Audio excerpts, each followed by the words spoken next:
Good afternoon. I'd like to call the meeting to order. This is our 5th TRPA Oversight Committee and the 4th that we've had here up the lake. I am delighted to have you all here this afternoon, and I want to say a special thanks to TRPA and the staff, and particularly Ms. Reagan and Mr. Middlebrook for all of the work that you've done, not only today, but in the previous meetings as well, in hosting us here up at the lake. It's been very informative and much more productive to be up here when we can see, the boots on the ground perspective has been very valuable. So thank you very much for that. Thank you to the members of the public who care so deeply about preserving and protecting the lake and the basin. So those of you who have shown up at all of the meetings, thank you for doing that. And we anticipate we'll see you one more time because we have one more meeting. But this is our last policy meeting that will be up here during this interim session. We will be hearing presentations on water clarity, aquatic invasive species, the plastic pollution in Lake Tahoe, and really getting a sort of scientific perspective on what's happening at the lake. We'll also hear from the Nevada's Department of Wildlife. So with that, welcome to the meeting, and please take roll call. Senator Daly, Senator Scheibel. Here. Senator Titus, Assemblymember DeLong, Assemblymember Moore. Here. Assemblymember Osborne. Here. Assemblymember Watts. Chair Golding. Present. Thank you. Before we begin, I want to make a couple housekeeping announcements. Our final meeting has been rescheduled for August 20th. It was originally scheduled for the 14th. It will now be on August 20th at 12:30. The work session will be in room 3143 of the Legislative Building in Carson City, and it will be available via video conference in certainly in Las Vegas, and any public members of the public that would like to attend can do that through our video link. Meeting materials can be accessed on the committee's webpage located on Nevada's legislature's website, and all materials are viewable when you're logged into your account. I want to take a moment to note that the deadline has passed for submitting recommendations to the committee. That deadline was on July 10th, but that was open, and we have received some submissions. So thank you very much for folks that submitted some recommendations and requests. Please sign in at the door if you are attending today, and indicate if you would like to speak, and provide a business card to our secretary if you have one, so she can make sure she gets your name spelled correctly and that we have your contact information. When speaking, please press the button and spell your name, state and spell your name for the record. We will have a public comment period at the beginning and again at the end of this meeting, and public comment is limited to 2 minutes. Members of the public may provide testimony in several different ways, all of which are listed on the agenda.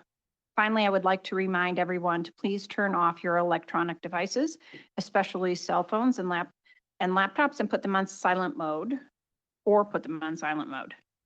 And with that, I would like to open public comment. So anyone in the room who would like to give public comment, please come forward to the table.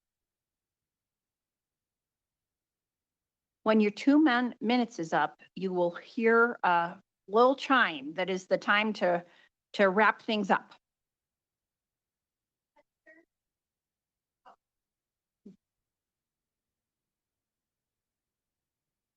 Hello, my name is Christina Hill, and I'm a former TRPA employee.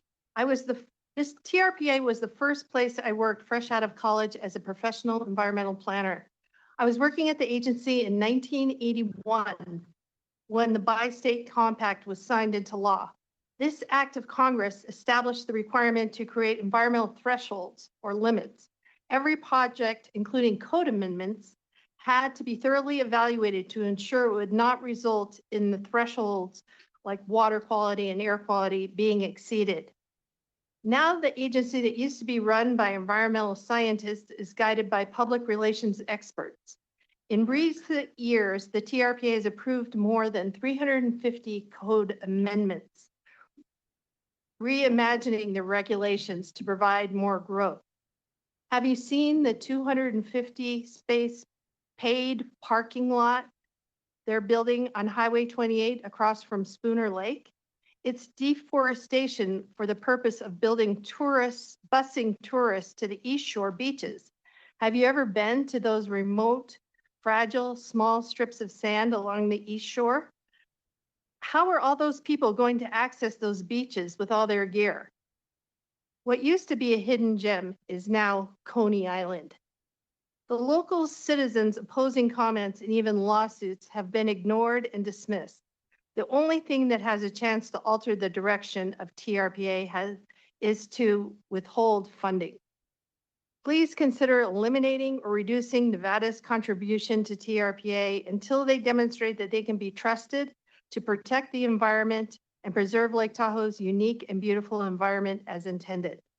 Thank you for your consideration of this important matter.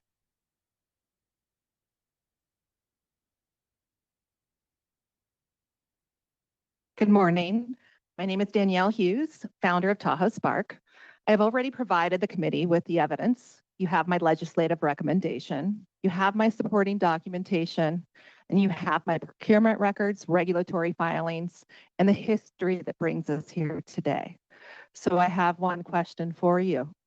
Do you actually care about your responsibility to protect the communities of Lake Tahoe? We are a declining population while you serve the visitors. Because while you sit here today, the Public Utility Commission has opened a pre-hearing for the Sierra Pacific Google Data Center. That is why they cancel Liberty Utility Service territory in California portion of the Tahoe Basin. Sierra Pacific, the same utility who the Nevadans remember from the Enron era, is now their own utility yet again. It's openly dedicating enormous amounts of power and transmission capacity to corporate data centers, while the communities of Lake Tahoe are told to accept higher bills, less affordability, increasing energy security, and no actual oversight. This is resource extraction. You are taking the energy capacity that is serving our communities and prioritizing billion-dollar corporations over the people that already live here. Liberty customers in California depend on the same interstate transmission, the energy infrastructure. We bear the costs of wildfire risk, the infrastructure impacts, and the reliability consequences. Yet we have virtually no representation in these decisions. The committee was created to protect Lake Tahoe under the Bi-State Compact. If you won't ask for who benefits from these decisions, who pays for them, whether the corporate data centers should become over permanent residents of value, who will this be for? I already have provided you the evidence. I'm asking you to do your job, open a bi-state consultation, hit pause on the data centers while we figure this out. Thank you. Chair Goulding, Vice Chair Daly, and members of the committee, my name is Noah Banayan, and I serve as the Government Affairs Manager for Keep Tahoe Blue. Keep Tahoe Blue is dedicated to protecting Lake Tahoe's clarity and environmental health so the lake remains swimmable, vibrant, and resilient for future generations. Microplastics, which emerging science tells us are present in the lake and our water systems, pose an urgent and under-addressed threat to Lake Tahoe's water quality, clarity, and ecological health. Keep Tahoe Blue is a member of the Tahoe Science Advisory Council's Microplastics Working Group, and we have helped lead and publish research efforts with Desert Research Institute to analyze microplastics from dryer vents, tires, and to identify new source pollutants. Since 2014, Keep Tahoe Blue has conducted and organized thousands of litter cleanups around the Tahoe Basin to engage volunteers, partner agencies, residents, and visitors. As a science-based organization, we record data on the trash collected. Plastic waste is consistently one of the top items found on Tahoe's beaches, including polystyrene or styrofoam, single-use takeout containers and bottles, and cigarette butts. We know that over time, plastic degrades into microplastics that permeate cell walls of plant and animal life and remains ever present in our water.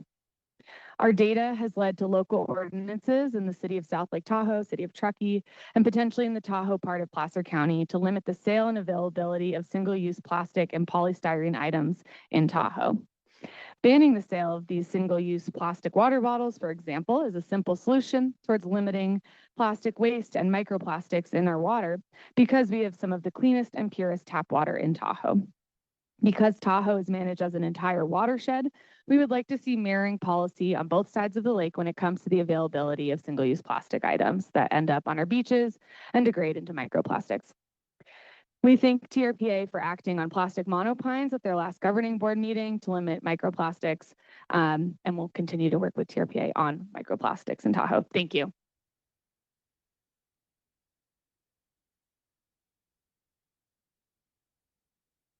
My name is Reed Reichart, and I'm speaking against the Forest Service's plan to spray glyphosate and other synthetic herbicides across thousands of acres of recovering forest. Excuse, could you spell your name, please, for the Sorry, record? Thank you. Reichart.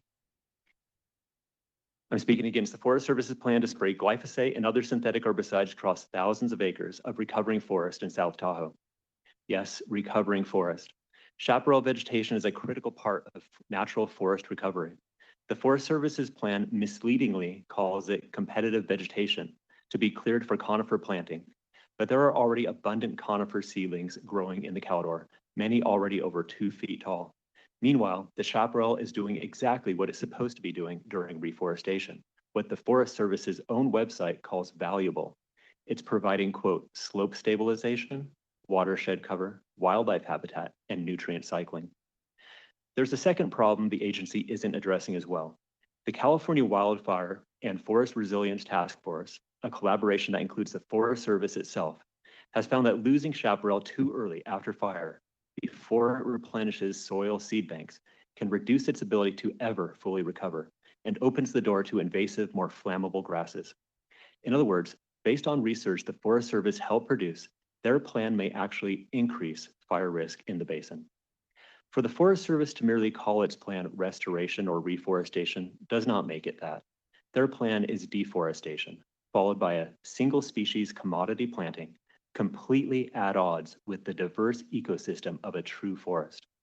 In other words, their plan doesn't even qualify for a TRPA review exemption. I urge this committee to use its oversight role to demand the Forest Service justify its plan against its own research, and to direct the TRPA to implement a full ban on all synthetic herbicides to avert ecological catastrophe in the Tahoe Basin. Thank you.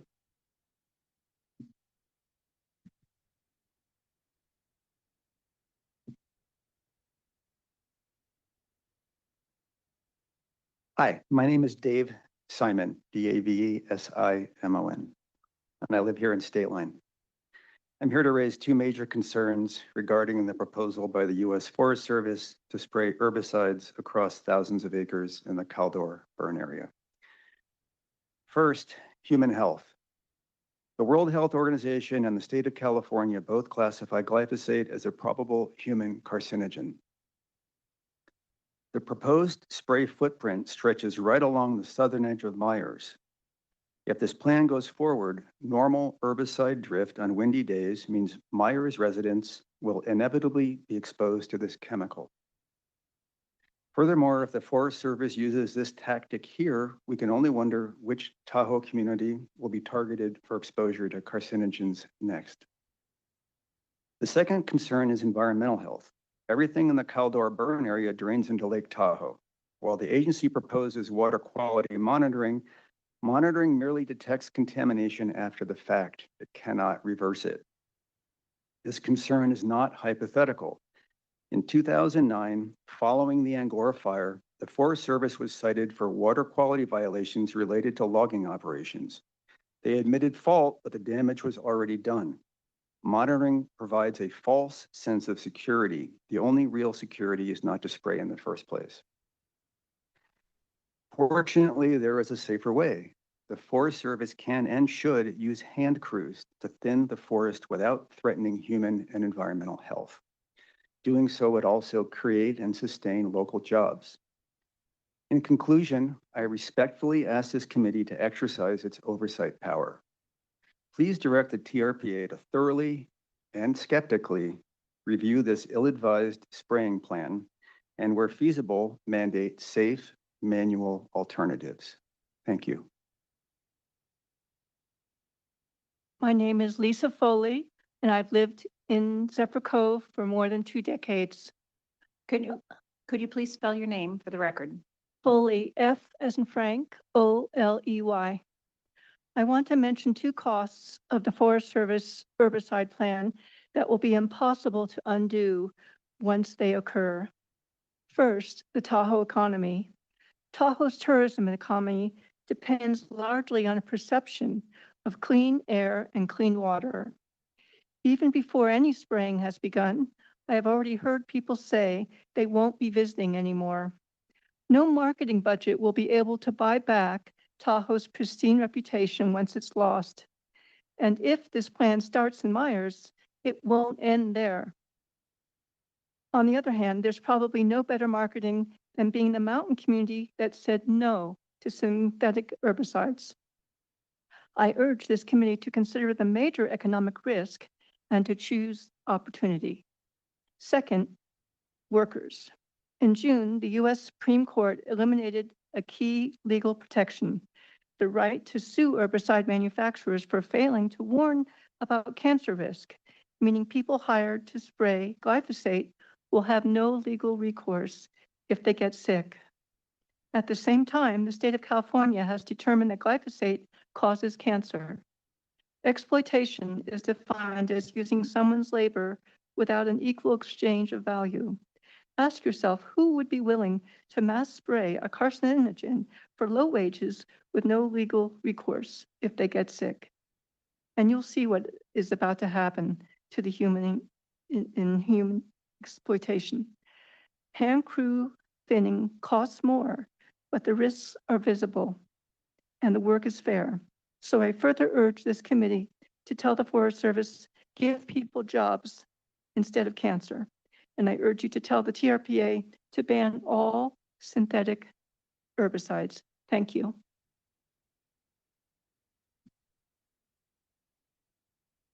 I'm also speaking about the glyphosate spraying. My name is Paula Chung, C-H-U-N-G. As a lay botanist and trained master gardener, I'm concerned with the damage glyphosate and other synthetic herbicides pose to our forest environment, soil environment. Simply put, our forests have developed a very complex reciprocal network within the soil to nourish the flora. The burned forests have already suffered one soil biome disaster, damaging that network. As the shrubs and seedlings are naturally introduced, those complex reciprocal networks are gradually rebuilding, killing that flora and their soil biome to plant seedlings is counterproductive. That critical nourishing network will die. That sterile soil won't nourish, but erode, and you will be left with struggling seedlings. I urge you to advise TRPA to ban glyphosate and other synthetic herbicide use in the Tahoe Basin. Allowing the Forest Service to implement their herbicide plan will create a massive dead zone above and below the soil that affects all future plants and animals, including us. Thanks.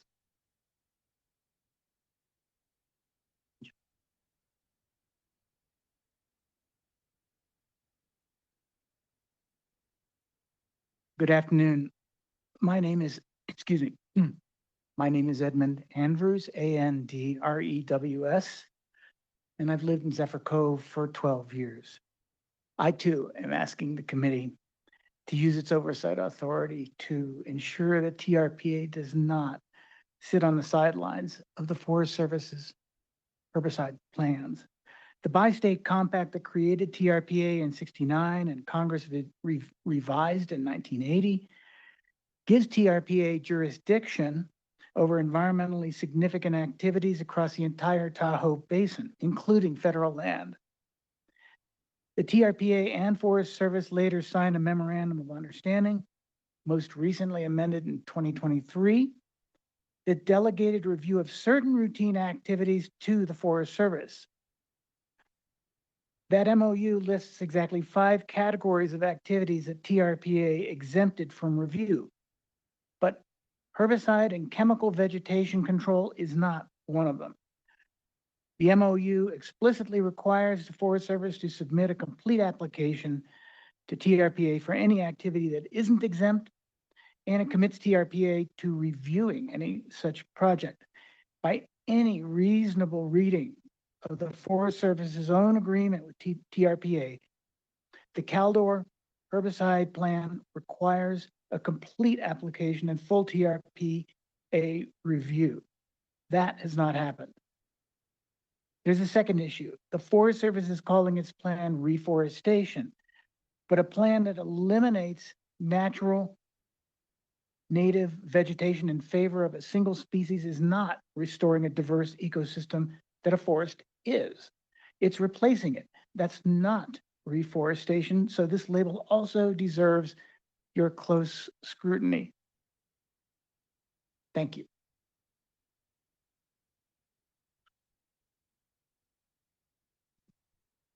Hello, my name is Lisa Hochholt. That's spelled Hokholt.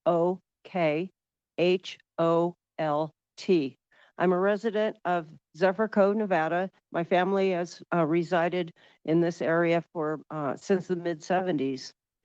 I wanted to share my concern about the impacts of synthetic herbicides such as glyphosate on the health and functions of soil resources and consequences. Herbicides such as glyphosate are intended to kill plants that are deemed contrary, in this instance, to reforestation efforts. As a career soil scientist with the USDA Natural Resources Conservation Service, the use of glyphosate is of great concern to me. It is known to adversely affect the microbial ecosystems of soil, the ecosystems that sustain the health and nutrient exchange, and so much more.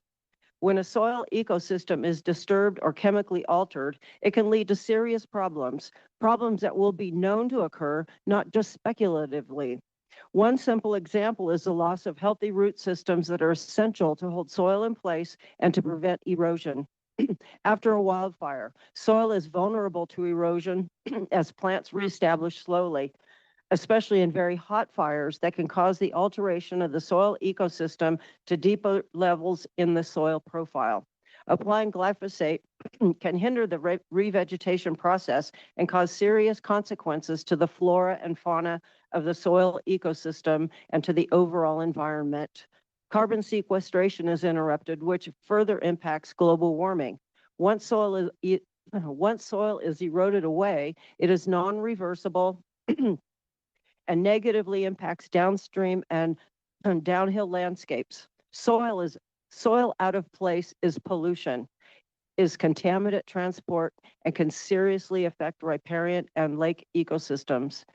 Hindering broad suppression of emergent plants can cause the soil to become warmer and drier, which also negatively affects.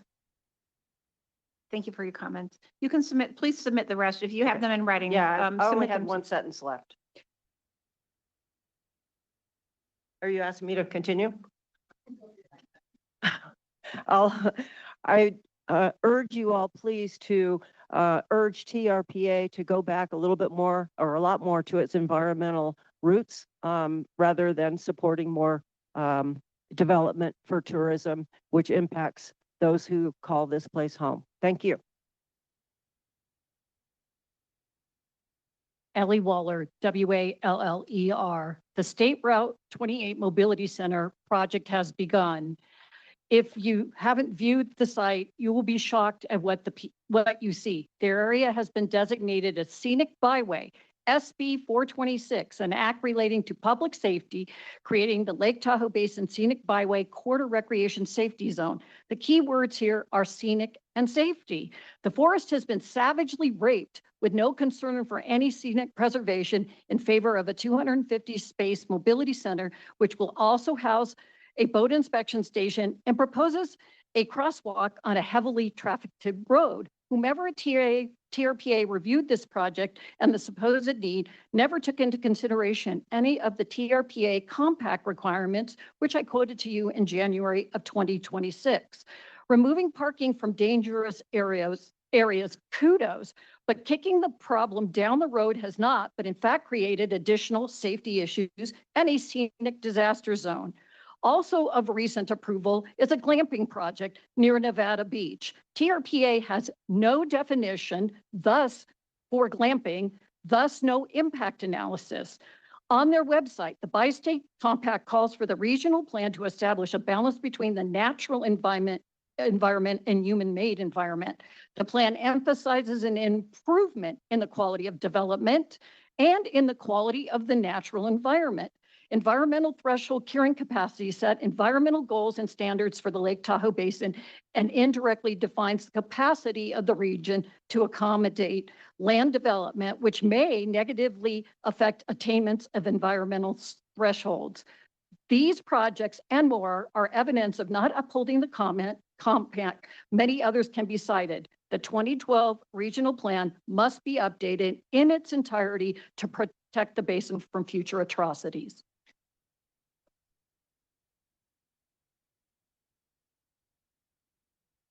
Good afternoon, Brett Tibbetts, Tahoe East Shore Alliance. I'd like to humbly request for greater transparency in the BDR proposals this year. As a pretty observant, I follow the Oversight Committee to a great degree. And it seems to me in the past, when it comes to the BDR process, we've had kind of a black box. It appears to me that the committee chair or members of the committee sit down with TRPA and decide what BDRs they want to propose.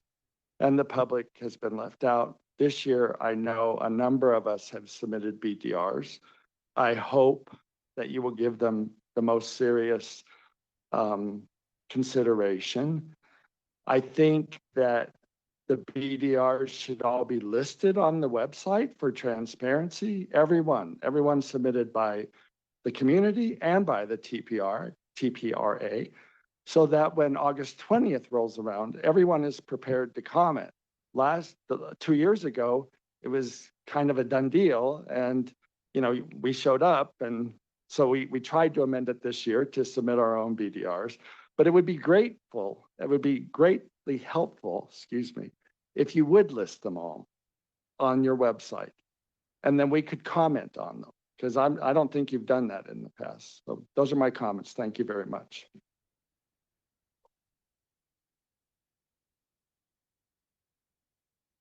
I'm Pamela Sigdinis, TSI GDI NOS. Today you will hear about metrics. I'm here to talk about real life. Those of us who drove south along Tahoe's narrow winding east shore today faced real danger to get here. It was the same yesterday when Highway 28 was the only route available for a doctor's appointment in Carson. If TRPA and TTD tell you building more parking lots on Highway 28 is a solution, they're wrong. As warned years ago, if you build it, they will come. More tourists than ever pull over erratically, unloading kids, dogs, and toys, endangering everyone. Sand Harbor got it right: reservations and enforcement.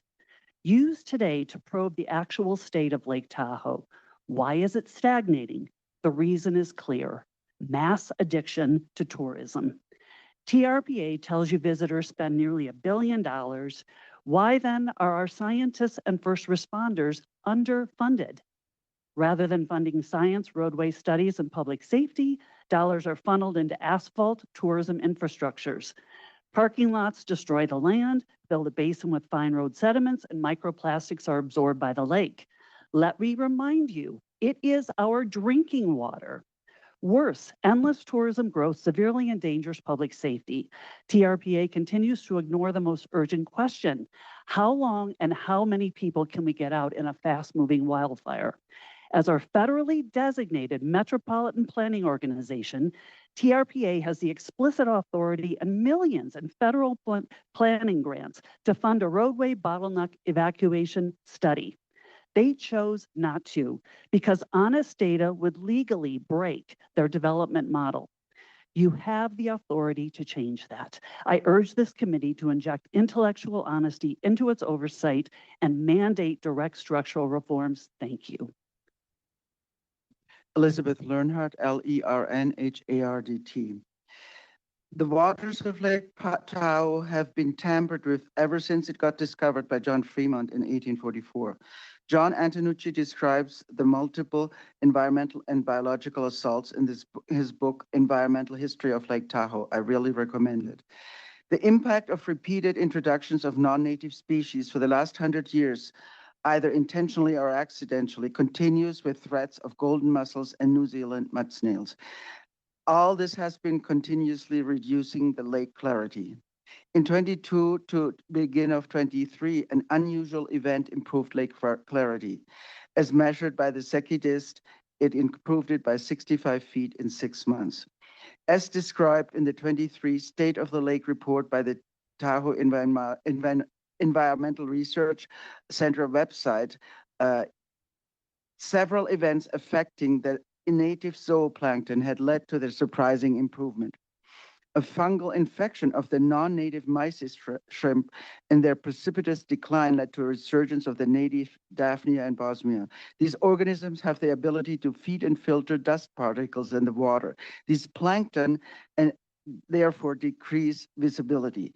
This occurred despite the Caldor fire ashes and the record runoff due to large snow loads.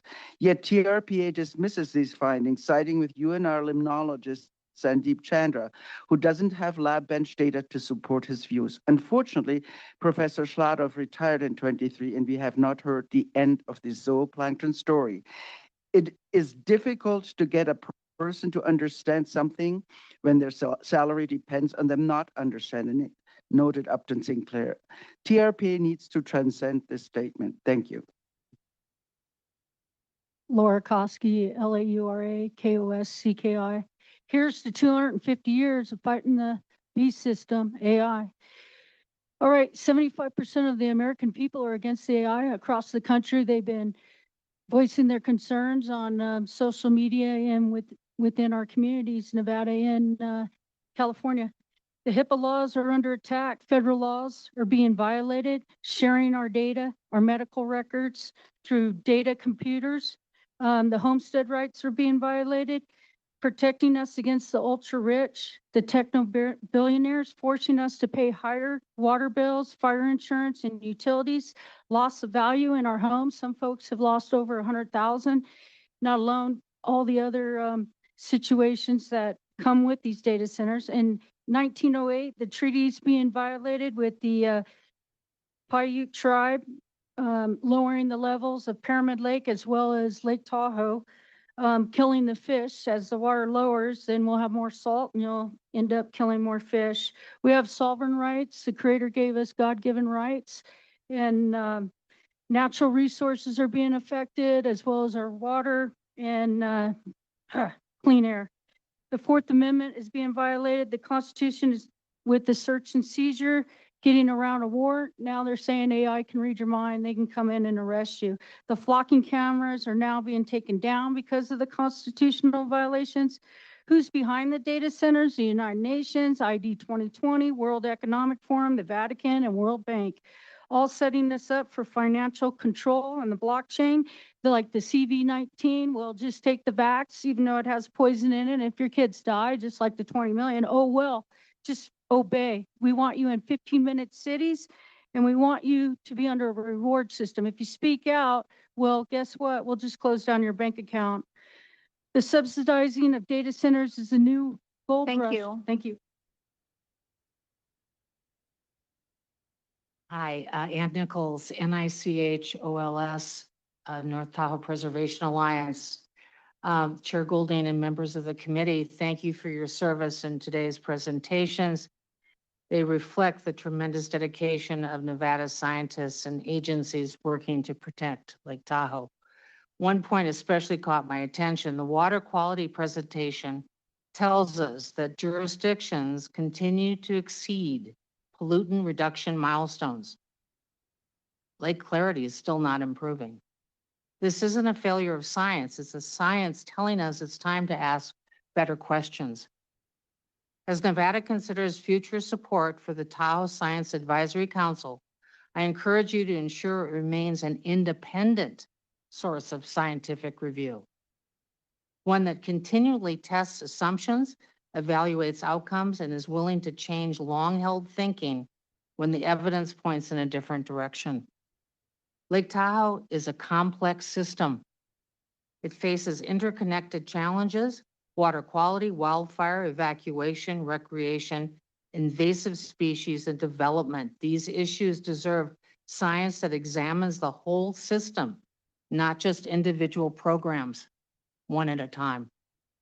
Nevada's oversight role is unique. It isn't about questioning the dedication of our agencies. It's about making sure we're asking the right questions so future decisions are based on the strongest possible science. Thank you, but I wondered who picked this thing up on the, is that what we're working towards? I mean, this is like, is that, Taiwan or whatever? But anyway, it seems funny for Tahoe. Good nighttime photography. I don't know. I like media. I can appreciate it. Maybe not environmental. Colin West.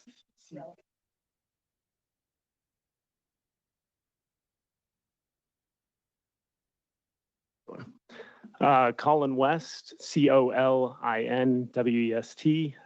Thought I'd open up with Happy Friday and use a second for that.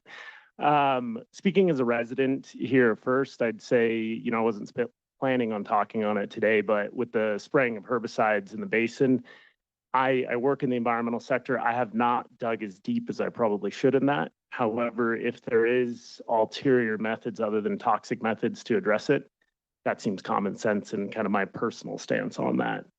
Speaking on behalf of the organization Clean Up the Lake, I am the founder and CEO of that, and I would speak in support of the TRPA. We have really worked a lot with them in a variety of different ways. We've done the Tahoe Keepers program with them, which has been a fantastic AIS educational program. We don't work directly with their inspection programs, but my gosh, are we thankful for it. They're capturing the gold mussel at the front line, and I could tell you we probably wouldn't even exist at our organization if they weren't doing that kind of stuff, because the lake wouldn't even allow it. On top of that, we've been very grateful for the collaborations that we do with them. We've worked on, speaking of media, we worked on media programs with them to help develop AIS educational content. But even when we haven't worked directly with them, we've been able to forge partnerships in a AIS video toolkit that we did because TRPA holds licenses to that. And so we at Clean Up the Lake have had an awesome opportunity to work with not only the TRPA, but a lot of different agencies and organizations in the basin that each play a vital role. So I've been honored to work alongside with a lot of the employees of the TRPA, a lot of the people that I've seen in the audience today, and a lot of people that are probably watching it. So, I got faith in the program, whether it's herbicides in the basin, doing the right thing there, and also just continuing the hard work and the good work that protects this vital resource that we have, that we all work so hard to do. So thank you to everyone here and each and every one of you for dedicating yourselves to the protection of Lake Tahoe. Thanks. Is there anybody else in the room? All right, I understand that we have one caller who would like to make comments. Thank you, Chair. If you would like to provide public comment, please press *9 now to take your place in the queue. Again, if you would like to provide public comment, please press *9 now.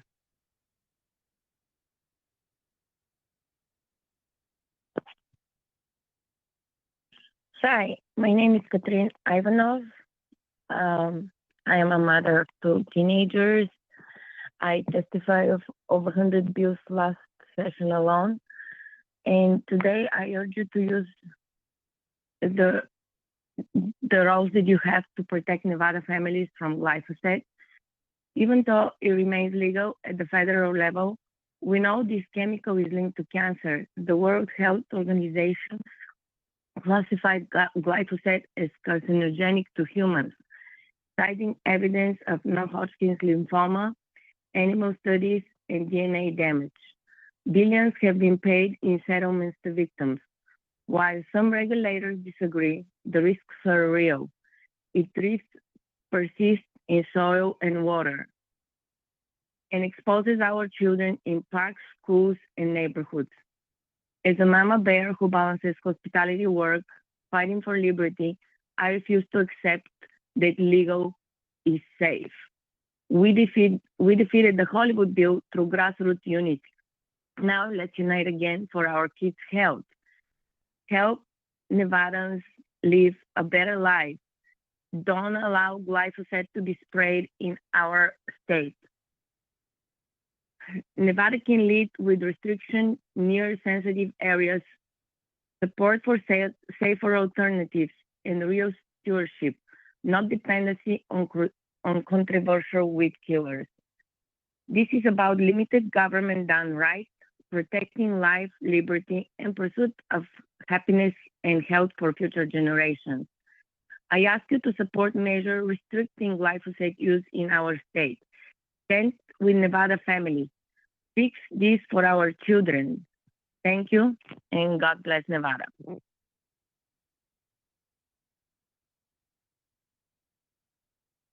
Is there one more call online? Yes, Chair. Caller, you are unmuted and may begin. My name is Rhonda Tyser, Tycer. This year's State of the Lake Clarity Measure confirms the RPA's failure to generate policies to improve lake clarity. The TRPA clarity goal of 90-some feet by 2075 is meaningless today. To stop lake degradation, Nevada legislatures should award TRPA funds based on today's clarity results, not their clarity promise for 50 years in the future. A primary factor for lake murkiness is seasonal over-tourism. But TRPA promotes tourism. Indeed, it can be said that over-tourism began with TRPA's 2004 decision to define vacation rentals as a residential household use. That simple change in definition has led to 8,000 residential units at Lake Tahoe being converted to commercial investments, replacing permanent residents who protect the lake and sustain small businesses year-round with transient summer and winter high-intensity tourists interested only in having a good time.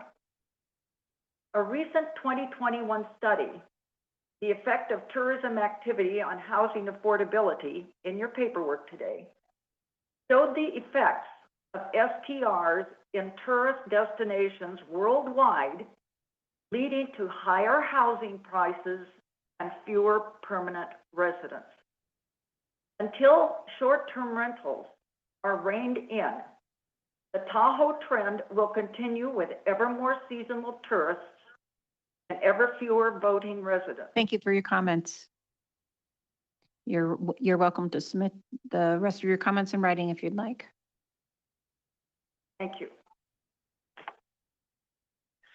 Chair, there are no other callers for public comment. Thank you. That concludes public comment at this portion of the meeting. We'll move on to our first agenda item, or our next agenda item, I'm sorry.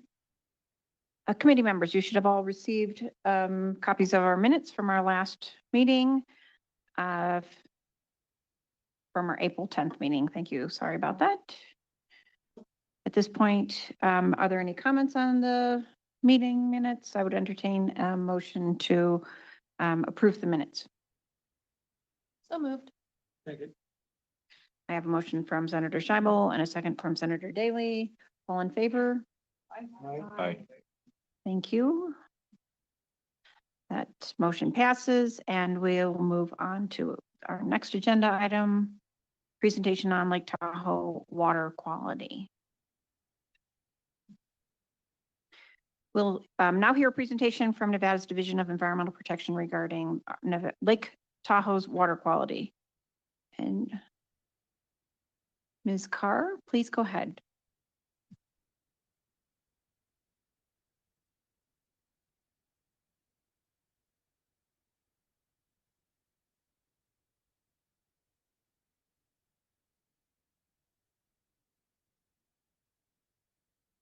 Good afternoon, Chair Golding, members of the committee. My name is Jennifer Carr, C-A-R-R, and I'm the administrator for the Nevada Division of Environmental Protection down here in Carson City. So I hope you all enjoyed your morning excursion out on the boat. Yeah. A wonderful day to get out and get some fresh air.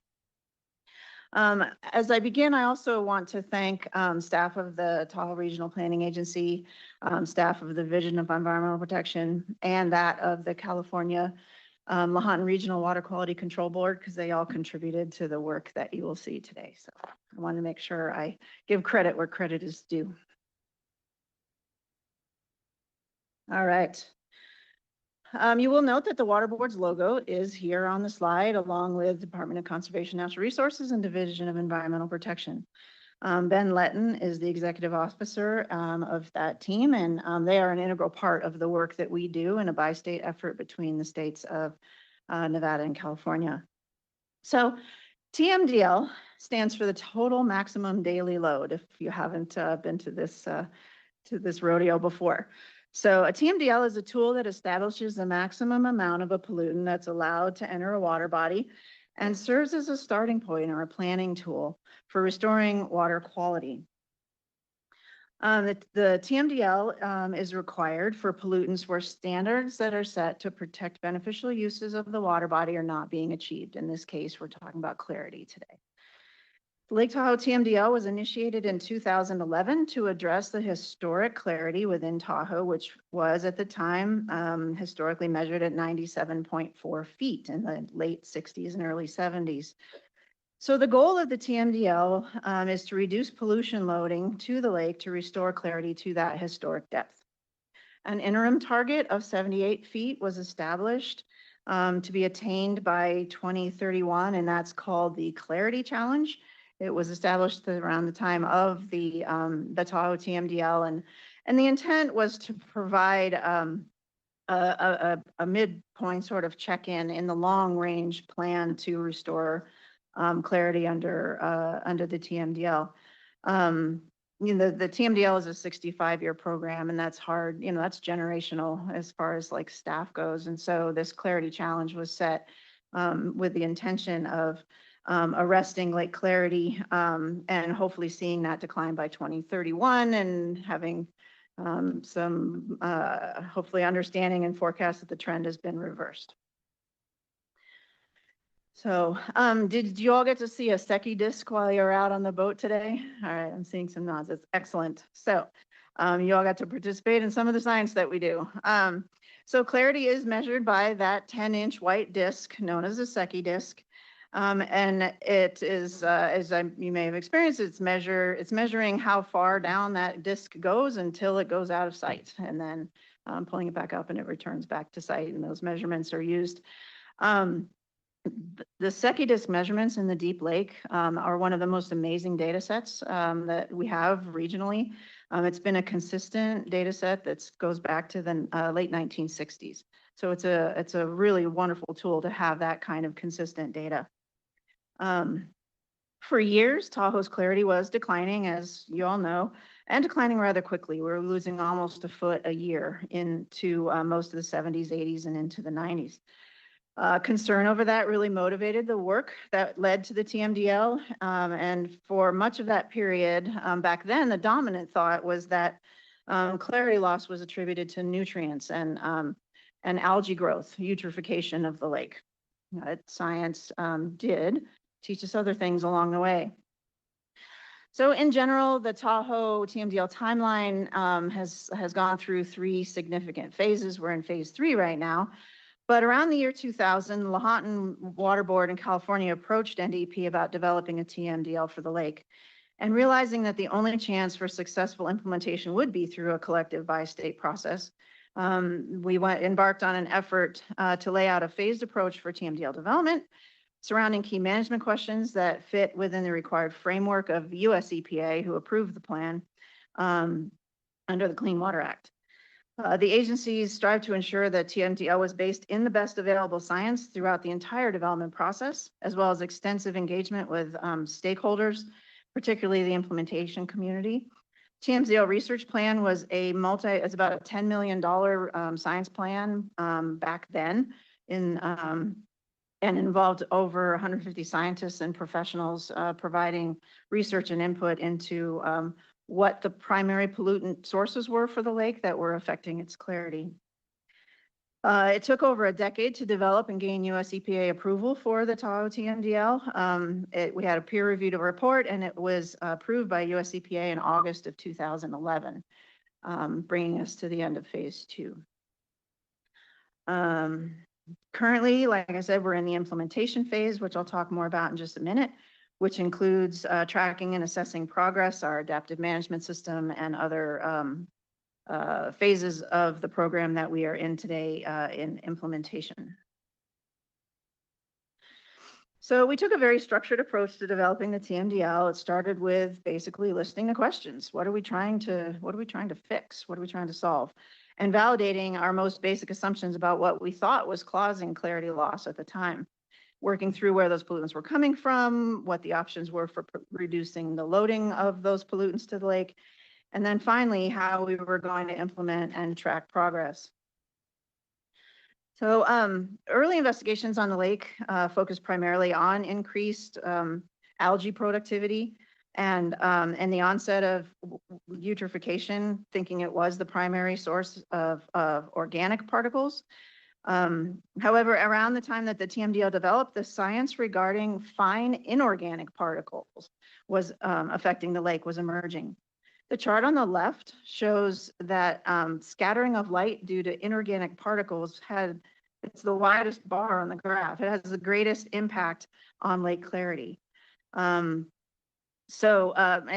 scattering of light is trying to pass down through the water column. It hits the fine sediment particles, and instead of continuing to go down where you can continue to see deeper into the lake, that particle scatters it sideways basically, or all around, so that your perception of the depth of the lake is affected. So that's what we're talking about with fine sediment particles and scattering light and the effect that those have. An extensive source analysis was undertaken, as you can see in the pie chart on the left.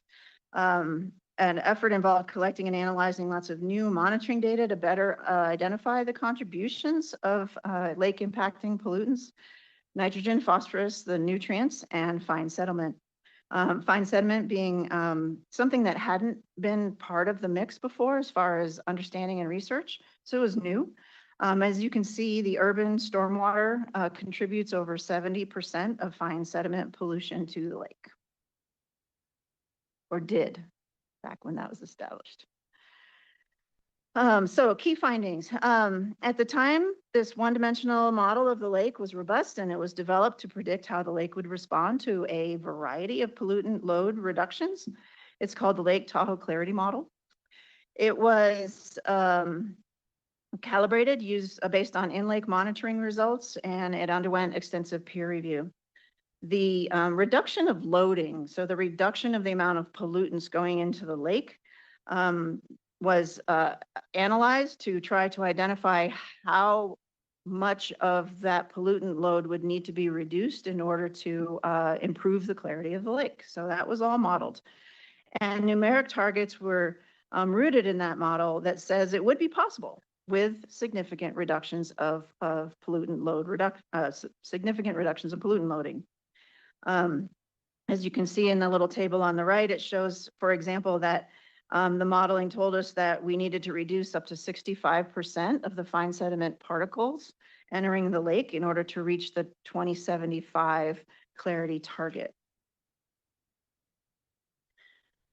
So best available science, data, technical information, it was all used to determine the most efficient path to achieving needed load reductions for all the pollutants and sources in order to achieve the clarity challenge and the long-term clarity goals. Due to the importance of fine sediment particles as a control activity and the extent of urban uplands being the source of fine sediment particles, the strategy that we have does rely heavily on reducing those fine sediment from entering the lake through stormwater from the urban environment. Achieving fine sediment particle load reductions for the non-urban sources and achieving nitrogen and phosphorus reductions as well from all sources, they're still important to achieving the long-term clarity goal over the 65-year planned implementation period. The nice thing about nutrient reduction is that we do see that as we reduce the fine sediment particle, the nutrients are also coming out of that loading in the stormwater as well. All right, so in the implementation phase, we have now been implementing the tracking system, assessing progress and adaptively managing this system for about 15 years now. This graphic is simply a screenshot from what's known as Lake Tahoe Info or LT Info. If you're interested, you can pull it up quite easily, find it by Googling LT Info. Implementation progress is annually tracked and reported for 4 source categories. The load-based reductions that we've talked about a little bit with stormwater and fine sediment particles, forest upland activities, projects addressing atmospheric deposition of pollutants to the lake, and stream channel restoration projects are also tracked for load reductions as well. So I'll dive a little bit deeper into urban stormwater reduction and tracking program, but I just wanted to note that it is the non-urban projects that are done out there in the uplands are really important. We love to see them. They're not tracked the same way, but the progress that is tracked on an activity or a project level basis in the Clarity Tracker is how those are displayed and analyzed for looking at elements that are not specifically related to urban stormwater. Lots of really cool stuff in there. So this is a screenshot of the stormwater tools just out of the Clarity Tracker. Because of the importance of urban stormwater, both as a source of and an opportunity to reduce the loads of fine sediment particles, this Lake Clarity Crediting Program is a sophisticated model that was developed to track and assess implementation progress for the source category. And more than anything, this tool, the stormwater tool, the Lake Clarity Crediting Program has turned out to really effectively drive action. It promotes collaboration amongst the urban implementers and the project proponents. It supports innovation in choices that folks make. It equips the stormwater managers to really prioritize the most effective, best management practices in areas that will provide the greatest benefit.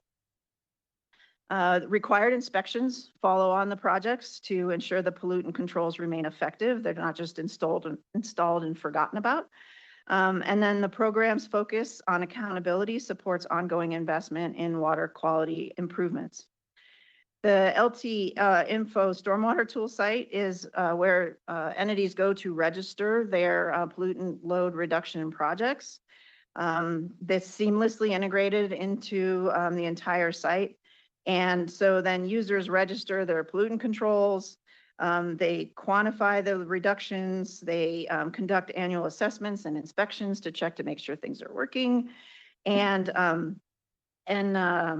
we look to make sure through those inspections that the conditions that we expect out of a project are being produced either at the rate that we expected or are doing even better maybe than we had anticipated.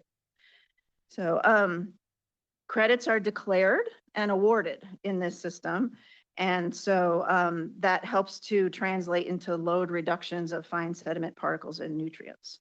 You can drill down into this site and get deeper and deeper into this rabbit hole for as deep as you would like to go. There's all kinds of great information in here, down to the registration scale of a specific project, if you really want to dig down into it. And you can also see the last time a project was inspected or things along that nature.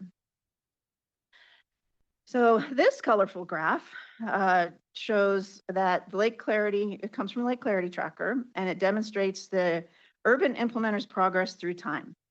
You can see that the urban implementers, so that's Douglas County, El Dorado County, NDOT, Placer County, Caltrans, City of South Lake Tahoe, and Washoe County are all in the mix here, working to remove pollution from the lake through stormwater.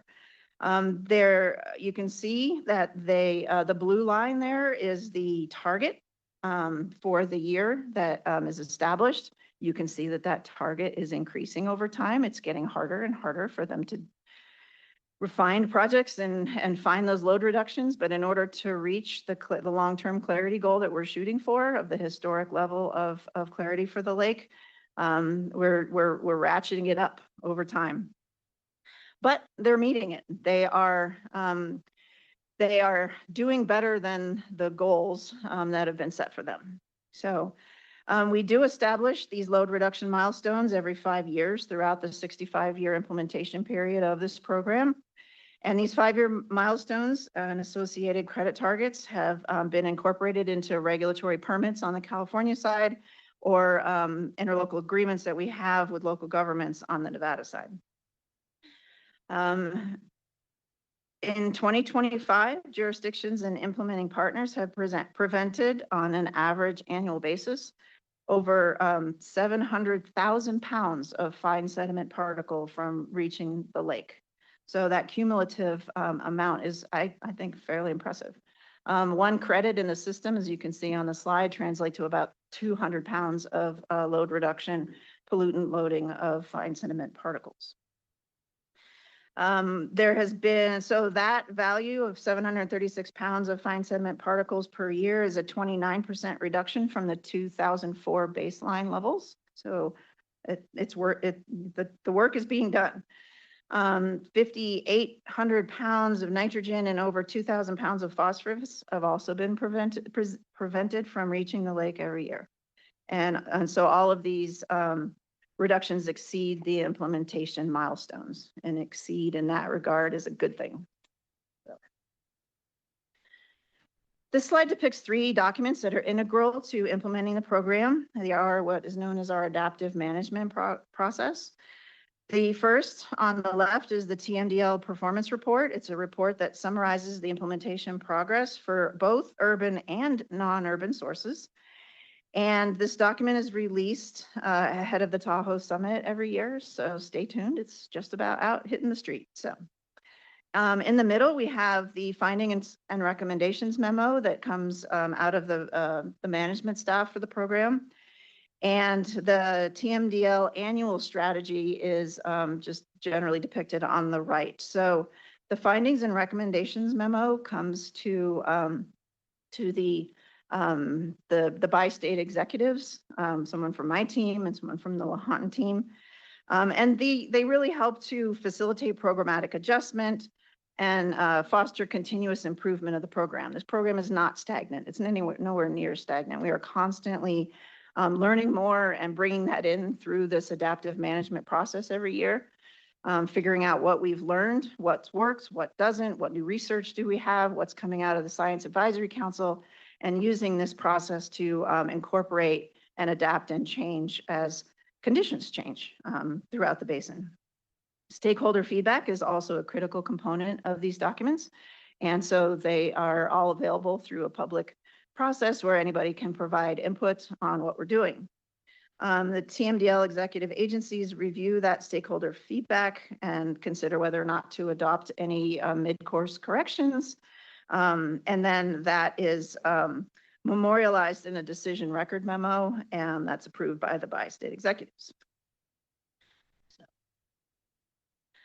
As far as monitoring and research are integral to the TMDL assessment and adaptive management, as I just mentioned.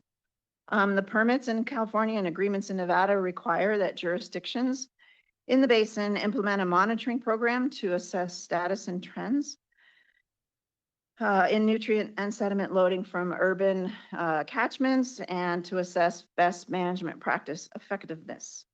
The Regional Stormwater Monitoring Program, affectionately known as the R-SWAMP, was developed by the Tahoe Resource Conservation District in partnership with the City of South Lake Tahoe, the counties, Douglas, El Dorado, Placer, the ones that I mentioned, Caltrans, And this regional stormwater monitoring program has been implemented since 2015, and a report is also produced on that annually. Monitoring of the major tributaries to the lake, as well as the deep lake in-lake monitoring that you were experiencing some of today, has been occurring, like I said, for decades. That program of stream and lake monitoring is critical to informing whether the watersheds are responding to what we're trying to do and reduce the loads. The TMDL agencies and TRPA continue to engage with the Science Council, who is also going to be here with you today, to better understand factors that are controlling clarity. There's a water quality working group in the Science Council that is a subcommittee and meets approximately bi-monthly to discuss and prioritize next steps and related to clarity. So if you've been here before, you may have seen some of these graphs, and maybe the moment you've been waiting for is what's going on. So what is the latest status and trend? The 2025 Lake Clarity Report, as one of the public commenters mentioned, was released by UC Davis on June 9th, and it does indicate that the annual average clarity does remain at a plateau, neither significantly improving nor declining compared with previous years. The annual average was 69.2 feet of depth that you could see into the water body in 2025, and it's 7 feet clearer than last year, which is encouraging potentially, but is not statistically different from what we have seen in more recent years. We'll look at another slide just in a second to talk about the difference between winter and summer clarity. But this isn't a focus so much on the specific annual number that we get from UC Davis every year, but really more about the trends and how we see the trends looking. So the UC Davis's analysis does indicate that the decline of annual average clarity has halted. As you can see, it's plateaued. The clarity was, it's relatively flat there at the top toward the right in the most recent years. And that clarity decline began to arrest towards the end of the 1990s. Unfortunately, it hasn't yet visibly reduced on an annual basis. It's not quite what we would like to see, but it's better than the alternative.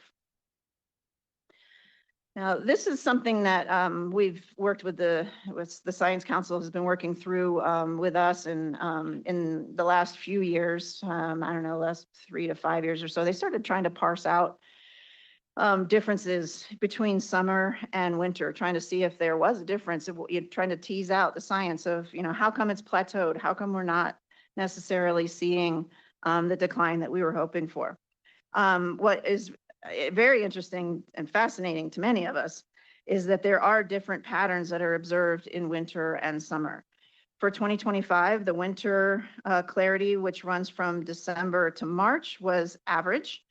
It looks like it's dipping down a little bit. They tell me it's not statistically significant yet, but it looks to me like the line is going in a good direction. But based on the winter readings over several decades, statistically, it's neither worsening nor improving. But as you can see, the summer clarity line is dramatically different than the winter. One of the things that can affect winter clarity is what's known as lake mixing, where during certain weather conditions, temperature regimes, the cold, very cold water from the bottom of the lake that's clearer and cleaner can turn over and show up at the top of the lake.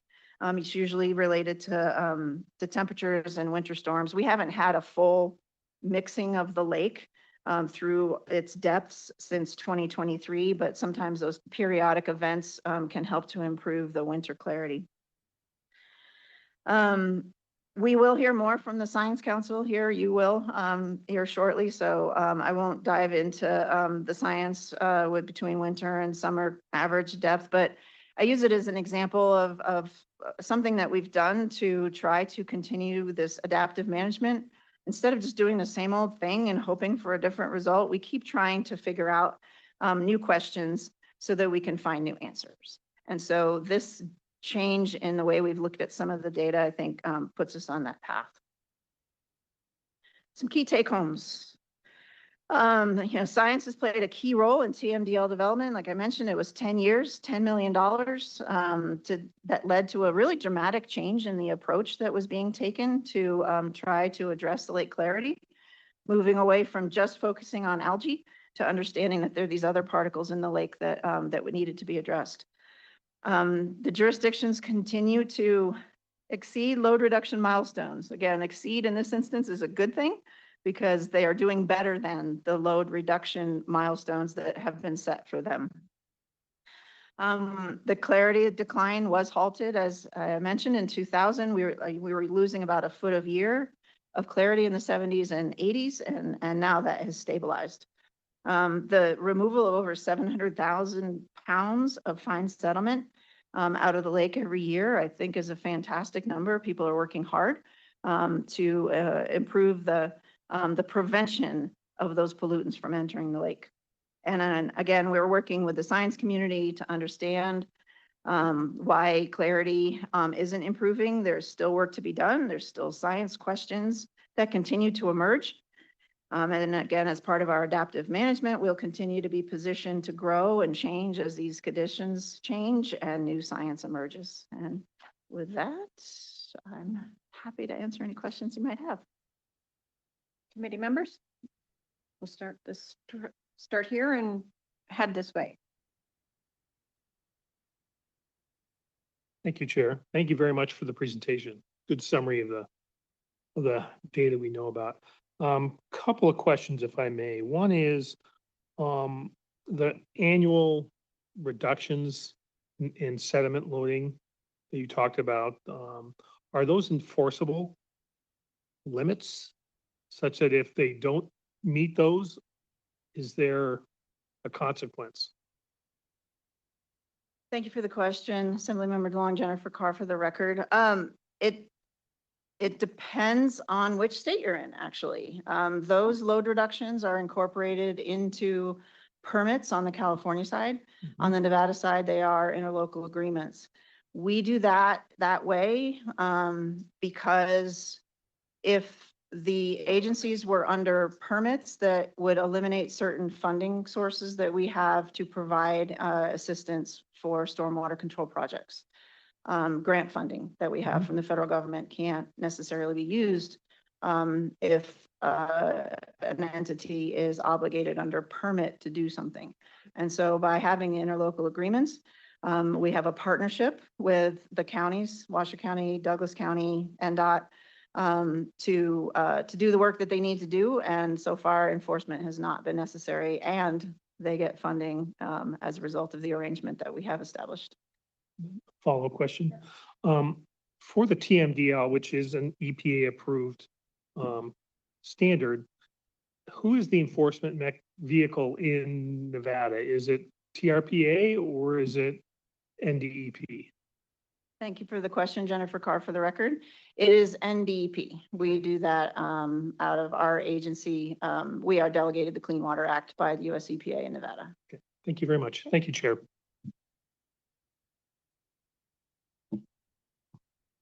Thank you, Chair, for the question, and Administrator, thank you for the presentation. I'm curious back to your slides number 10 and 11 when we're talking about projects in the basin. And we took a tour last time of the Calneva project.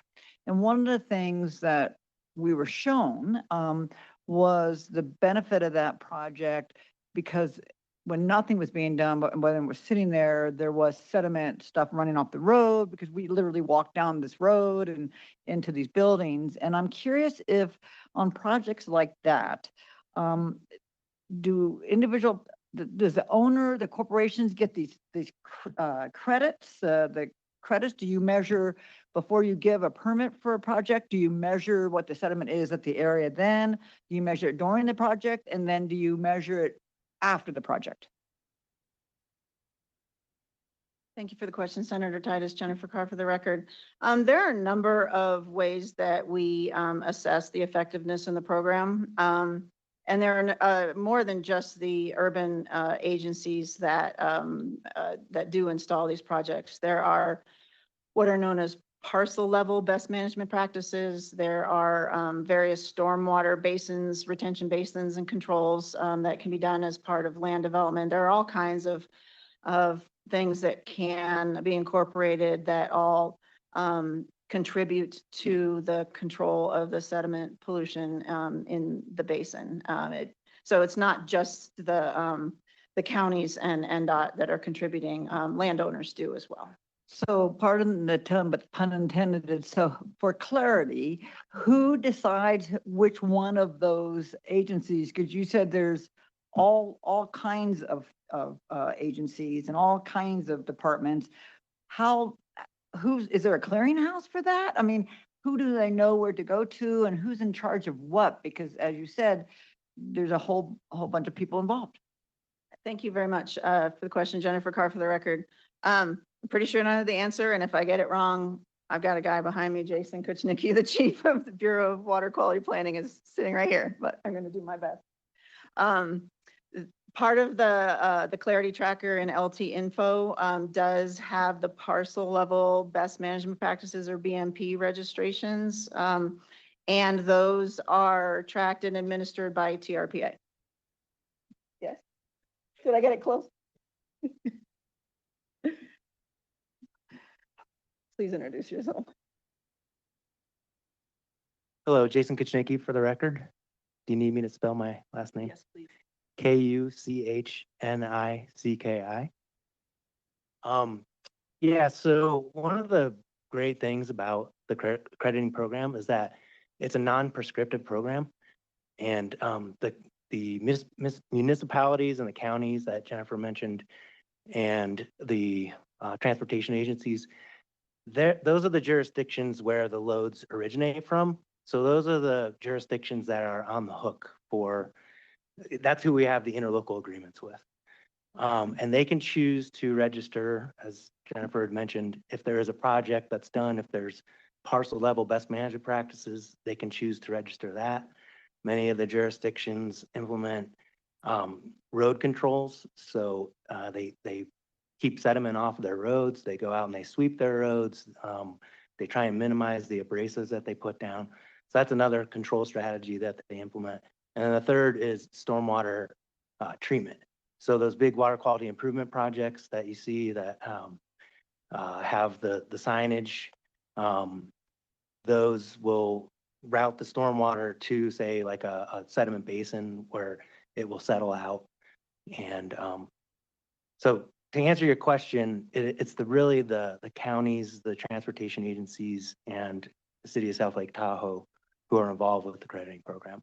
Although there can be private entities that contribute to water quality improvements. Can I have a follow-up on that? Just real quick, sorry, because actually to me, it's still more confusing because it seems like a lot of entities involved, and where does the person doing the project go and who decides who has leadership in determining the control of the wastewater, who's monitoring it? And it just seems unclear to me. You have counties involved, you have NDOT involved, you have TRPA involved, and it seems like there's a lot of fingers, so to speak, in this, and it's not one thing. You know, you have to call this number if you're having a project, and then you direct them who do they need to get the approval for, the credit for. It just seems there's a lot of things, a lot of moving parts here besides sediment.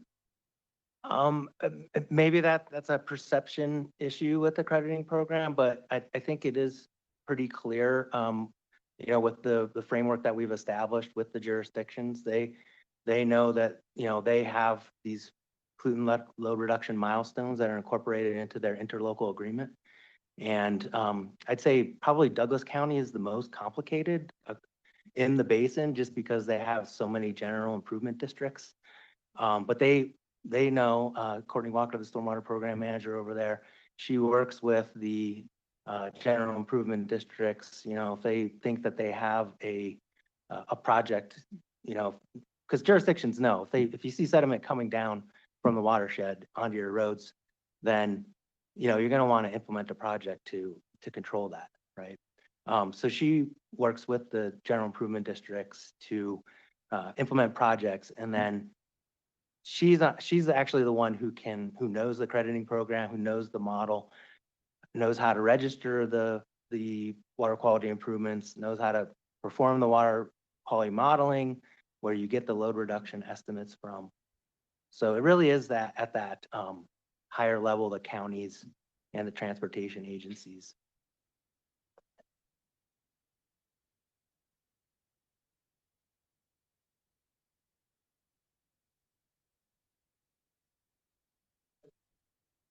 Sure, go ahead. If you have one more, okay. Yeah, Go one ahead, more. Thank you, Assemblyman. Chair. I wanted to follow up on the non-point source stormwater and the BMPs that are used for that. Is NDEP providing guidance, design criteria to ensure there's sufficient retention? Because since we're dealing with the very, very fine sediment, obviously retention time in those basins, if it could be indefinite, that'd be best, but obviously it's not indefinite. Are you providing that design criteria to the various jurisdictions so that, let's say when TRPA is involved in some project and they're saying you've got to design in a non-point source sediment control, that they're meeting that standard? Thank you for the question, Jennifer Carr, for the record. During my presentation, I mentioned how the Lake Clarity Crediting Program really helps folks make decisions about even the design of different projects, because they can tweak those designs or make design choices based on the amount of credit that infrastructure would provide. And so I think it's a fantastic tool that helps to drive that. It's all underlain by what's known as the pollutant load reduction model that helps to define the different types of best management practices and how effective they are at reducing loading. And so there are, various BMP or best management practice designs that are, I guess a cookbook of sorts that, if you choose different methods, then you get certain load reductions. And so like a detention basin that holds water would be, is it retention? The retention basin that holds water for a period of time versus a detention basin that, do I have those right?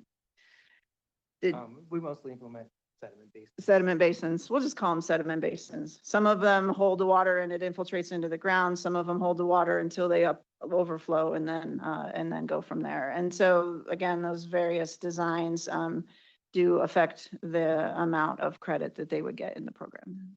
Yep.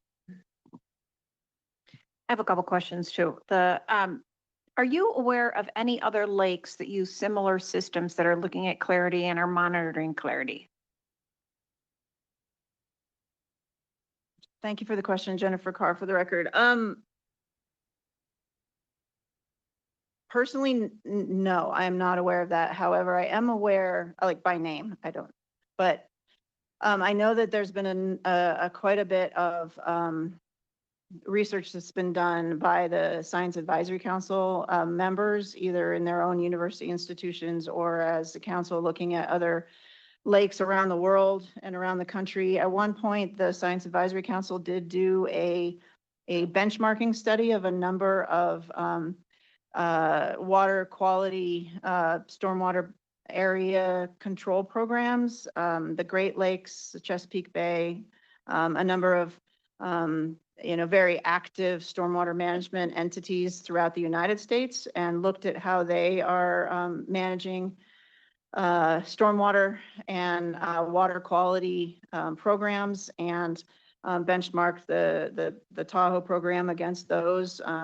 Turns out through that research, we discovered that a lot of those entities look to this area to watch what we're doing, and to use some of our practices and policies to improve there. So while I couldn't necessarily name, unless Jason knows any off the top of his head, any particular lakes in the country or the world that are doing this type of clarity work, I am confident that the work that we're doing is top notch.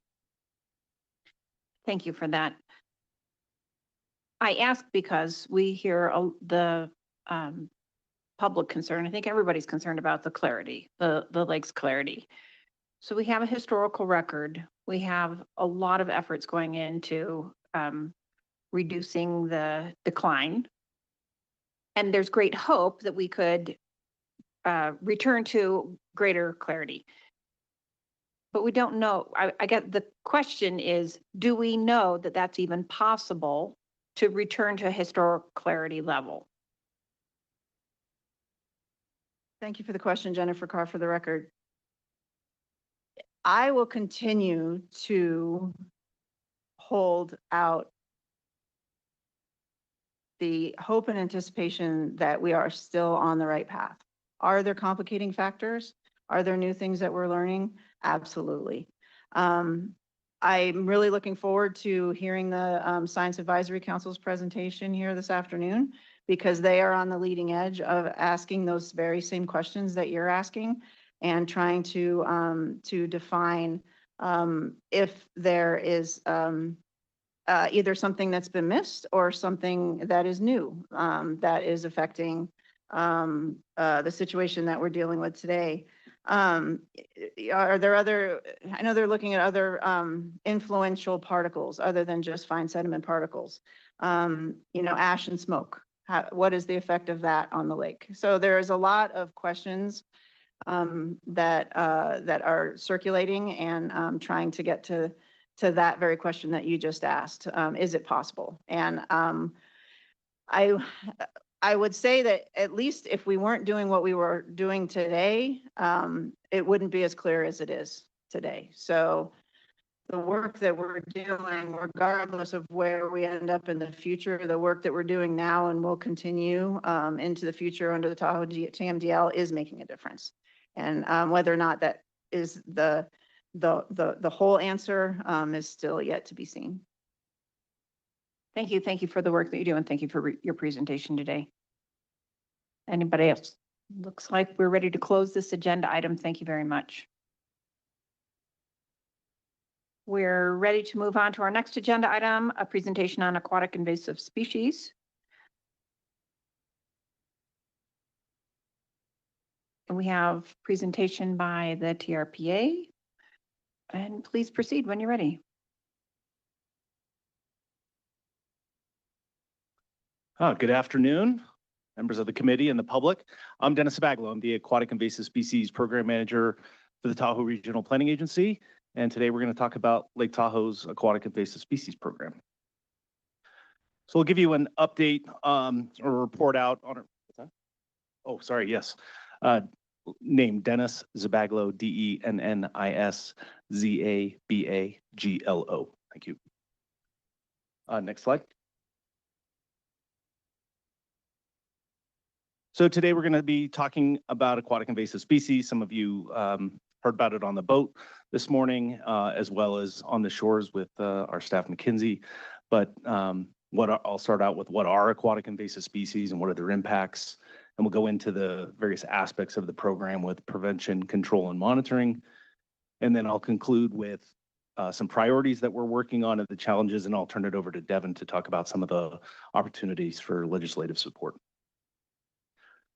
So what are aquatic invasive species? They are non-native species that can quickly take over their new habitats once they're present. Some examples here of the ones we're concerned about. Some of the ones we're concerned about, the one in red there is golden mussel, similar to quagga and zebra mussels. They are invasive freshwater mussel species. We do not have any invasive mussel species. Thank you very much. But those are devastating invaders. You've heard of quagga mussels. They were first discovered in Lake Mead some time ago, but golden mussels have been described as quagga mussels on steroids. So they reproduce faster, they have more reproductive cycles, and they have higher tolerances for a broader range of environmental conditions like salinity. While salinity isn't necessarily a factor in Tahoe, it means that there is significantly more habitat throughout the state of California where these things can live. And if those boats are coming up from other places to Tahoe, then it's a problem for us. Other species, the one in yellow in the upper right is curlew pondweed. That, along with Eurasian water milfoil, are notorious weed invasive species throughout the country. We have control projects dealing with those. Even though it's more expensive, we are taking a lot more effort to ensure we're getting rid of those. And I'll talk more about these individual programs as we go on.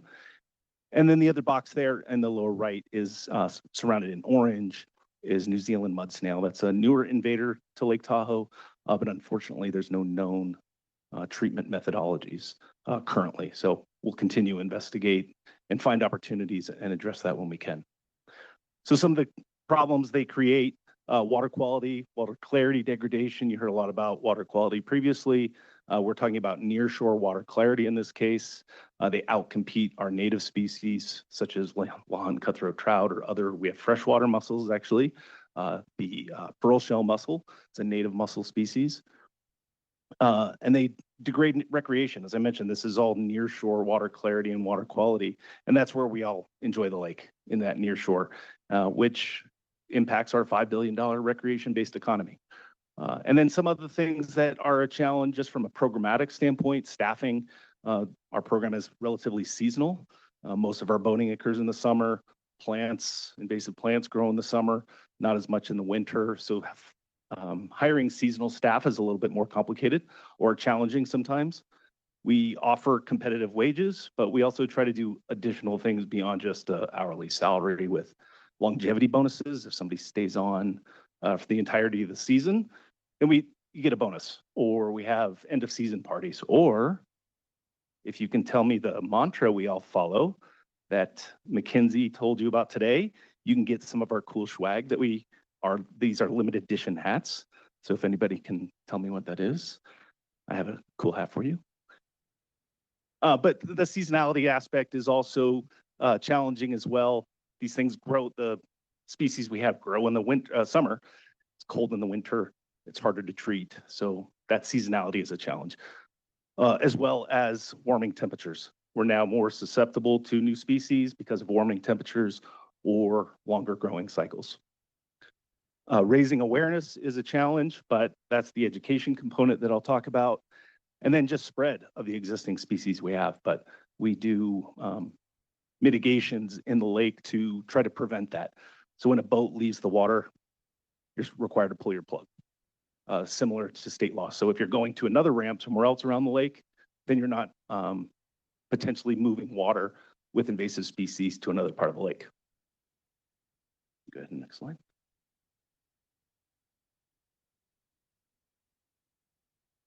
So the AIS program is part of the larger environmental improvement program, which is a restoration program overall, similar to the aquatic invasive species program.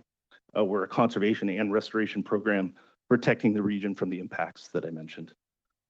Our program is guided by our federally approved aquatic invasive species management plan. The TRPA is charged with leading its implementation. It includes short and long-term goals and objectives and strategies, species risk assessments, and rapid response planning. If something were to be found, like an invasive mussel, what is that immediate response that we have with all of the partners in the basin?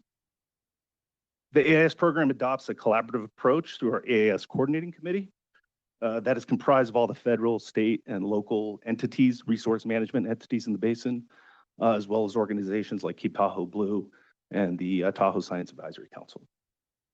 TRPA, yours truly, and the Tahoe Resource Conservation District serve as co-chairs of that coordinating committee. And the Tahoe Resource Conservation District is our primary partner in implementation, not only with prevention, they hire all the inspectors, but they do quite a bit of control work in the basin as well.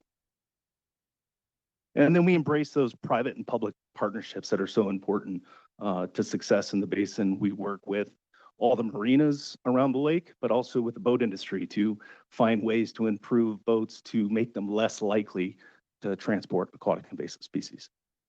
And then using science-based protocols, for example, our decontamination procedures. Using hot water, we have research that tells us the time and temperature that's necessary to kill anything we're concerned about. Ms. Carr had a fun acronym, RSWAMP. We have our own fun acronym, UMPS, Uniform Minimum Protocols and Standards. So those are the standards that anybody implementing prevention across the country is using those same standards.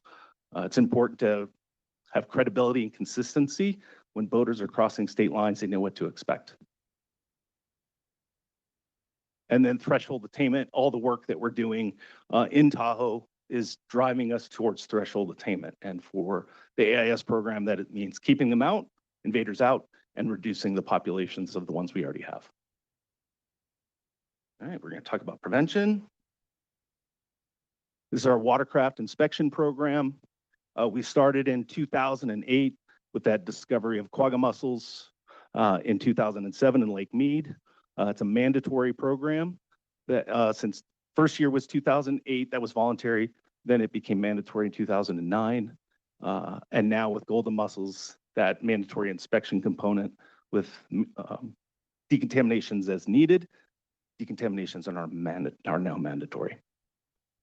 But with all of the decades, well, almost 2 decades of experience that we have since 2008, we're showing that prevention works, and others doing prevention across the country are experiencing the same thing, mostly in the West is where this is occurring. You'll hear from my partner, Kevin Netcher at the Department of Wildlife, talking about their program as well. But we have a cost sharing approach with federal, state, and private funds. The Lake Tahoe Restoration Act providing about 1/3. And I'll talk about the funding model here in a moment. But customer service is a key component of what we do. Service, service with a smile, so to speak. We want to be empathetic. We know that boaters are trying to get out and have a good time, have some fun, and we just want to be able to get them on the water as fast as we can. So looking at, just I'm going to back up 1 second. Just some statistics. Since the program started in 2008, over 120,000 inspections, about 6,500 a year, over 800 boats with some sort of aquatic invasive species on board. I think the highest number we had was in 2021, when we had over 140 boats with some form of aquatic invasive species on board.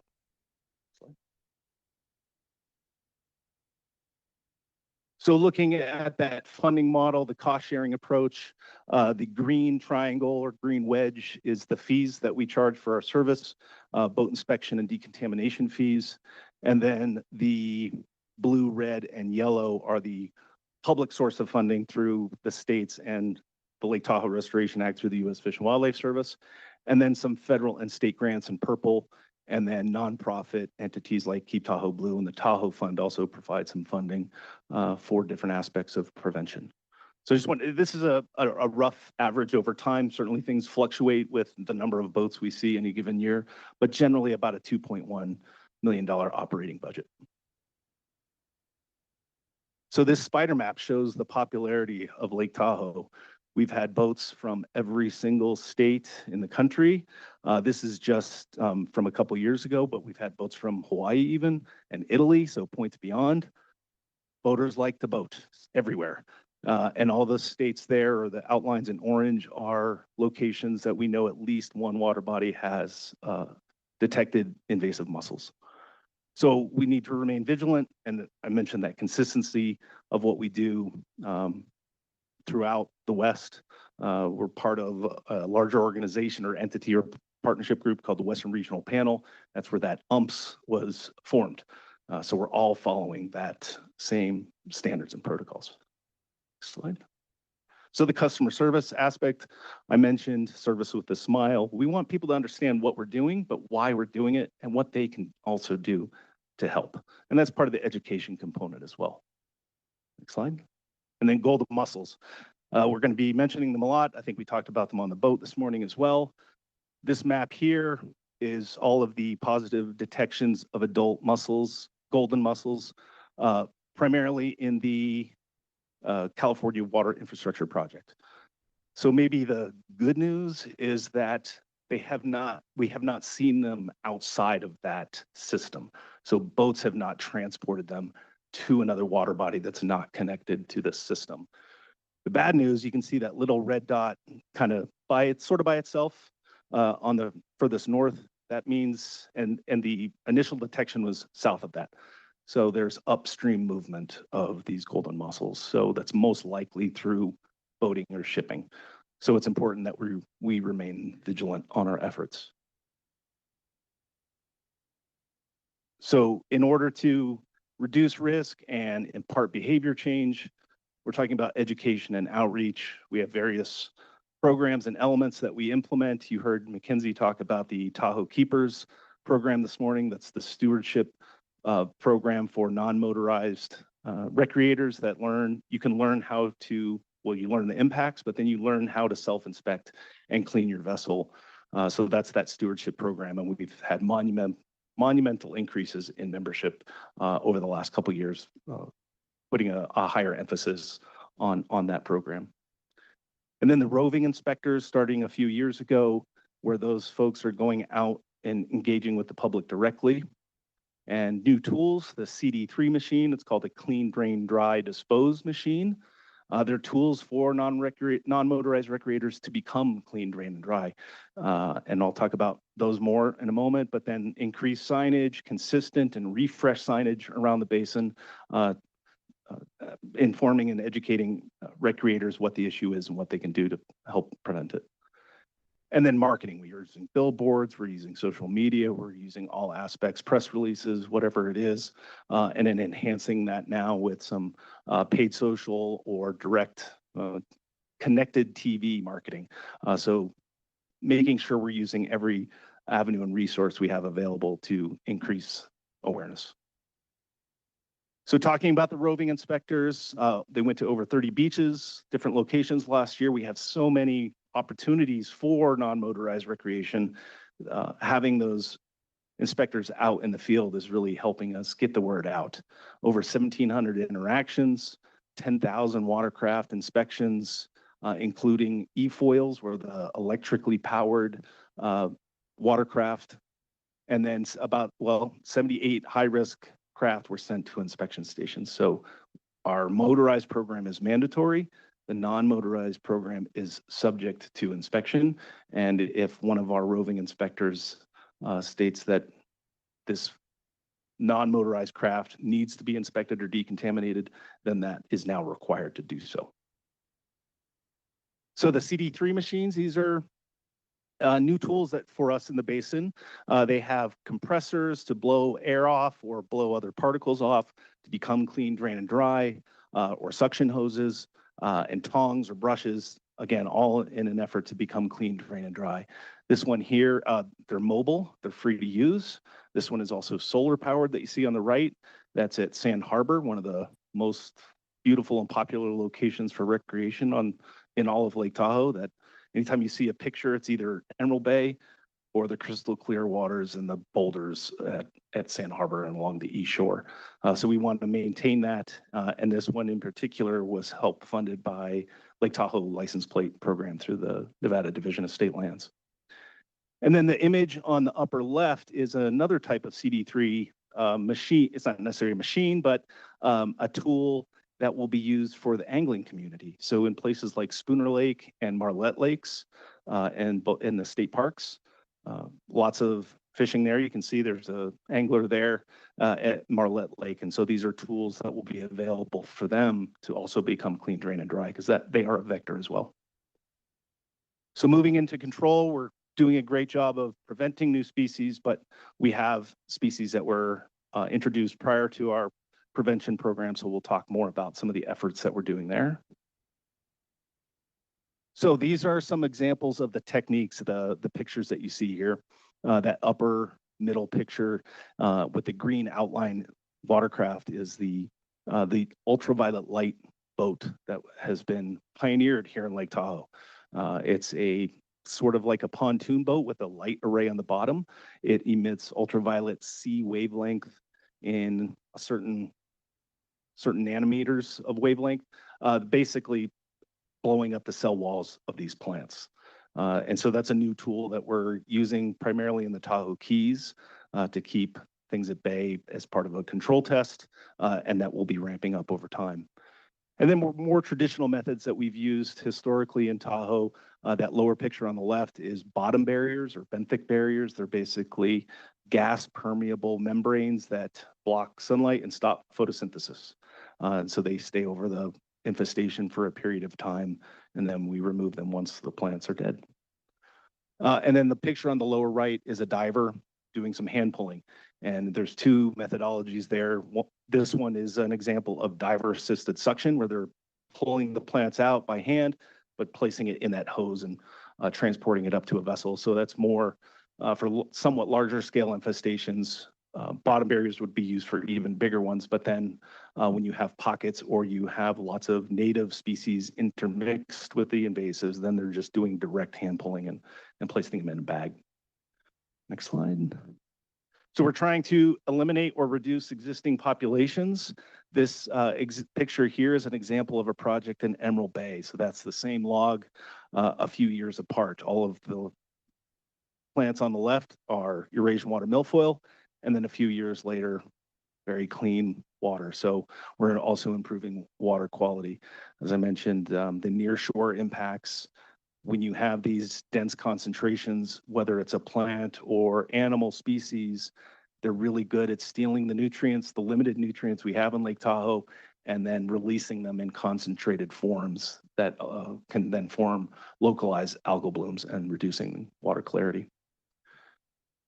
And then this is an example of the largest eradication project we've implemented to date, really important from a water quality standpoint and habitat restoration. This is the Taylor and Tallac Creeks and Marshes on the southwest shore, west of the Tahoe Keys, just north of Fallen Leaf Lake, if that's familiar at all to you. But this is one of the largest remaining wetlands in the entire Lake Tahoe Basin, and they're super important for water quality because they are natural filters of nutrients and sediments.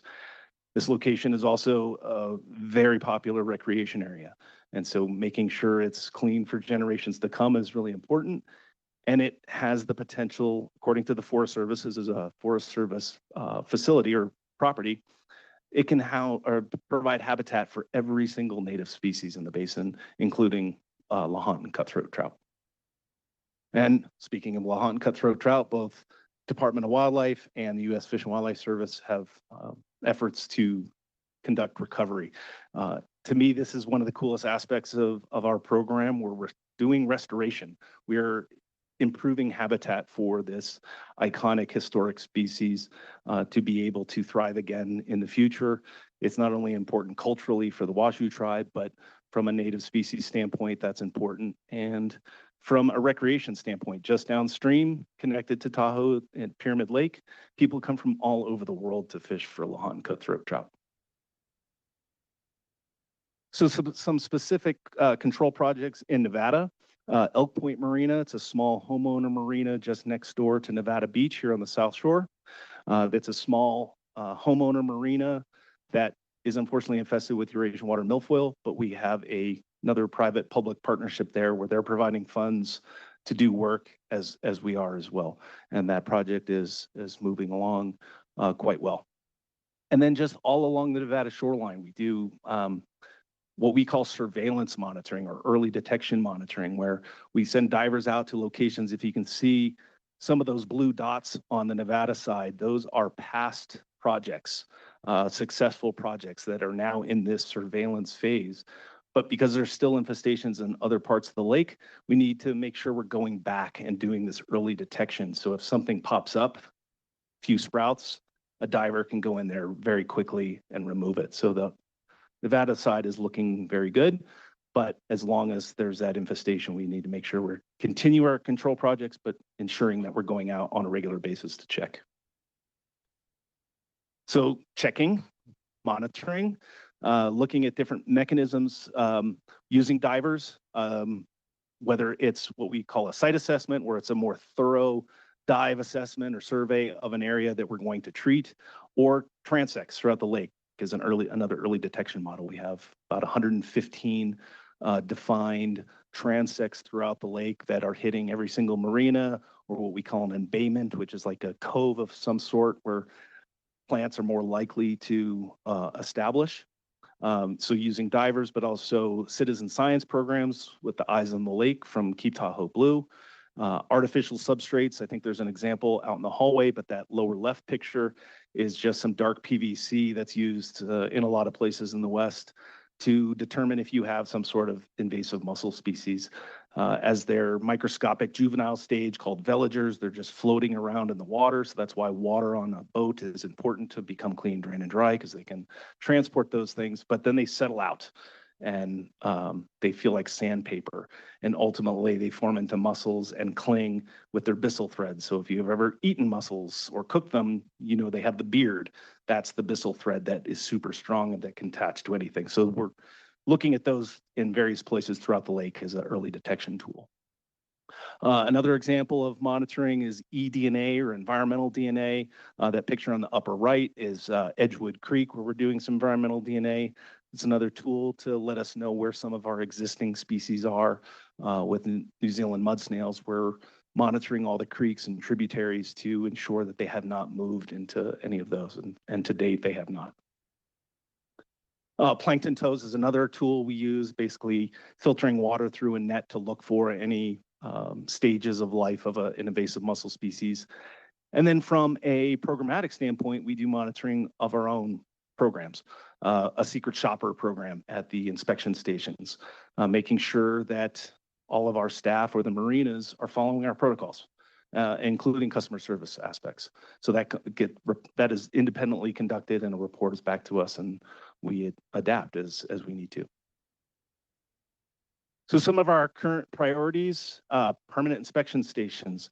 That picture on the right is the multi-use, multi-benefit facility right across the entrance from the Spooner State Park.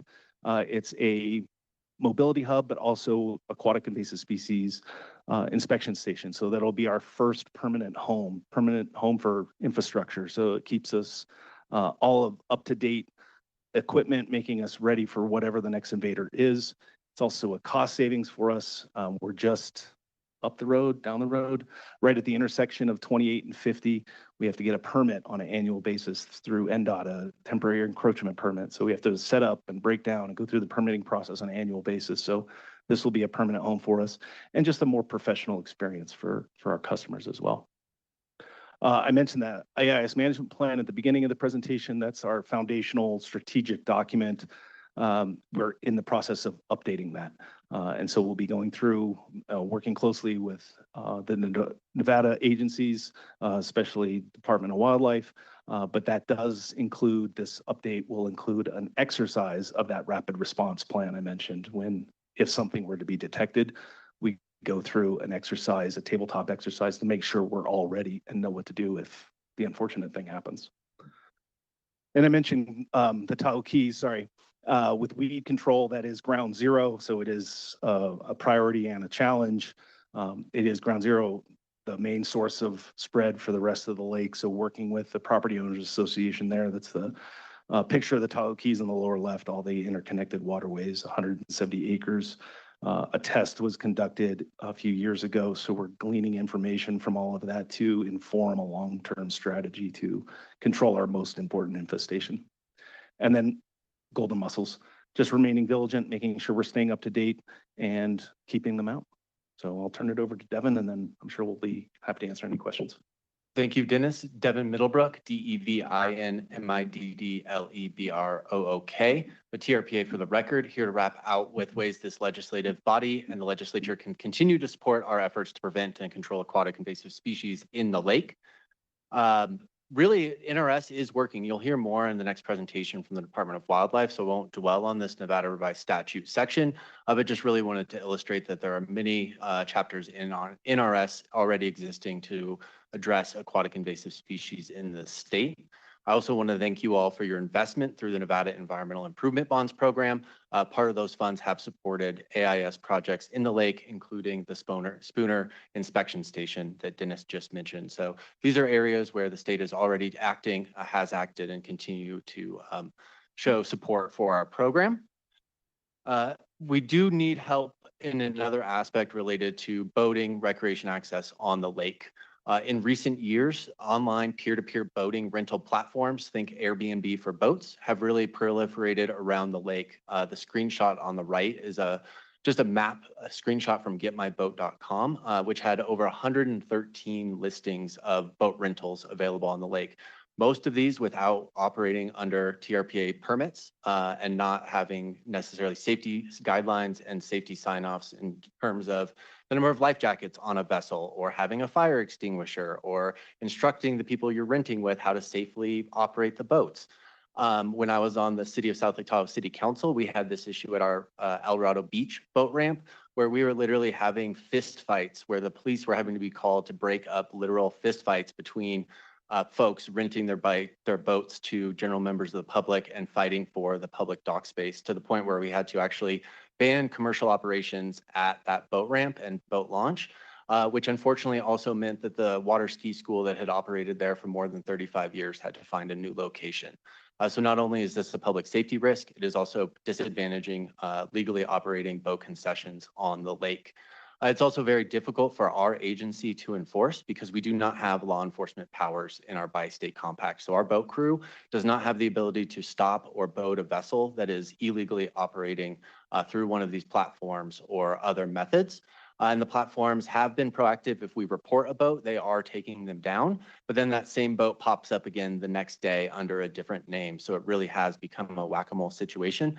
So we did submit a bill draft request to the committee requesting support to enable local jurisdictions, the local counties on the Nevada side of the lake, to better regulate these commercial boat concessions on Tahoe, ensuring they have the proper public safety sign-offs and TRPA permitting approval before they can operate. Second, requiring these new peer-to-peer platforms to actually require the proof of certificate to operate on the lake before listing on a platform. So more of a proactive requirement versus this whack-a-mole situation that we have found ourselves in. And then it's establishing and allowing local law enforcement clear authority to ensure compliance with the regulations on Tahoe. So wanted to highlight that in this presentation, given the connection to watercrafts, recreation, and access on the lake. And with that, we'll turn it back to Chair Goulding for any committee questions. Thank you for the presentation. Committee members. Go ahead. Thank you. And I think this is a great presentation and you guys are doing an excellent job. We were out on the water this morning and learned a lot about aquatic invasive species and a number of these programs, which I know have been in operation for several years. And my question is about the education component. Something that we talked about this morning was how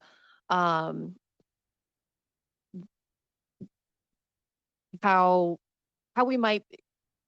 enforcement is about education, right? And like we were talking specifically about the rovers that you have and what an excellent opportunity to both proactively kind of enforce the regulations, but also at the same time that you've set the tone for all of this to be very collegial, for this to be a positive experience, for people to feel welcome at Lake Tahoe, which I think is very, very important. And so I'm wondering what other plans you might have to further educate people about aquatic invasive species. Thank you for the question, Senator Dennis Abaglo. For the record, we are going to be continually increasing rovers to be able to hit more locations as there are so many throughout the region or throughout the basin. So increasing the number of staff that are available. These CD3 machines are the tools that we have. We're working with Keep Tahoe Blue to develop a custom-made one. Now that we have a couple of these in operation through a couple of years, these all have data collection, so we know which tool is being used and for how long. So if somebody turns on the compressor or the vacuum or pulls the tongs that are connected to a cord, we know that. And so now we're looking to the company to customize one for us that will focus on the tools that are most used and just increasing number of those throughout the basin. And also with marketing, using newer techniques, the direct to connected TV I mentioned, or paid social, those aren't things we've necessarily done in the past. And then even beyond that, working with large, really countrywide corporate sponsors like a Costco or a REI to really help improve the message. You know, if you're out buying sodas or chips or beer or gas, then you're going to see the message. Or if you're buying a paddleboard or a life vest, then you're going to see that message. Thank you. Can I ask a follow-up? It might not sound like a follow-up, but you did mention that we don't have aquatic invasive species in fallen leaf and spooner at this point, and that's how we want to keep it. I mean, I don't boat. I've never driven a boat. This is not, something that I'm familiar with as, a recreational activity. I'm familiar, but is that, I don't know how else to ask this, except, is this true in every lake? Anywhere you go, do you have to be cognizant of invasive species, and should you always be cleaning and drying your boat? Or is this something that is of particular concern in particular areas? Yes, you should. Oh, sorry. Thank you for the question, Senator Dennis Abaglo, for the record. Yes, in principle, you should always be concerned about aquatic invasive species. They just have horrible impacts. And the more you can reduce risk, the better. Not every place is as focused on it, but in the West, we certainly have a greater emphasis. Clean, drain, and dry as a mantra we all use. Hint, hint, if you want this hat. And so, yeah, I think practicing that is just going to help us all in the long run. Everything you can do to reduce risk makes our job easier. It makes the access to the water body easier. So, yes, and clean, drain, and dry is actually an older message from it. We've embraced it from a aquatic invasive species standpoint, but it is a old boating thing. If your boat's clean, drain, and dry, you're going to be much more efficient from a gas standpoint too. You don't have stuff on the side of the boat that's creating drag. So it's been something that's been in existence for quite some time. Devin Middlebrook, if I may, just in response to your first question about marketing, one other tactic we didn't mention was when golden mussels were first discovered in California and we were implementing our new protocols, we actually did a direct mailer to 94,000 boaters.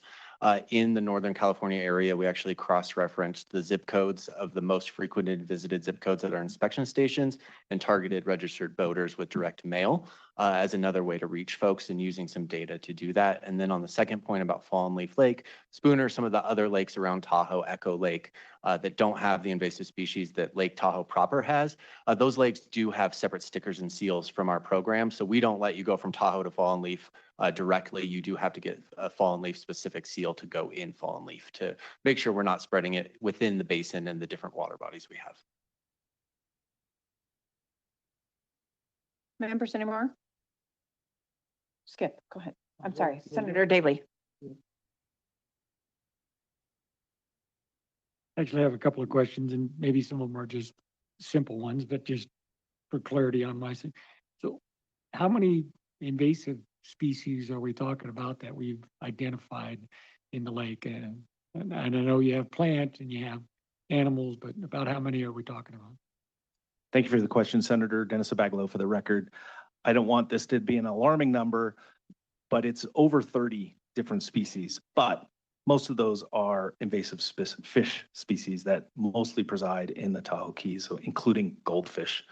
So there's dozens of invasive fish species that primarily live, but just the two plant species and then animal species like New Zealand mud snails, invasive freshwater clams, corbicula, formerly known as Asian clams, but also crayfish. So it's over 30, but the ones I just listed are kind of the primary ones that we're focused on in the lake. Isn't there the shrimp that was introduced? The mysid shrimp, yes, thank you for the reminder. Again, Dennis Abaglo for the record. The mysid shrimp were introduced back decades ago as a food source, and they eat the good organisms in the lake that that we need to help clarity. And there has been some efforts. I think there was a mention in the public comment period about increasing clarity depths that was observed because of the mysid shrimp had a virus or a bacterial infection that was in Emerald Bay.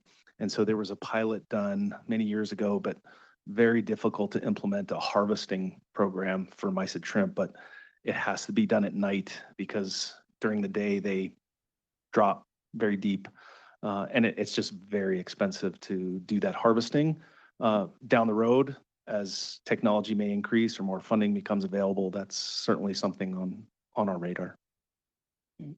Understood. Now, just so on the fish, mainly sticks in the Tahoe Keys area, shallow water, a lot warmer. probably can't survive out in the greater lake as easily. So it hasn't, what concern do we have there? Thank I you for the mean, those question. are pipe type situations out here in Northern California, all over the place, and you're constantly draining lakes to kill them. You can't do that at all. Well, thank you for the question. Again, Dennis Abaglo for the record. Yeah, for the most part, they are in places like the Keys or other marinas that are warmer. Certain types of catfish also in those areas. We do have techniques that can remove them. Electroshocking is something that's done across the country. It stuns fish and they rise to the surface, and you scoop out the invasive ones and let the native ones bounce back. It just stuns them. It doesn't kill them, but then those fish are removed from the system, the invasive ones. It's an expensive undertaking, but we have an implementation plan, some research done by University of Nevada, Reno, Dr. Sudeep Chandra. It was basically a strategic guide to tell us what species we should be focusing on first, and that was invasive aquatic plants. We have good techniques to address those, and they are providing habitat. So you're getting more bang for your buck, so to speak, if you address the weeds first, and then those fish will have less habitat to reproduce or live. And so then we can go after the invasive fish species. Second question, switching to something else. So on your $2.1 million annual budget for the checkpoints and the various things, so how is the Nevada portion of that funded? How are we currently funded? Is it legislature given an appropriation? How is the Nevada portion of that funded? Is it part of what we send to TRPA for their annual funding? Is it some from NDOW? How is that funded? Thank you for the question, Senator. Again, Dennis Abaglo for the record. It's more of the latter, and I'll let either Devin or perhaps Julie speak more to that, but it is part of the Nevada budget to TRPA that is dedicated to aquatic invasive species in the amount of $375,000 per year. That is matched by California in the same amount on an annual basis. We also do receive grants from the Lake Tahoe license plate program through the Nevada Division of State Land, but that is a competitive process, so it fluctuates, but the 375 is a baseline, I believe, in our general fund. Yeah, I don't know if we need another license plate, but so it's funded out of the 2/3, 1/3 funding that the state generally does, or at least the lion's share of that. Is that where it comes from? Okay. Well, just wanted to know on that. On the next thing, non-motorized boats coming in. I know you guys said, I think there was 76 or something like that that got sent off, for further inspection. How do you end up with that? I mean, there's 22 miles of shoreline, give or take, right? Infinite numbers of launch sites or whatever. Is there any way or ideas or how to kind of limit that on the launch site so you guys can focus more? And then you'd have to do an advertising thing, say, hey, you can go anywhere in the lake, but you can't launch from anywhere. Thank you for the question, Senator. Dennis Abaglo for the record. Are we, just for clarity, are we talking about non-motorized or non-motorized? Non-motorized. Well, the motorized, you have to go to a ramp or something. So that's correct. Pretty clear. The non-motorized that people can walk down with. Yeah, the rovers are generally at these very popular public places like Nevada Beach or Sand Harbor or Zephyr Cove, Round Hill Pines, as you saw this morning.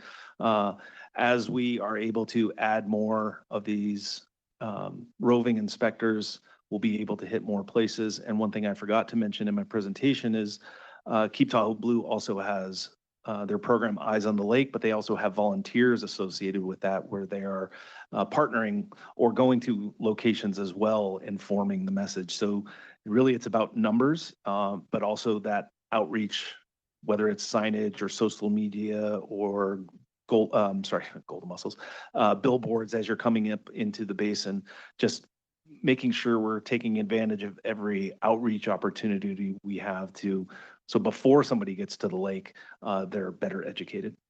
Yeah, and understood. I was just trying to say that you have the program, you're not going to be able to cover every part of the lake. And even if you had a rule, it's still difficult to enforce, but at least trying to narrow your focus points, right? And do whatever you can do to say, hey, you can't launch from anywhere. You're supposed to go to this particular area. You'd have to have a bunch of them around the lake. Obviously, it's different than the boat ramp. But is there any thought on trying to narrow down the locations that you have to monitor in order to be more effective? Devin Middlebrook for the record. At developed recreation sites where there is a paid parking lot and there's a gate where you have to go through and pay to park, we do work very closely and train those staff. So if they see a car pull up that's going to go into the park and they see the kayaks and the paddle boards on top of the vehicle, they are trained to ask those people what body of water they came from, if they know if their equipment is clean, drained, and dry, if they're aware of aquatic invasive species. And they have been empowered to, if someone's coming in and they've clearly got mud and all this stuff coming off of their stuff, to direct those people back to one of our inspection stations. To your point, where we're having more challenges now is with the more primitive recreation access and shoreline access, especially on the east shore. Typically, if you're going to walk or hike 2 to 3 miles to the lake, you're not going to take a big, rigid, hard paddleboard that weighs 20 pounds. That's difficult for a lot of people to do. But now with inflatables, it's very easy to throw something in the backpack and go. So I definitely agree that we need to do more to be checking all of those areas where there isn't already active management and staff on site and a controlled gate access where people can ask that question when they see the equipment. So it is definitely something that the Rover program is addressing, but an ever-present challenge and something we do need to increase. So explain a little bit more on the inflatables that they just put in their backpack. So, I mean, to me, if someone's going down, unless they got little kids, I'm thinking, you know, the little swan and you know, whatever. What other type of inflatables are people using that I'm not thinking of? That are they just going out on a boat and they inflate it and it's an actual boat like a pontoon or something, or what are we doing? What are we talking about? All of those. Thank you for the question, Senator Dennis Abaglo. For the record, this picture here, you can see it's an inflatable raft on the beach, just one of those little, well, there you go. Well, there was an inflatable on the other one, but now on this one too is an inflatable paddleboard. And so from people are bringing them on their boats also, whether it's some sort of inflatable mat or lounge chair, just to enjoy the lake while they're on their boat. But as far as the motorized inspection process, we're looking at everything inside that boat. So if they have any of these floaties or toys on board, we are inspecting and decontaminating those as well. I'm just asking, I know you guys are working on trying to figure out and limit your access points and that type of stuff. And if I could just follow up on that point on the access points, thank you again, Dennis Abaglo, for the record.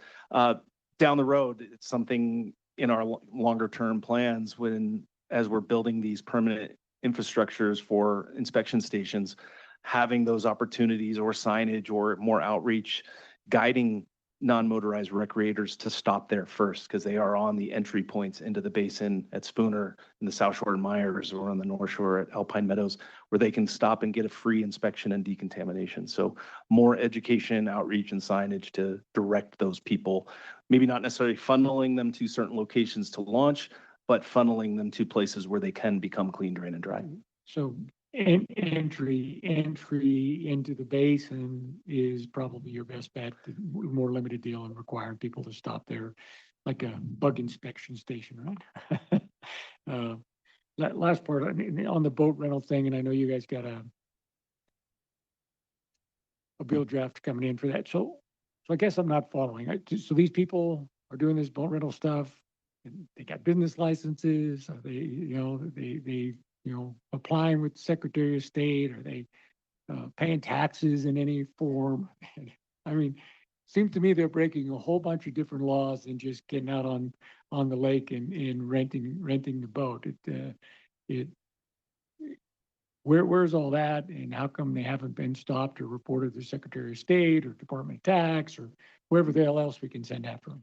Yeah, Devin Middlebrook, TRPA for the record. I don't want to paint broad strokes and say it's everybody, but many of these vessels are just someone buys a boat and puts it on this website and starts renting it with no business license, no safety checkoffs, no permits, anything like that. It is just a very large lake and a very difficult lake to monitor all of the time. An example we included in our submission in a bill draft request is a case we've been working on for many years, since at least the summer of 2021, and ultimately culminated last year in us having to engage with the Coast Guard to chase the boat on the water and actually board them. So there was a Coast Guard boat chase following one of these illegal operators who already had court cases and rulings against them from courts. So it has just been a very difficult thing to follow up on and catch and track every single one, which is why part of the bill draft request is asking for these proactive measures and requiring those proof of insurance, proof of business license, things like that before you're listed on the platform. So we don't have to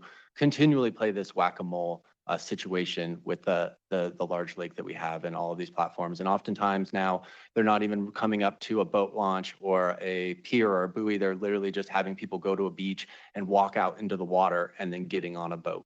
So they're really getting creative with anywhere they can go to avoid having to, have a proper permit or business license. Understood, but so you said they had court cases against them and various things, and I'm gonna be down here in a minute. So he'd been found guilty of something, he'd gotten a ticket for not having insurance. How come these people are still in business and, not in handcuffs somewhere, and various things? And then on the other side of it, the person that's renting the boat, they need to be liable and culpable for that as well. If they're going to do business with someone that's, just violating every rule that we could think of. Because then you don't have to chase the guy who owns the boat. You're just going to chase the person who rented and say, I'm innocent. And I said, no, you're not. Right. And then take their boat, impound that crap. So anyway. Yep, Devin Middlebrook for the record. All the things we'd love to work through if we can move that bill draft request forward. I'm going to get to you in just a minute, but I have a quick follow-up on Senator Daly's question. Where is California on this? Are you also requesting that they address this, or have they already? Devin Middlebrook for the record.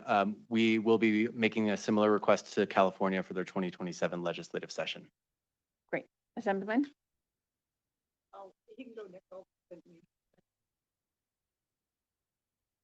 Thank you, Chair. Thank you very much for the presentation. And I have one question.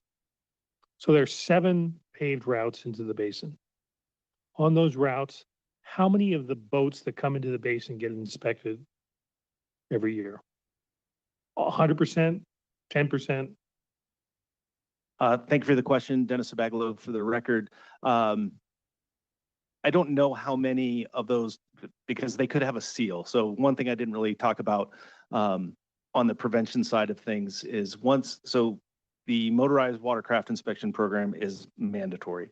So after an inspection is conducted or decontamination is conducted, we put a plastic security seal between the boat and the trailer. And this is a tool NDOW is using, state of Colorado, state of Utah, very similar process. So when they go to the boat ramp, that seal, intact seal, is required. And so if they go to the launching facility without that, then they are sent back.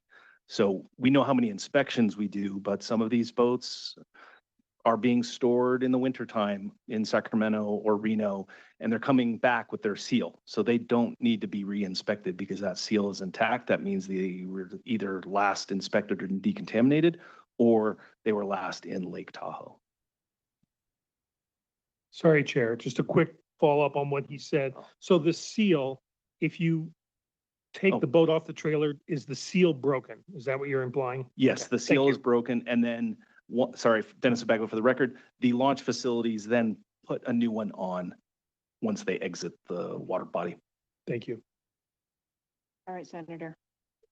Thank you. Thanks everybody for these great questions. And just to, I have a couple questions, but just to address my colleague to my left here on what type of watercraft are putting in inflatables.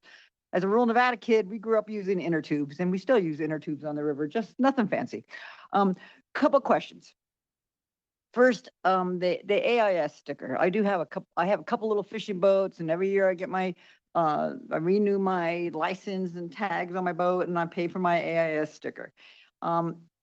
Do other states have this? And what I'm referring to is, we know with the OHVs, we also have a side-by-side. We have to get that license, and we have a sticker for that. And when we go to other recreational areas, other states like California that require those stickers too, that counts. So we're licensed, we're good. Do other states have AIS stickers? You say we have people coming from all over the world, literally, and certainly every state. And if they don't, are we not asking some sort of a sticker? You have to buy a sticker to put a boat in Nevada waters to help offset the cost of this. Thank you for the question, Senator Dennis Abaglo. For the record, so Tahoe has its own sticker program along with the seals. The stickers we issue are essentially a receipt. They say either Tahoe only or Tahoe in and out. Tahoe only pay a lower fee. That means they've come back to a facility to purchase that sticker with that seal intact. For the in and out boats, those are ones that have boated somewhere else and they don't have an intact seal, and that's a higher cost. And that's a one-time fee from an inspection standpoint. Nevada also has their own sticker program that goes to help prevention efforts throughout the state. Kevin Netcher with NDOW can talk more about that, but our program does support, the fees we charge does support the implementation of the program that is cost shared with federal and state funds. So if someone who's paid, follow up if I meant on this. So if someone is paid for the AIS sticker, which I have on my boat, I still have to pay for the inspection? Thank you for the question, Senator Dennis Abaglo. For the record, if you are boating in Lake Tahoe, you do have to obtain the Tahoe seal, and sticker, as well as the Nevada or California potential sticker. And a totally different subject on the fees. When the folks use these CD3 machines, is there a capture mat that they're sitting on? So that as they wash it off, it doesn't get washed back into the lake or down some drain or down some ditch. I mean, just curious. Thank you for the question, Senator Dennis Abaglo. For the record, these are waterless systems, so I want to make that clear. I forgot to mention that before. So using air compressors or vacuum, so there is collection on these machines, so they are not So they're not left on the ground. blowing it off They and put it in can, the air that then it floats and But then it's usually on a paved surface away from the water itself. okay. So in the parking lot of Sand Harbor, for example. So they're dry system, but there is some air pressure around. Okay, but it's not water and heat and dry. It's just blowing them out And also vacuum. and vacuuming them. Okay. All right. Thank you. Thank you, Madam Chair. Thank you very much for the presentation. Good queue up on the Department of Wildlife and Mr. Netcher. Oh, I'm so sorry. Go ahead. Thank you, Chair, and thank you for the presentation. I learned so much this morning, and I think I'm going to dream about clean, drain, and dry tonight. But just like Senator Scheibel mentioned, this is not something I do. I don't go on a boat, and I do have a question in regards to the properties that have the private beaches, and this is more of a clarification question for myself. I'm not familiar with how that works, but do they also have to go through the same inspection process that anybody else does when they go to the public beaches? Dennis Abaglo, for the record, thank you for the question, Assembly Member Moore. Again, I assume we're talking about non-motorized recreation? That, or I assume some of them have private docks on their property as well. Yeah, thank you. Dennis Abaglo, for the record, there are a few locations that have private ramps. There are the few that there are where they can access. We do work with them, so they also have to have the inspection program. So one in particular that comes to the top of my mind is up in Incline Village. There's a certain street with maybe 6, 7 homes with their own little private ramp.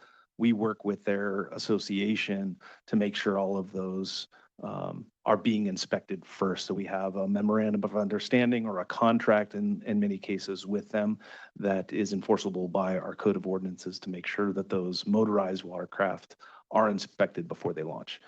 Those are very few and far between. Some places like in Marla Bay used to have a ramp that is now bollarded off, so they cannot use it any longer. And then for non-motorized, certainly any private home could use their property to launch a non-motorized vessel. And that's where that Tahoe Keepers Stewardship Program comes into place, and where outreach and education is super important to encourage them to participate in that Tahoe Keepers program. Thank you. Thank you, Madam Chair. Quick question. Could you just briefly provide an update to the committee on the permanent inspection station at Spooner, progress, budget, expected opening date, et cetera? Thank you for the question, Assemblymember Osborne. Dennis Abaglo for the record. The Spooner location, it's that multi-purpose, multi-benefit project. Ground was broken with some ground clearing this year. And so we're well underway. We anticipate most of the actual construction and placement of our structures for inspection and decontamination will occur next season, with the anticipation of being open for business in May of 2028.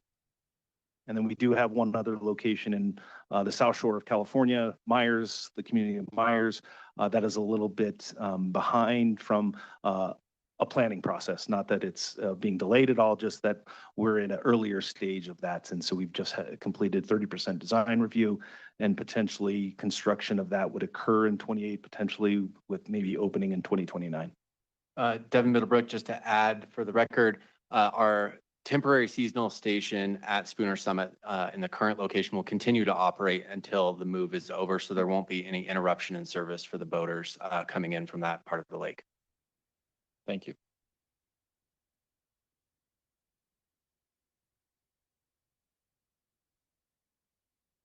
I think now we're ready for part 2. Thank you. Thank you so much for the presentation. Now we are ready for Mr. Netcher. Go ahead when you're ready and introduce yourself. Thank you.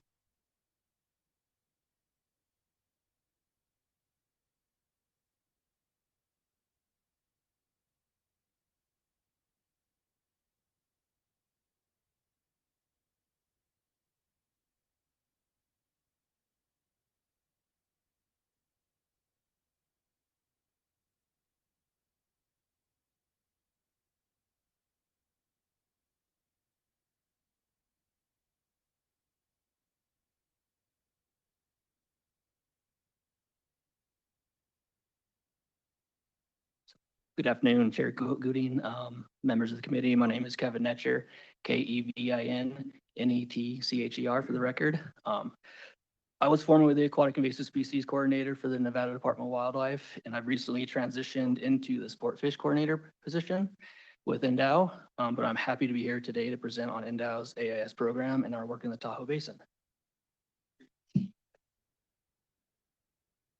Oops. So TRPA already gave a great overview of what aquatic invasive species are, but an aquatic invasive species is a freshwater or marine organism that has spread or been introduced beyond its native range and is either causing harm or has the potential to cause harm. Pictured are 3 aquatic invasive species that are of concern to Nevada: New Zealand mud snails, golden mussels, and quagga mussels from Lake Mead. That's that bottom picture. Additionally, Nevada has statutes defining aquatic invasive species and injurious aquatic species. An aquatic invasive species means an aquatic species which is exotic or not native to this state, and which the Commission has determined to be detrimental to aquatic life, water resources, or infrastructure for providing water in this state. Injurious aquatic species mean an aquatic species which the Commission has determined to be a threat to sensitive, threatened or endangered aquatic species or game fish, or to the habitat of threatened or endangered aquatic species or game fish by any means. So shown are the current lists of aquatic invasive species and injurious aquatic species in Nevada. The aquatic invasive species are primarily the mollusks. That's our three main mussels that we're concerned about, and the New Zealand mud snails. And while the injurious list includes amphibians, crayfish, and fish species such as flagged catfish and silver carp.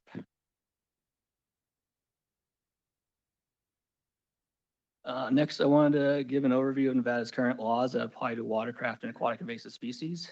We know that overland travel of watercrafts is one of the primary vectors for spreading aquatic invasive species.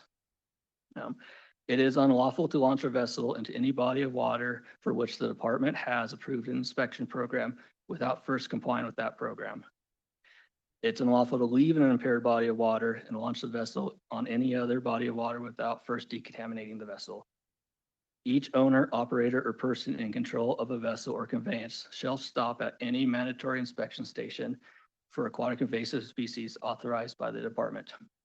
And TRPA's watercraft inspection stations are authorized by the department, as well as stations that are operated by tribal nations. Additionally, a peace officer conducting inspection of a vessel or conveyance and determines that an aquatic invasive species or aquatic plant material is present on the vessel or conveyance, the police officer may order the vessel or conveyance to be decontaminated. A police officer or peace officer may also impound or quarantine a vessel. We also have some NSA that apply. I'm not going to read these ones because they're all quite long, but these are essentially known as our drain plug laws, and they require that all water be drained from the watercraft before transport. Quagga, zebra, and golden mussels all have life stages known as veligers that are microscopic and impossible to see with the naked eye. They can survive several days up to weeks in standing water on board the vessel and can be easily transported between water bodies.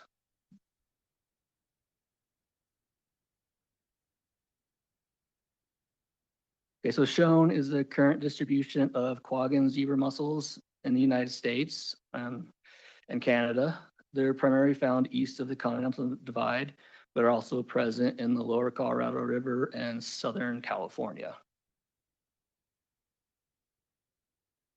And TRPA already shared this map, but this is the current distribution of golden mussels in California. And something I'd like to note is that all three species are believed to have been brought to North America in the ballast water of large container ships from overseas. Quagga and zebra mussels are native to Eastern Europe, and golden mussels are native to China.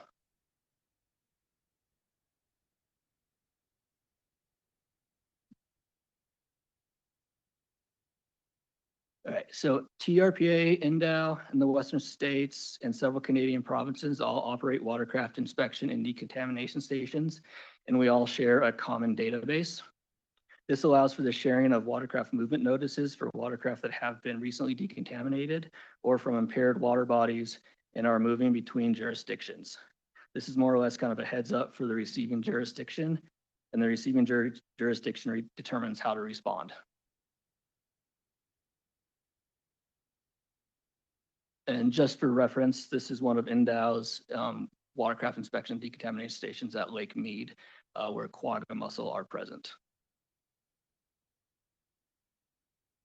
All right, shown is a copy of the movement notice for a watercraft that was decontaminated at Lake Mead and destined for Lake Tahoe. The notice gives information about the boat, contact information for the owners, and anticipated arrival time and details on the decontamination. This is all just passed on to the receiving jurisdiction, and they determine how they want to respond.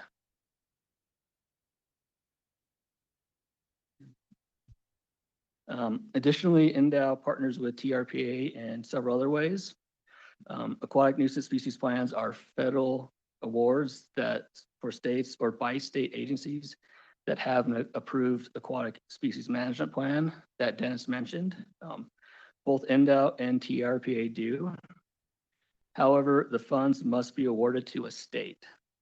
So NDOW Nevada receives these awards on TRPA's behalf and subgrants 100% of the funds to TRPA. And these funds can be used for invasive species, early detection, rapid response, control and eradication, vector management, and public outreach.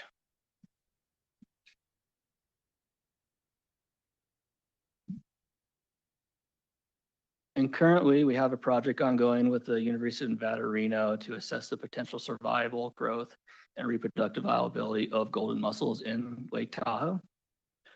Golden mussels are a new aquatic invasive species to North America, and little is known about their ecology. And much of the research on the species originates from China. The research will better inform NDOW and TRPA's prevention efforts and help us better understand golden mussel invasion potential in Nevada. And I want to share some recent signage that NDOW developed and will be posted in Lake Tahoe Basin. The QR code was actually supplied.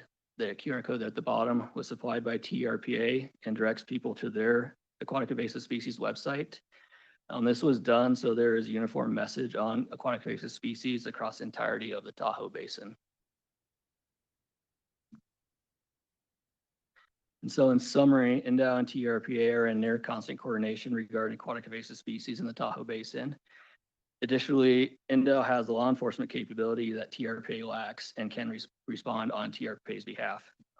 Actually, just yesterday, NDOW game wardens coordinated with TRPA and the California Department of Fish and Wildlife on a watercraft that was infested with golden mussels that originated in California. And then finally, NDOW assists TRPA with funding. And that's primarily through those aquatic nuisance species plan grants that I referenced. And with that, I'll take any questions.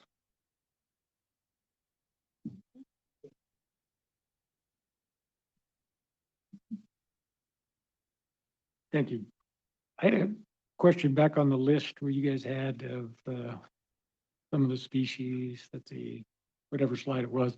You had the aquatic invasive species and you have the mussels on there. And then you had injurious aquatic species. And you had the list. So I'm just wanting to understand the interface between where NDOW is saying, hey, these are species, not all of them are in Tahoe, I'm assuming, right? But they could end up there versus other invasive species. We talked about the introduced yeah, so these introduced shrimp, right, at some time. So just because if they're not on your list, then you guys don't have like enforcement policy over it. Is that what I'm understanding, or? Thank you for the question, Kevin Netcher. For the record, we would still have enforcement capabilities over it. That these are just the species that we have identified to be the highest risk for us, either for infrastructure and water or some of our native species. So any species that meet the previous definitions of not native, introduced, whether it's going to cause an injury or an unknown, if it's not native, you guys would be able to say, hey, you can't introduce this, or you're introducing this. However you're doing it, it would still come under your enforcement and jurisdiction. Yes. Kevin Etcher, thanks for the question. For the record, yes, any species that would be brought in the state, they'd have to get an importation permit, and we still have authority over all wildlife in the state. Okay, and that was the question. So the other question that I had, and you mentioned it on, and recently, and maybe I'm crossing understandings. Recently, there was a news article here in Northern Nevada where there was 3 or 4 gentlemen, I guess, were trying to tamper with that seal on the boat launch and try to get around the inspection or get around the fee for re-inspection or whatever it might have been. Are you familiar with that? Not that specific case, but I believe it happened. Yeah. So who has, because TRPA said that they don't have law enforcement jurisdiction over that type of stuff. So they may have stopped them from launching or caught them, but they reported to, would it be you guys, the sheriff? So who has that authority? Thanks for the question, Kevin Netcher. For the record, NDOW game wardens would have that authority. They would be able to cite that boat owner as well as any peace officer. Yeah. And then, so which gets me to my other part, because you said that you had the ability to quarantine or impound that. I know law enforcement, if you're speeding down the highway and you get pulled over and they fine drugs or whatever in your car, they impound your car, right? They take it and sell it at auction, whatever like that. So you guys can impound. So what happens on that? You can write them a citation. To me, if they're intentionally trying to evade, do we need to strengthen the law for you guys to impound that boat? I think it should be a rule that that's the penalty. Don't do it because that's the penalty. Yeah, thanks for the question, Kevin Etcher for the record. Typically our wardens, if a lot of times these boat owners are moving these species on accident, and if they're cooperative with us, we don't take those drastic steps to quarantine and impound their boat. But if they're purposely avoiding our program, we do and we can take those steps. A couple years ago, we impounded some boats here in Lake Tahoe. We actually quarantined them in place, and so they weren't allowed to use them or move them until they got full decontamination. And I believe those people were cited as well. Right. Well, because these gentlemen were tampering with it, and we do everything we can. You can't. There's only so many areas to come in, and I think we should do the impound more and maybe strengthen the law or whatever. Because I'm hoping that the I'm Joe Lombardo line won't work on your guys like it does for Las Vegas Metro. That's what I'm hoping. All right, any other members? Questions? Thank you very much. I think we now have NDOT part 2. So, NDOT, I'm sorry. I can see our NDOT representative here, so I had NDOT on the mind. We have one more NDOT presentation, is that correct? Yeah. So thank you very much, and please join us at the table.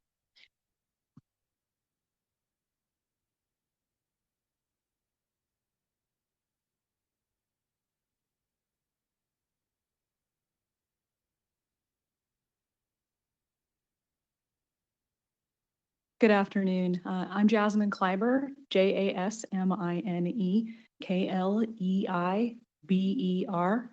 I'm the administrator for the Biodiversity Division at Nevada Department of Wildlife. Today we have 2 presentations for you that will give overviews of 2 different programs that are operating within the Lake Tahoe Basin. I'm joined today by biologist Mark Enders and biologist Becca Cornelia, who are going to provide overviews on the Tahoe Environmental Improvement Program and Tahoe Resource Team activities, as well as our Game Division bear conservation and management programs. So after we provide the 2 presentations, we'll be happy to answer any questions that you may have.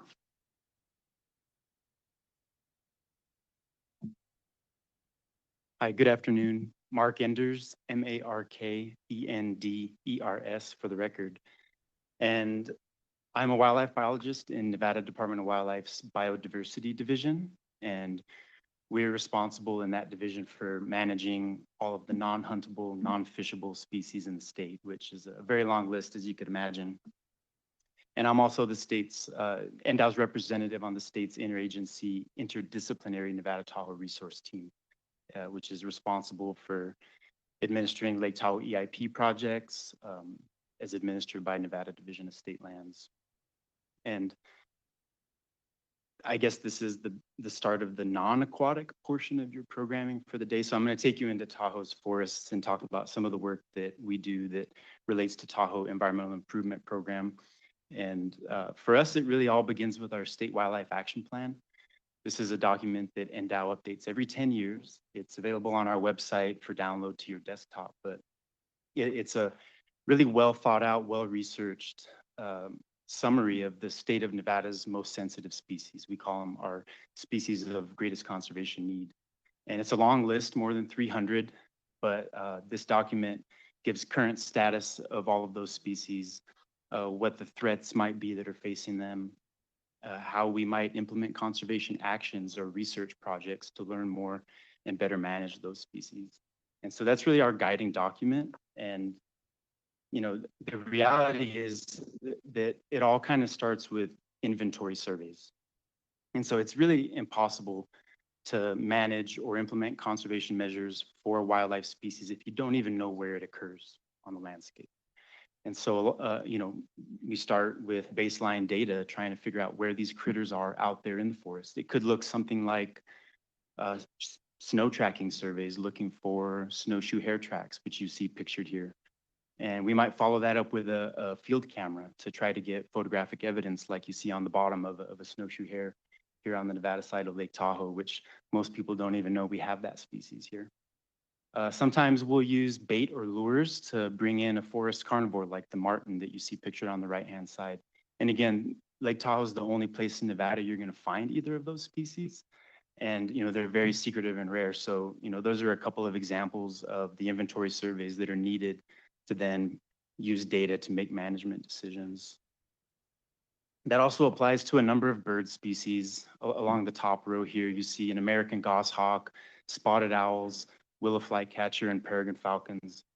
All very important species to us. They're rare in our state. They're rare at Lake Tahoe. They're, sensitive to disturbance in ways that other species might not be. And I think the key thing to highlight here at Tahoe is, it's a multi-jurisdictional environment where we have, a lot of stakeholders and we work in lockstep with Forest Service or our partners across the California state line and TRPA. We all have very, similar goals when it comes to conserving and managing these most rare species.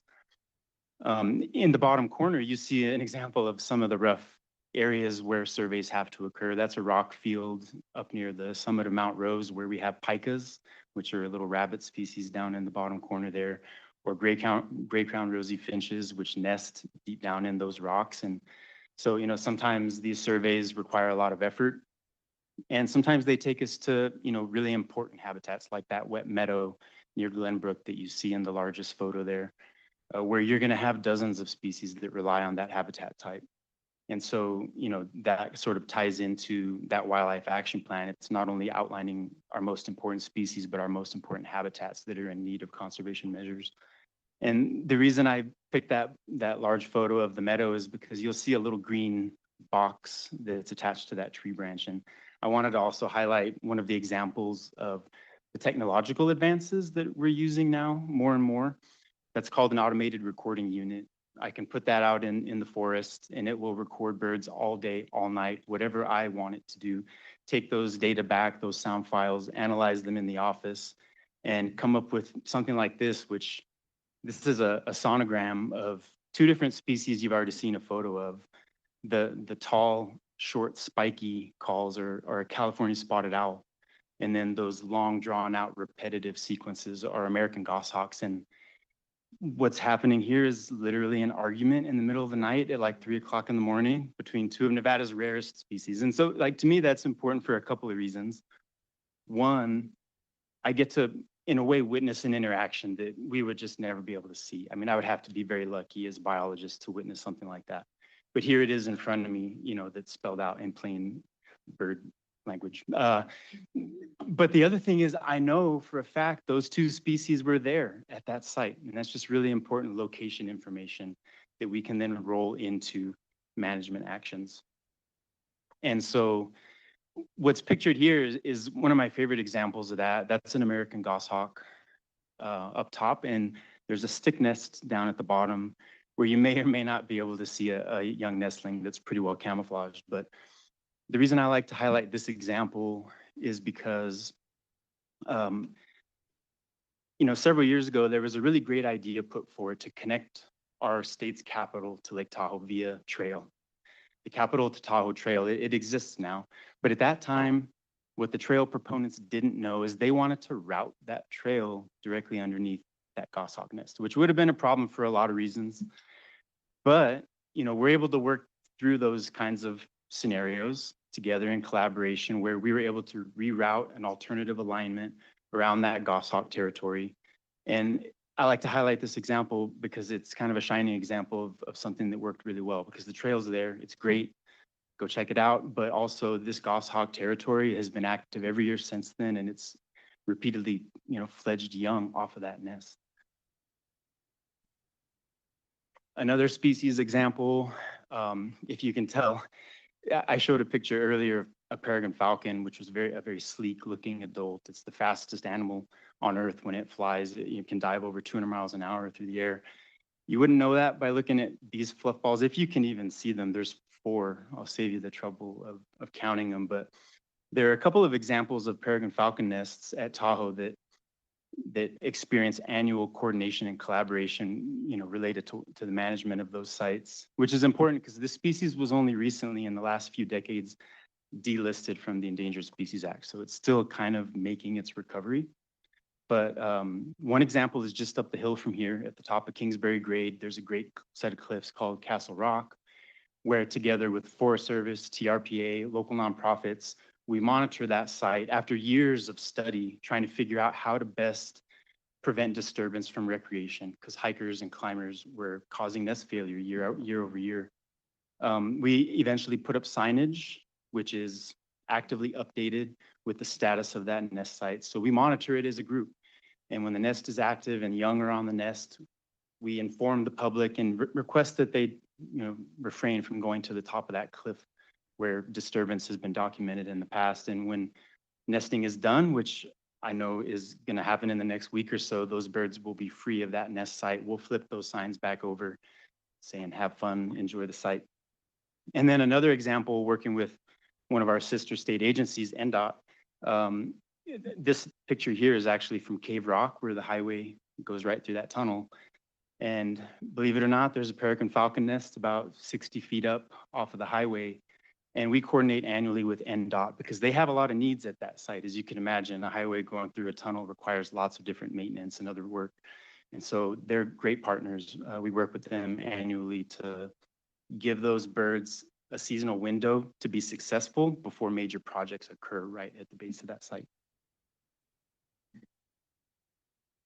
And then speaking of sister agencies, we work quite a lot with Nevada Division of Forestry because, as I'm sure everybody's aware, they have a great program reducing wildfire risk at Tahoe, which is, just such an important task that they have. But, we also have this rare species of owl that inhabits old growth forests that are just naturally more dense with trees. And, on paper, you would say maybe a higher wildfire risk site where those owls are living. And so we're constantly coordinating with Division of Forestry to protect these sites that we know of while also, facilitating these important fuels reduction projects at Tahoe's forest to, protect this place in perpetuity. I said this was the non-aquatic portion, but this is only slightly aquatic. So Marlette Lake, you might be aware, recently experienced a dam reconstruction project, and that's wrapping up this season. But that required a pretty drastic drawdown of the water, and so we had a lot of experts at the table trying to evaluate what impacts that might have. And my role in that process was to evaluate the effects on the bald eagle nest that has been at Marlette Lake since the mid-90s, when bald eagle nests were a huge deal. They were just recovering from being endangered. They were still listed on the Endangered Species Act at that time. But, fast forward a couple decades later, and that's still an active bald eagle territory. And Nevada's got the fewest bald eagle territories in the continental US. So important to us for a lot of reasons, but, you can see here what that looked like for that eagle pair, where the water was drawn down so low it could literally perch on a mud bar in the middle of the lake. But we were able to coordinate with Public Works and U.S. Fish and Wildlife Service on developing an eagle conservation plan for that project, where we tried to evaluate what the possible outcomes might be, establish mitigation measures that we could implement if needed. And like I said, that project is wrapping up now. This season, it should be completed, but I will say it was a success story again, because that bald eagle nest had 2 young that should fledge and leave the nest and sometime in the next couple of weeks. So again, a way that, we can be at the table to implement conservation measures while still, there's a lot going on that needs to happen. And so we can help just be a partner and facilitate those projects while maintaining good quality habitat. And, I mentioned inventory surveys, and this one takes a slightly different form. There's a disease called white nose syndrome that impacts bats. It doesn't affect humans, but it's been devastating to bats all across the country. It's caused by a non-native fungus that was introduced to upstate New York, and then over in 2006, and slowly over the last 20 years has marched across the country. And unfortunately, the writing was on the wall, but Nevada was the last state in the continental US to finally confirm presence of the fungus in Clark County. That was confirmed last fall.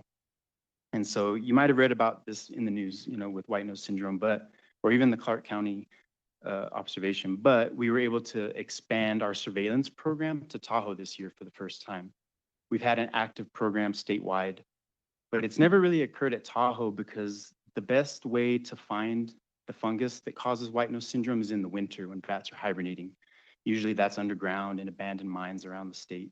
We have some caves, but at Tahoe, we don't really have either of those features. But if you get those bats in hand pretty soon after they come out of hibernation, then you can still detect that fungus. And so this house here, this stone historic structure is called the Newhall House. It's on Forest Service land in Skunk Harbor on the East Shore. And I'm sure it was a fantastic place to live, you know, 100 years ago. These days, the only thing living inside are several hundred bats in the summer that congregate inside that building and then exit every night outside through that open door. And so we've never had white nose syndrome surveillance at Tahoe, you know, on either side of the state line. But this year in April, we had biologists from Forest Service, U.S. Fish and Wildlife Service, a lot of NDOW representation, where we captured 25 bats that were flying out of that open door. We assessed them for clinical signs of the disease. We were able to swab their bodies with Q-tips and then send those samples to a lab in Arizona that's specifically designed to look for that fungus. So we don't have results yet, TBD, fingers crossed, obviously, but we should know more in the fall on whether we detected that fungus at Lake Tahoe. But it also gave us a fun opportunity to do a little more science on the side. And so that bottom right picture is a bat that we temporarily glued a tiny little movement tracker, a transmitter onto it. And it's temporary, it will fall off. It probably might have already fallen off because these are about the size of a watch battery. And they last, you know, just about as long as you might expect a watch battery would last. But the way this technology works is it communicates with Bluetooth. And so Tahoe's got a lot of people all year round, you know, recreating, living. And as our bat flies by a cell phone that's constantly searching for Bluetooth devices, it pings a location. No personal information, but we get a location on our bat. And so we were able to the bat doesn't get a say, unfortunately, but we did tag 3 bats. They're represented by circles on this map. 2 of them are overlapping, so it's hard to tell, but I'll just quickly describe. That blue circle is overlapping a dark green circle, and those are 2 female bats that we attached those little transmitters to. And this, by the way, you know, it was experimental. This technology is brand new, but now we know that those female bats are going out every night pretty far, like Crystal Bay, Incline Village, the West Shore. The dark green ones going to the Clear Creek neighborhood, you know, east towards Carson City every night and foraging, you know, eating bugs. And then at the end of the night, going back to that stone house to roost up for the next day, which is a very different story than that light green dot, which is a male bat that left for the Lakeview Estates neighborhood in Washoe Valley and then never returned to that stone house. And so while that just kind of seems like neat information on the surface, we can actually dive in and learn a lot of important information from it. And primarily it's that those 2 female bats are very tied to that site. And what that tells us is that house is most likely what's called a maternity roost, where all of the female bats congregate together to give birth to their young and raise them in the same place. So that just elevates the importance of that site a ton for us. And so that'll be our next step, is to talk with the Forest Service on how we can secure that door with a bat-friendly closure that keeps people out, because that is a problem at that site. And then I'll wrap up with a couple of collaborative efforts that the Nevada Tahoe Resource Team is currently involved with, and they're very exciting to me. The first is a restoration of Spooner Meadow, which is adjacent to Spooner Lake in our state park. And that's a site that just has a lot of legacy impacts from the Comstock and decades of grazing, where we've actually lost a lot of the wet meadow, which is outlined in a green color on that map. I know it's hard to see, but that's previous wet meadow that's been dried and completely lost. And so we're currently in 60% design to develop a restoration project that's going to bring that wet meadow back to its original state, return the waterway back to its original course as much as possible, and bring that habitat back that's, again, going to benefit a multitude of species up there. And the last example is the master plan that's currently being developed by state parks for their Spooner backcountry. And NDOW's been at the table for a lot of different parts of this process, but the one that excites me the most, and I'll describe it on this map, it's sort of the development of the idea of wild areas that should be maintained without disturbance. And so what this map shows in dark green are areas that are not bisected by roads, trails, infrastructure, power lines, whatever the case may be. Those are like our wild areas that are intact, quality habitat that's undisturbed. And the reason that I wanted to bring this idea to the table was, fragmentation of wildlife habitat, where you cut it up into smaller and smaller chunks, is never going to benefit wildlife species that need to move between places. And so, this is an idea that we can maintain those largest chunks in perpetuity, but we've also identified some sites where we can decommission old roads or infrastructure that's no longer used and make those chunks larger, basically by connecting them. And that's all I have for you. So I'm happy to take questions if there are any. Do you want to do both of your presentations? And then let's do that.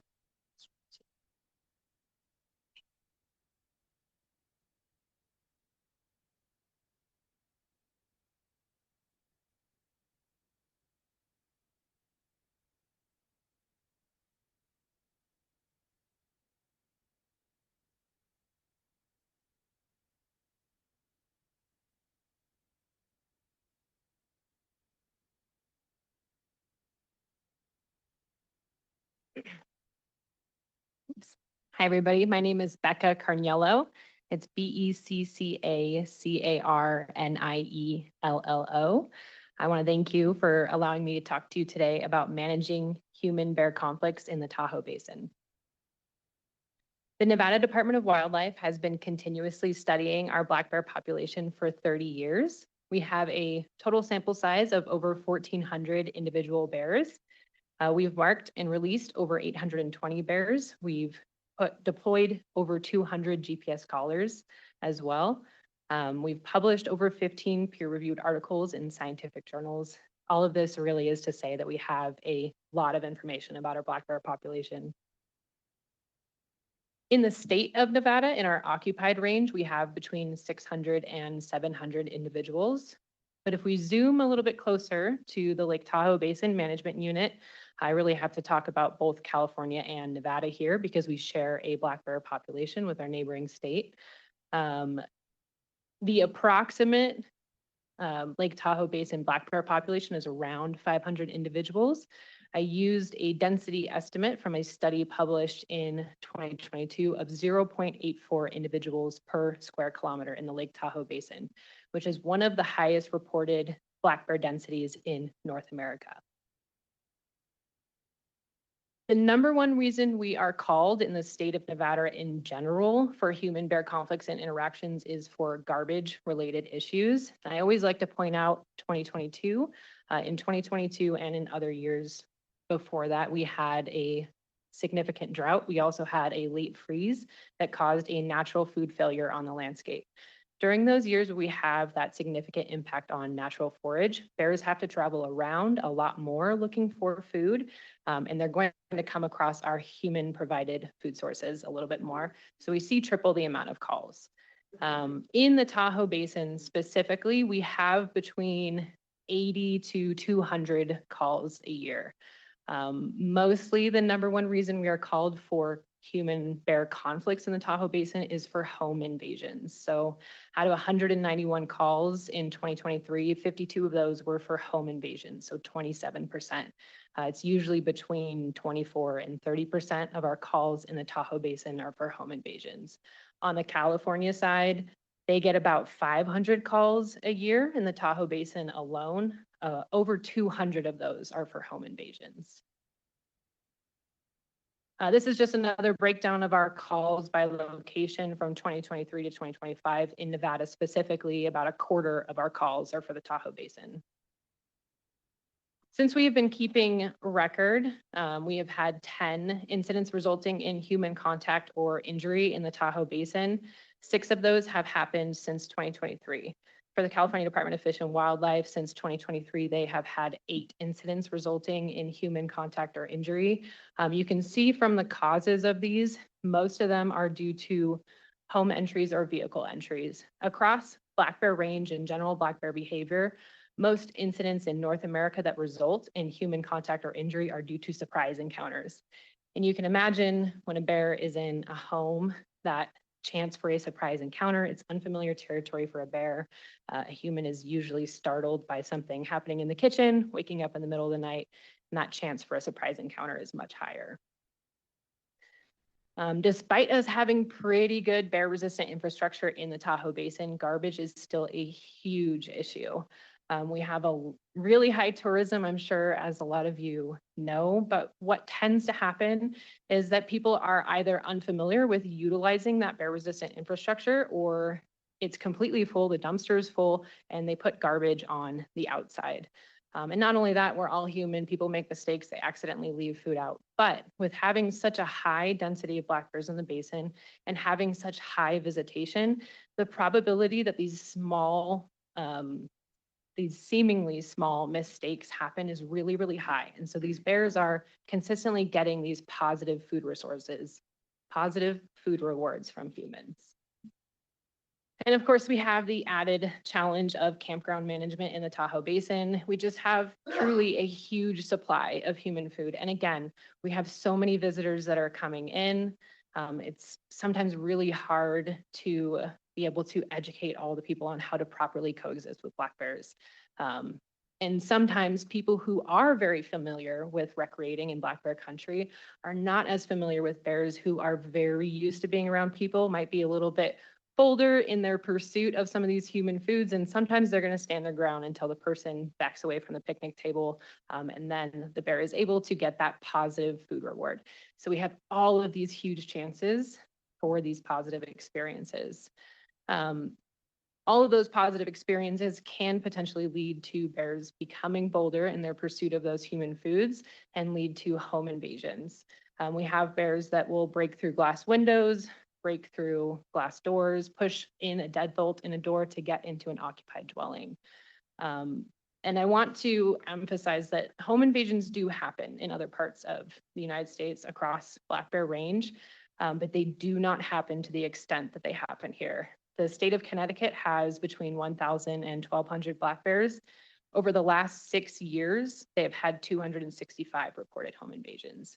We have 265 a year in the Lake Tahoe Basin. So our response to human bear conflicts and interactions is always education first. We do everything we can to educate people.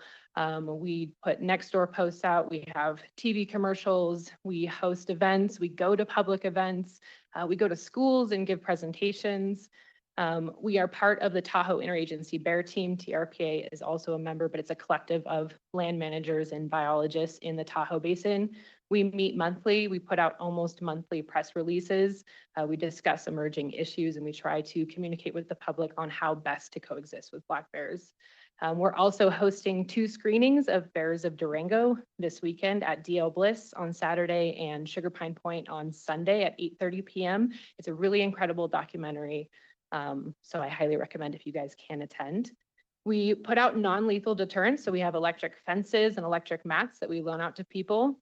We trap and haze bears with our specially trained Karelian bear dogs. But this is an added challenge in Tahoe because often when people host a trap at their house, they are harassed. And in some cases, we do have to lethally remove individuals, unfortunately. I showed that table with our incidents of human bear contact on people and injury. Again, when bears are getting into occupied dwellings, it just becomes a huge public safety risk at that point. And I want to address moving bears because it is the most common request that we get from callers. It is a short-term solution. Bears almost always return to the area that they were caught from. It does not solve the attractant issue. So the next bear is just going to figure out that same food source, and that cycle is going to continue. And it absolves people of their responsibility of living and coexisting in black bear country if their problem simply disappears, when really it is humans that are teaching black bears these habits. And in general, we are just in the spotlight here in Tahoe. We are constantly in the news for various incidents. We have a high occurrence of habituation, so bears that are very used to people, and food conditioning, so bears obtaining those human food sources and continuing to obtain those human food sources.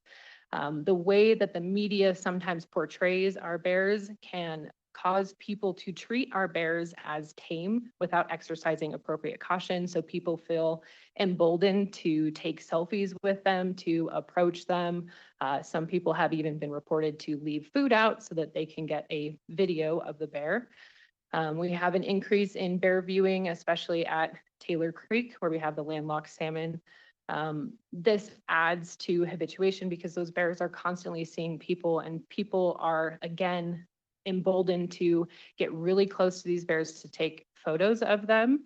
It's putting bears in a risky situation, it's putting themselves in a risky situation as well. We really have a collective responsibility to do everything we can to keep our bears wild. They deserve to live lives that are as wild as possible. And again, those decisions and mistakes that people make when they are visiting the Tahoe Basin can have a lasting impact on our bear population. The way that we talk about bears, the way that law enforcement officers or law enforcement agencies or the media talk about bears matters. Messaging and having some sort of cohesive messaging is really, really important. Strategic communication plays a role in reducing human-bear conflicts that allows people to understand how best to coexist with black bears. It increases public support of conservation. It increases compliance. People are more likely to secure their trash, or if they walk by a trash bag that's sitting out, to put that away. But when we have polarizing content, it exacerbates human conflicts and triggers the spread of misinformation, making it much harder for us to educate people and communicate with the public. The Tahoe Interagency Bear Team hosted a media training day in the spring of 2025. We'll probably do this every other year, but we had a lot of local reporters come and we gave them a presentation about how to best communicate with the public about bears. And we saw a huge change after that. It was really inspiring. The Nevada Department of Wildlife is a BearWise member agency. BearWise is a program under the Association of Fish and Wildlife Agencies. It provides consistent messaging nationwide. So what people see here in Nevada, they see in California, they're going to see in Tennessee. This really helps connect with hard to reach audiences. It's ready to use messaging and material. You can excerpt from it and post it on any social media right now. So there's no need to start from scratch. It's created by North American bear biologists and communication professionals. It's science-backed information. It could be required for short-term rentals, hotels, construction workers. We can have signages, QR codes that can be anywhere where someone could just scan that and see how best to coexist with bears. We do have some ordinances on the Nevada side, Douglas County and IVGID. Mainly, the takeaway for this is that wildlife resistant bins are only required after violations.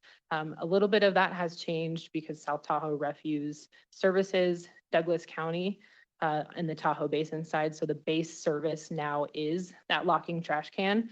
IVGID, I believe, is working towards changing their ordinance as well, but still a little bit behind in that those bear resistant trash cans are not required as a base service. On the California side, they are required as a base service, both in El Dorado and Placer counties. Any new development also has to have bear boxes. But enforceable laws and ordinances across Black Bear Range have effective language, and those terms usually include people negligently feeding or attracting or unintentionally feeding black bears or other large wild carnivores. There are more really great examples of effective ordinances and laws at bearwise.org. And I just want to leave you guys with this. Prevention really is the only effective long-term solution. We have high visitation. We have that high probability for people to make mistakes, which yes, it totally does happen. We are all human, but anytime those mistakes happen, it's adding to that level of habituation or food conditioning because they're receiving all of these positive experiences from people and not a lot of negative experiences. And this is a bear in Reno trying to get into a bear-resistant trash can.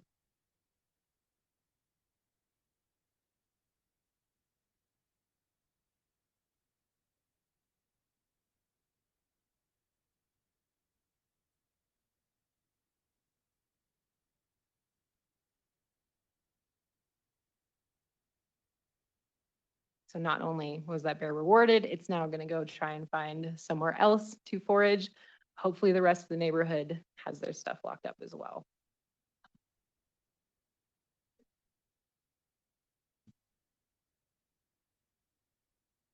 Thank you very much for the presentation. Senator Titus?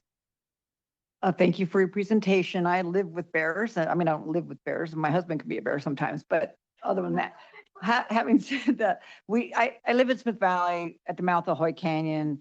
Sweetwater Mountains are full of bears. We were just on a drive up to Lobdell Lake but saw one where it needed to be, way out in the wild. But also they come at nighttime, and we had one. I don't call. I have a bear resistant can. If we hang elk in our barn and the bears come, it's on us, and we've had all that happen. We had one removed. We have had people new folks move in, build up Hoy Canyon, and now the first thing they do is complain when the bears come in. So came, removed the bear.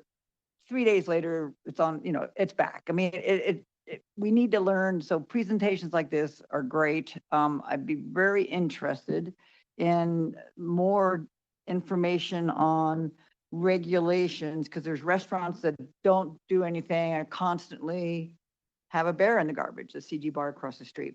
So I know Douglas County has the ordinances. Is there any, I know statewide we have ordinance or a statewide law that says you can't feed wild horses. Is there anything in our state and legal could maybe help with us? Is there any current legislation or laws that prohibit you from feeding wild animals? I mean, I can't feed the deer on the property. Is there anything that says about bear and anything like that we have already in statute? I can briefly answer that. Yeah.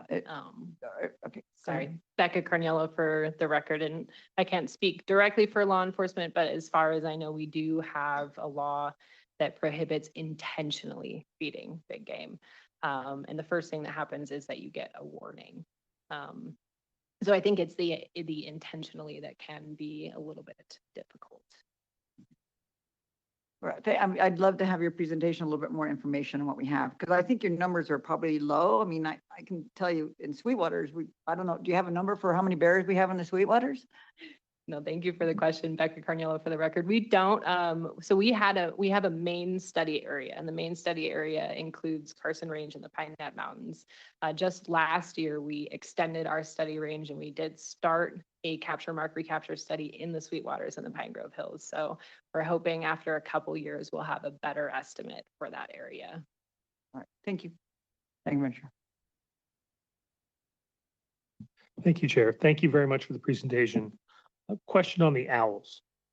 I'm assuming that the spotted owl you're talking about is the one that the Fish and Wildlife Services has on the endangered list. Thank you for the question. Mark Enders for the record. Yes, that's correct. There's 3 subspecies, and this one is California spotted owl. So in Nevada, has the Fish and Wildlife Service designated any critical habitat? They're not sorry, thank you for the question, Mark Enders for the record. They've not reached that stage of the listing process yet, but in theory, that would be coming. Thank you. Thank you, Chair. Thank you. I found the whole presentation fascinating, so thank you so much for bringing us all this information about bats and birds and bears. Oh my. How many bears live in the Lake Tahoe Basin? Thank you for the question, Becca Carniello, for the record. So I used that density estimate from a study that was previously conducted in the Tahoe Basin and published in 2022. So that's a very loose estimate.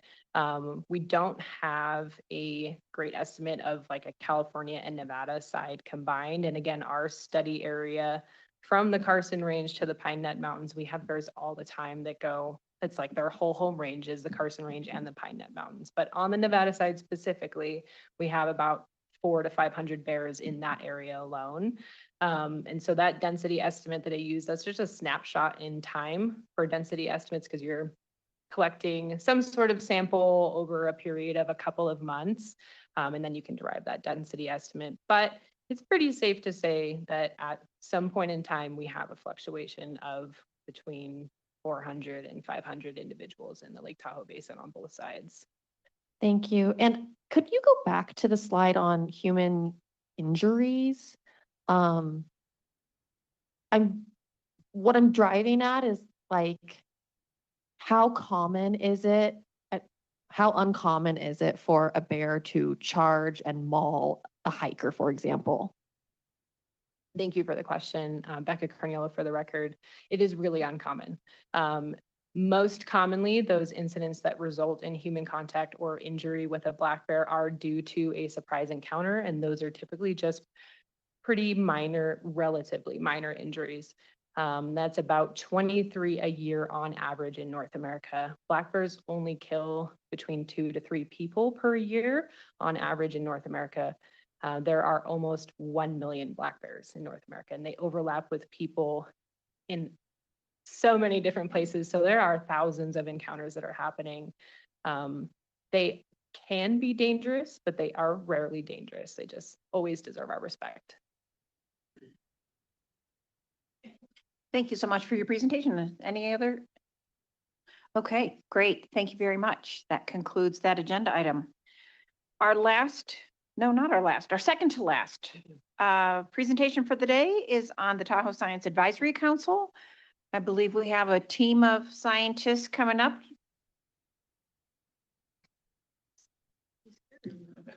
Thank you all for the fabulous field trip this morning, and we look forward to your presentation.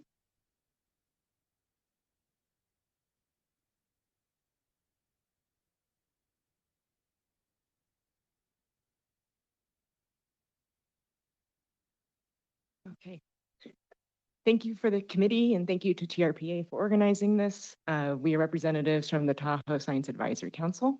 I am Dr. Monica Arienzo, and for the record, that's Monica Arienzo. Good afternoon. My name is Robert Larson, Robertlarsen. I work with the California Natural Resources Agency, and I serve as the program officer for the Tahoe Science Advisory Council. Thank you very much for having us today. And Dr. Sudeep Chandra, I'm a council member representing the University of Nevada, Reno. And my name is spelled S-U-D-E-E-P, last name C-H-A-N-D-R-A. Excellent, thank you. And so I am one of the co-chairs of the Tahoe Science Advisory Council, and I want to acknowledge Dr. John Milak, who could not be here today, and he is also the other co-chair. So I'm going to start this presentation by giving a broad overview about the Tahoe Science Advisory Council, what is our purpose and our mission, and then we'll pass it off to my colleagues to speak a little bit more about some specifics. So the council was created in 2015 by a memorandum of understanding from the state of California and state of Nevada. And this slide is to summarize the overall overview of what the goals are. So our goals are to link science with management needs in support of the environmental improvement program. And so we've heard earlier about this program, and we're really trying to bring that science management connection. Some of the topics that we focus on in the past include things like wildfire, water quality, and clarity.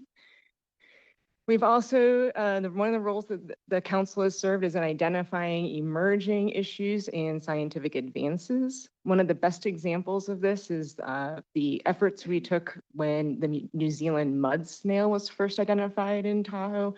We were able to assemble a team of experts, including Dr. Chandra, in looking at what should be done and what is the science background about this, this new mud snail. We also provide a collaborative science perspective, and we do this often through the peer review process, where we assemble a team of experts to provide expertise and review on topics. And I think one of the parts I find the most rewarding and fun parts about being on the council is maintaining a venue for science policy and dialogue. So the council is made up of members from various institutes in the area, including University of California, Davis, University of California, Santa Barbara, University of Nevada, Reno, DRI, where I am based out of in Reno, the USGS, and the US Forest Service. And then, of course, our members from the Nevada Department of Conservation and Natural Resources and the California Natural Resource Agency are really important members as well.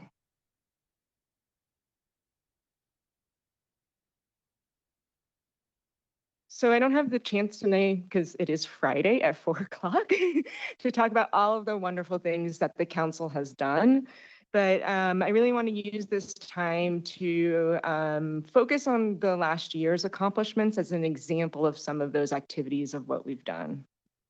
And I think the big thing, if there's one take home for today for this talk is, for this part of this talk, would be this facilitation of science management dialogue. It seems like it's something that should be kind of naturally occurring, but it is really important for the council to have this venue and facilitate these discussions. We also, again, coordinate these independent reviews, which are also really important for bringing scientific consensus on emerging topics. And of course, just investigating these emerging topics. So for 2025, we compiled a summary of our accomplishments, and you're welcome to scan this QR code to learn more about those accomplishments. It's a report that we put together. And so I'm going to go through a couple of these. So on the science management dialogue, one of the ways in which we've really changed our approach and how we do this is we really do this at the subcommittee level. So we bring together a team of experts on a topic at a subcommittee level, and we host sometimes monthly meetings on that topic. So in this case, for water quality, the main accomplishments for 2025 were a 2-day clarity workshop that resulted in bringing together managers and science experts from the council as well as beyond, and resulted in a summary of the outcomes of that workshop. And then we also conducted a near-shore research review. Again, this is part of that sort of bringing together the scientific consensus. The other example of this is the plastic subcommittee. You can see I have more bullets on this one. That's because this is the subcommittee I lead. And so for this subcommittee, we have several goals, including coordination and collaboration across projects. And I'll talk more about this in my next presentation. But really, the goal is to bring together teams of scientists and nonprofits in the basin that are studying plastic pollution and make sure we are coordinating our efforts. We also try to educate around new topics. Because plastics is such a new topic, we are constantly learning new things about it. So this year, for 2025, we focused on car tires and the associated chemicals, and I'm happy to talk more afterwards about that. And in 2026, we'll be focusing on some best management practices for fighting plastic pollution. We also invite experts from outside the basin so we can learn from them. What have they been doing and what's working there that we could then implement here in the basin? And then, of course, bringing together all of these individuals that are doing work on plastics to have that dialogue. And so some more examples from this, again, because I'm on this committee and lead it.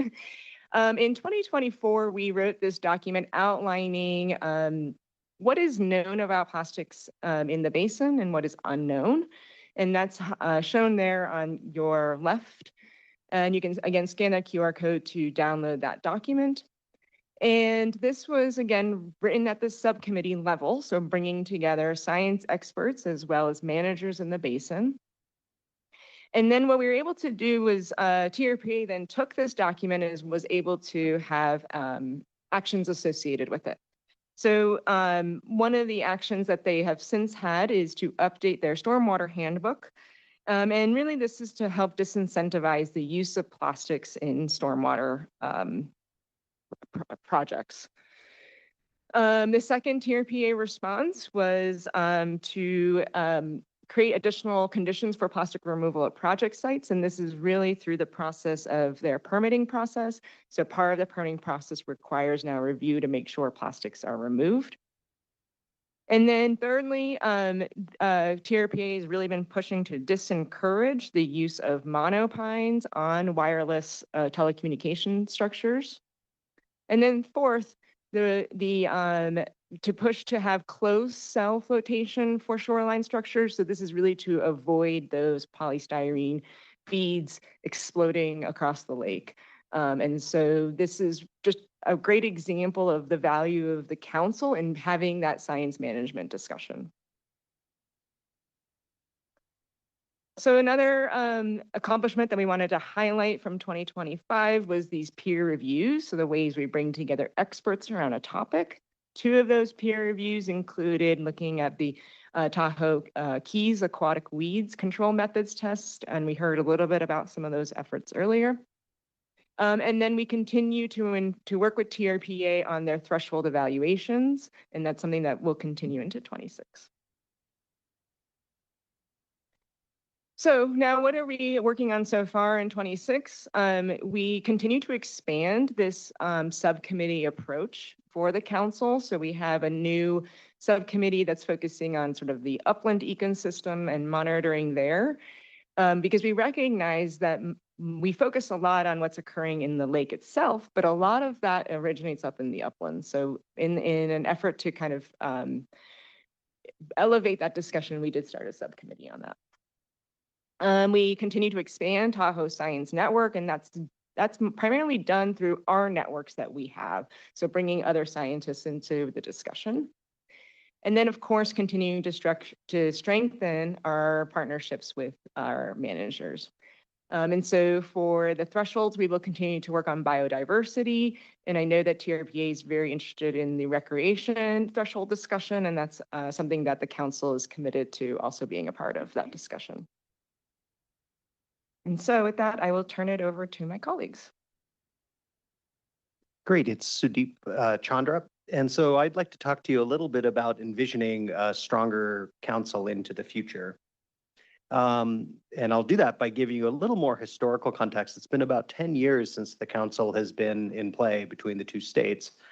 And the 2025 accomplishments have been quite grand to date and really focusing on some mainstream main issues. But I do want to emphasize what Dr. Arienzo just stated is we're not working in a vacuum. Everything we do at the council isn't just for science's sake. It's integrated into the environmental improvement program needs that you've heard about earlier today. And contemporary issues like the invasive species that you heard about today, plastic pollution was just mentioned, wildfires, trying to create a more resilient understanding of a resilient process for understanding how wildfires will affect Lake Tahoe's famed clarity has been important. Out of my experiences working in lakes globally on different clarity or water quality level projects, some that we discussed earlier today at Crater Lake or in the Great Lakes or in other countries, it's very rare to have a science management community actually engaged at this level. So I just want to remind our committee here that we are pretty special compared to other places globally. And that means it also presents an opportunity for us to really engage and provide the latest science information to create management solutions. So with this framework and structure that's been in place, there's other projects that have been funded from the council, and we talked a little bit about them earlier today. The council funded the initial concept of creating some sort of observation network that could be understanding climate linkages to the forests, forest change, soils, changes from that into the streams, and then streams loading for understanding particulate matter or nearshore greening that we've talked about earlier. Very, very important for us if we're going to sense changes in the future from extreme climatic conditions or wildfire, for example. But I want to point out that while that was developed here in Tahoe, we've also applied those types of methods and learning to other parts of Nevada. So what we do in Tahoe has actually benefited other parts of Nevada. So we've taken the same concept and applied it up in northern Nevada with the Summit Lake Paiute tribe, for example. Council supported activities around understanding wildfire smoke impacts. Rapid response teams were set up between UC Davis, Utah State, UNR, University of Nevada, and we studied how wildfire smoke and emissions can impact the lake's water quality. We've taken those same concepts now and applied them to other parts of Nevada. The researchers have in the Truckee Pyramid Basin down at Pyramid Lake. How does wildfire affect Lake Mead and Nevada's Great Basin for human health? So this is an emphasis and a point for this committee, at least, is that what we do here at Tahoe is also not in a vacuum of Tahoe alone. It benefits other parts of Nevada. Next slide. Science is, it's one of the more special places to work in because the goals towards sustaining Lake Tahoe have almost always had some sort of scientific underpinning. Since the 1960s, our colleagues at UC Davis measured water quality with funding from the state and federal agencies. And this has helped us understand what initially was driving the changes in water quality, right? About, some inorganic, non-living particles, some living particles, the internal wiggles of the lake contribute to that change. We are facing more challenges now than we ever have before in sustaining Lake Tahoe. And we learned about some of those things today. We've discussed them up here. And the science community collectively is hurting for support to sustain our activities, whether it's done directly through our institutions, training of students and the next generation of managers that might lead these efforts into the future. I would say it is largely underfunded and very critical to support some science at this moment in time up at Tahoe from my experiences of working up here. Nevada's support could help us address different priorities, training the next generation of managers that think about scientific process. Maybe don't use it in their day-to-day lives, but at least have an understanding of what these things and pressures could do to the lake and how we might solve them. The list up there is just an example of types of things that could be supported. And these are things we've already talked about, supporting recreational thresholds up here, biological diversity, conservation, understanding the drivers of the clarity of the lake that's measured in the offshore, or the big rapid changes that are happening in the nearshore, the algal growth. The impacts of this golden mussel, I won't repeat that again today because many people have talked about that, but that really could be one of the biggest changes that'll ever hit this lake, and understand those impacts is very important. I want to suggest and try to remind folks, like we have a neighboring lake, Flathead Lake in Montana, also supports a major recreational economy, important for tribes up there, important for values of homes, tourism, like I just mentioned. Science up there, I did a survey of the scientists up there. On average, the last 5 years, there's $6.8 million going into scientific studies from state, federal, and tribal sources up there. So that gives you an idea of what another sister lake is receiving in our region that promotes such an important recreational tourism-based economy. So Nevada, our state, could really help the council and its member institutions develop proactive programming that addresses these emerging issues, and we need your support. So just to frame this a little bit is to give you an idea of where the investments are for scientific program by states. We talked earlier today about the Scientific Advisory Council and those require some basic funding around operations, right? Whether it's paying for program time, discussions, workshops, inviting in special consultants, trying to give the best advice at that moment in time. Right now, California funds this fully full entirely at $250,000 a year and no directed funding from Nevada. Examples we do have of project-specific grant funds that come from California, Nevada. Lake monitoring to understand the losses and clarity is largely, it's approximately $800,000 a year, but in terms of directed funding, we don't have any direct funding from Nevada. Now, the license plate grants, what a great opportunity of bringing in funding, and state lands has really assisted us to at least the scientists can apply for funding. And that's approximately $500,000 a year. And then Clarity Research, at least for 2027, all $700,000 is coming from California. So here's my ask on behalf of the scientific community, and it's a direct ask. It's $150,000 a year to support those basic council operations, to have these scientists that meet every 2 weeks, every month, have basic council operation support, staffing support, for example. $350,000 a year for science projects for addressing contemporary issues that we spoke about earlier today. Create and implement that science management dialogue at a high level. Lake clarity issues, let's address that, study it, modernize our nutrient budgets, what's driving that clarity, and what can we solve? Not just doing science for science's sake. Nearshore water quality issues, upland ecosystem monitoring, remediating plastics out of the lake. Continue expanding this Tahoe Science Network, and then strengthen the partnerships that address those thresholds that the Tahoe Regional Planning Agency is implementing on behalf of the partners. So the total request is $500,000 annually with a $1 million for the biennium of 27 to 29. That's a request, but it's a starting point that I wanted to present for discussion.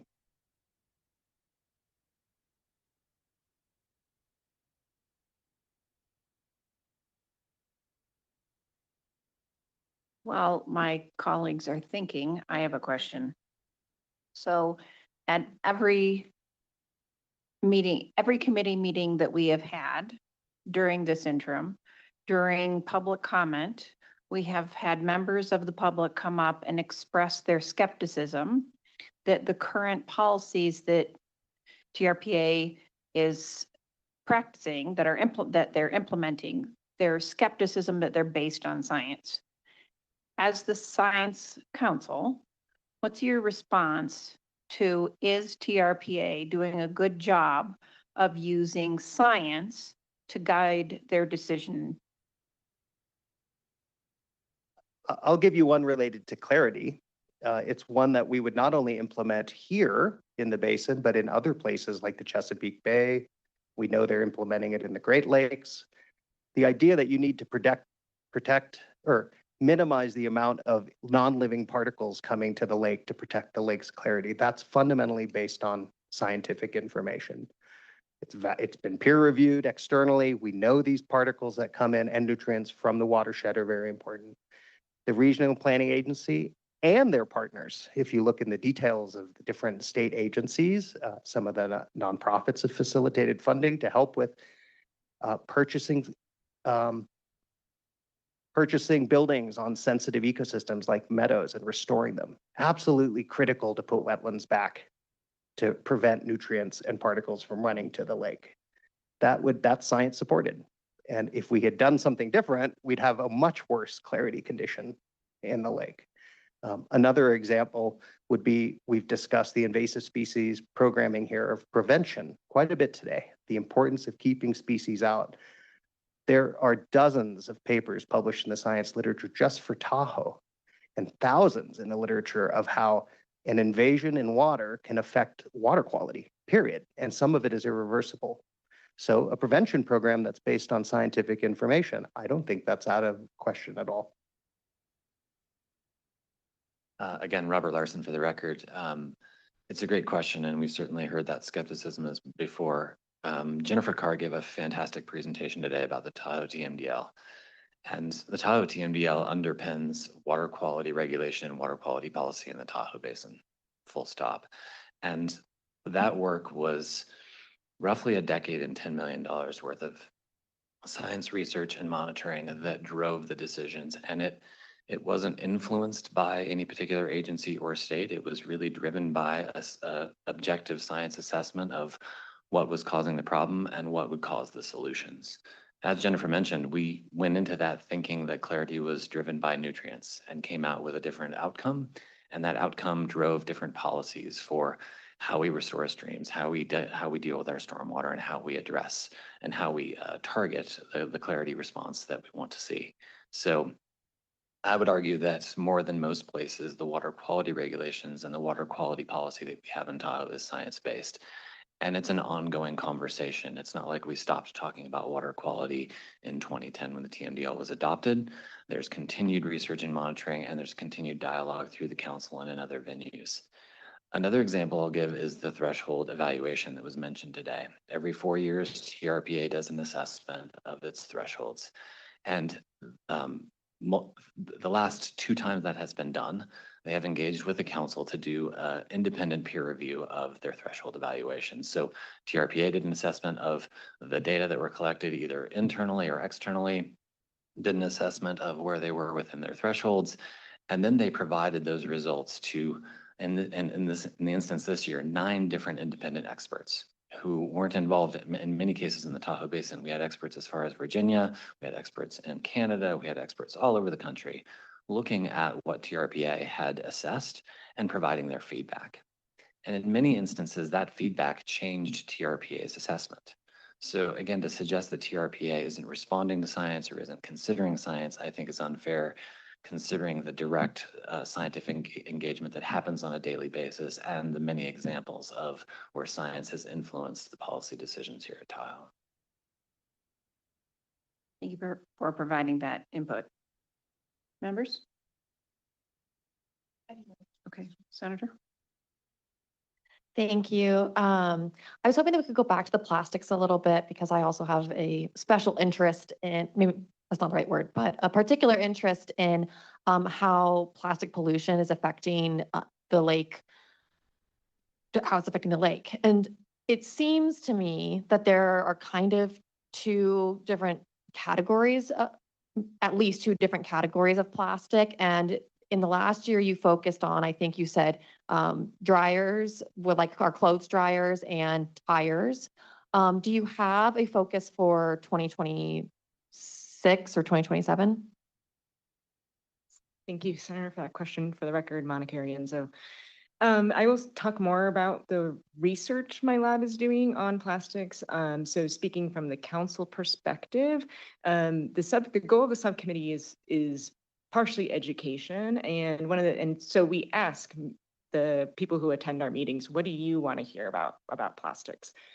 And so last year there was a real interest in car tires and the associated chemicals. The tires are made of plastics. There are chemicals that are added to tires that when they are intentionally added to increase the lifespan of tires. These chemicals are called 6-PPD quinones. These chemicals are very toxic to some fish species at very low concentrations. So this has raised a lot of concerns, particularly in the Pacific Northwest. So in response to those concerns about this, a lot of the media attention around car tires, we brought in some experts who are looking at this chemical and both the work we're doing at DRI, but also work external to the basin to educate on that. So that was last year. This year, what we're hearing is an interest in best management practices. So are the stormwater management approaches that we're using in the basin to treat for fine sediments and nutrients, are those also treating plastics? That's a huge unknown. And so that's an area where we can actually learn from other people who are doing work in stormwater in other areas to understand how our processes may be working. And so that's what we're focusing on this year. And yeah, I'm currently in the process of kind of using my network to find those people who are the best to come and talk to us. Does that help?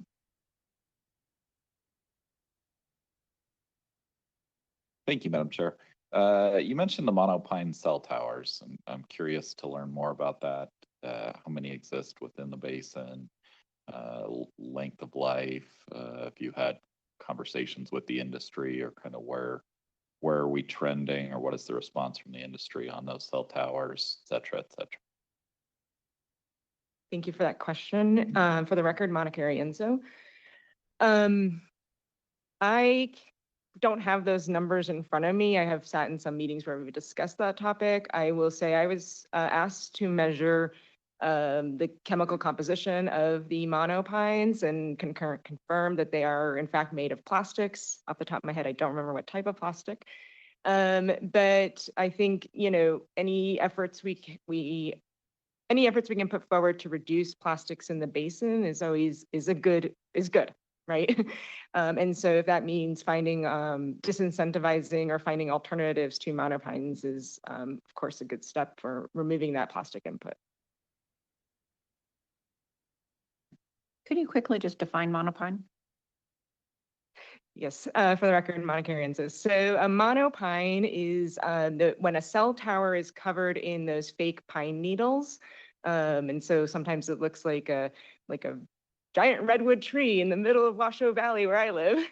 And so it's just plastic pine needles that are put on a cell tower.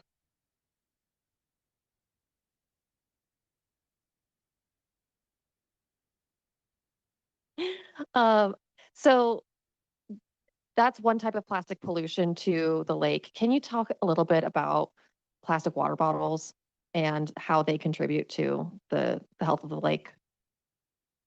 Thank you for that question, Monica Arienzo, for the record. Plastic water bottles are comprised of polyethylene terephthalate, or PET. And as far as, so my research focuses on where are plastics found in the environment, what are the potential sources? And the way we get at that question is we measure whether it be the water or the snow, and we look at what kinds of plastics are present. And I can tell you that we do find polyethylene terephthalate, or PET, in many of our samples. So we find these small pieces of plastics that represent that type of plastic. So typically we think if we find PET, it's probably either coming from the breakdown of single-use plastics, or it can also be sourced from textiles, so clothing.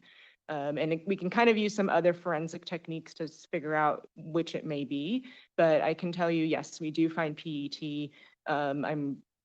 in the basin. Sudeep Chandra. There's the thinking of trying to look at the microplastics, let's say 500 microns or some small range or less, and then the larger plastics that can break down into microplastics. One thing we've implemented at the University of Nevada is a project with our global partners from about 30 other lakes now to look at the effects of PET, styrofoam, and the macroplastic blends of what it does to the nutrient cycling in the lake. The nutrients we're trying to either remove out of the lake, right, or the algae and viral growth. And what we find is these initial studies are showing that depending on the type of plastic, including PET, that we grow different type of bacteria, biofilm, and virus on them. So the plastics become a substrate for which these films of bacteria and algae and virus can grow. And these initial sort of tests only in the summertime that we've done these now are showing that it also changes the nitrogen phosphorus cycling within the system. So there can be human health effects is one way of thinking about these things, but the other one might be one to consider is the ecological unraveling of all the stuff we move forward with removing nutrients from, try to keep it from going to the lake. Maybe we're creating substrates to alter that ecosystem that would contribute to algal growth. Another reason to implement some controls on that if we can. Okay, go ahead, yes. Thank you, Chair. Wanted to follow up on the PET discussion. So in the research you've done, are you finding PET mostly as macroplastics, microplastics, or nanoplastics? Monica Arienzo for the record. Thank you for that question. In my lab, we study both macro and micro. We do not study nano yet. It's, reason why we need more science funding.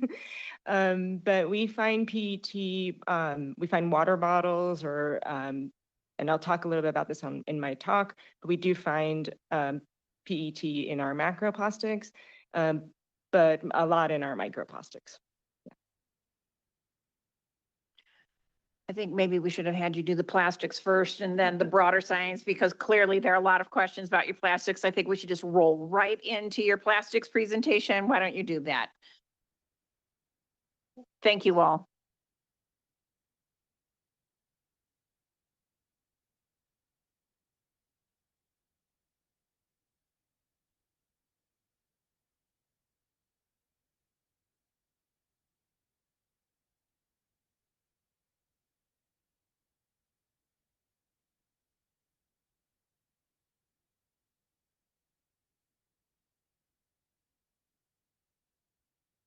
Okay. Thank you all for your interest in plastics. For the record, Monica Arienzo, Monica Arienzo. So I'm going to switch gears now and take off my Tahoe Science Advisory Council hat. And now I'm putting on my DRI hat, and I'm going to talk about the research that my team does studying plastic pollution in the Tahoe Basin. And I think some of you have visited my lab at DRI, so hopefully this helps kind of remember some of these things that we talked about then. So at DRI, I lead the Microplastics and Environmental Chemistry Lab. We are the premier microplastics lab in the region and the only one really in the state.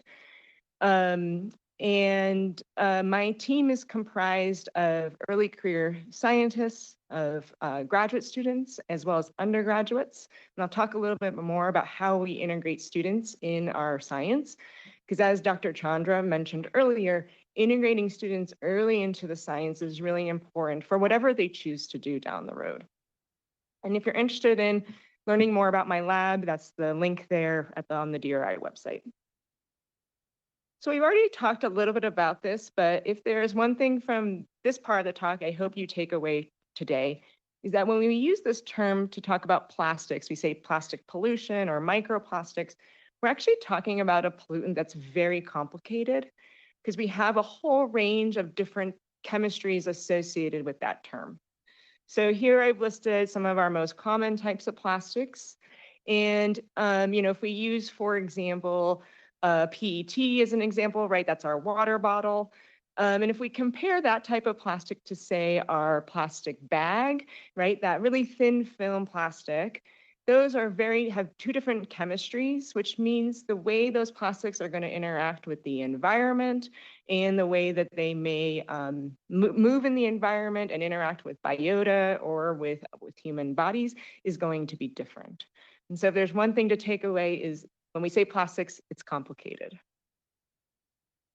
So in my lab, we are really interested in studying, as I already mentioned, both the macroplastics, so these big pieces of plastic.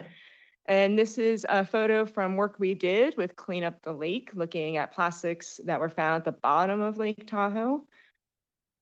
And then we also are really interested in studying these microplastics. So microplastics are plastics that range in size from about the size of a pencil eraser down to about the size of a bacteria. So we have specialized equipment in my lab that allows us to look across that range in sizes. And then, of course, now there's more and more research and interest in the nanoplastics, which are the size of viruses. And so to study that, we need even more specialized equipment that hopefully someday my lab will be able to tackle the nano.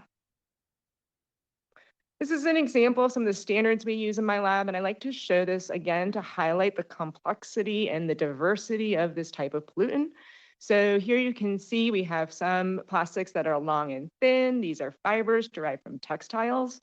You can see different colors. We have some blues and some blacks. The blacks are tire wear particles, actually. And then you can see the range in sizes. So again, just highlighting this point that when we talk about these pollutants, it's a very complicated picture that we're trying to paint. We already talked a little bit about this. Dr. Chandra kind of mentioned some of these topics, but plastics, one of the other reasons we're interested in studying them is that they can absorb or release chemicals. So what this means is that things can be absorbed onto the plastic and then move with the plastic as the plastic's transported. And then plastics can also release chemicals, as I mentioned earlier about our tire wear particles. And then, of course, plastics can be consumed by animals or by humans, and animals can also become ensnared in them.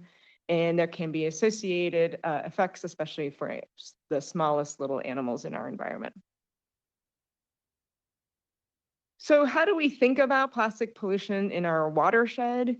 We know that plastics are in the atmosphere, and so they, through rain and through snow, they can then be transported onto land or onto the lake's surface.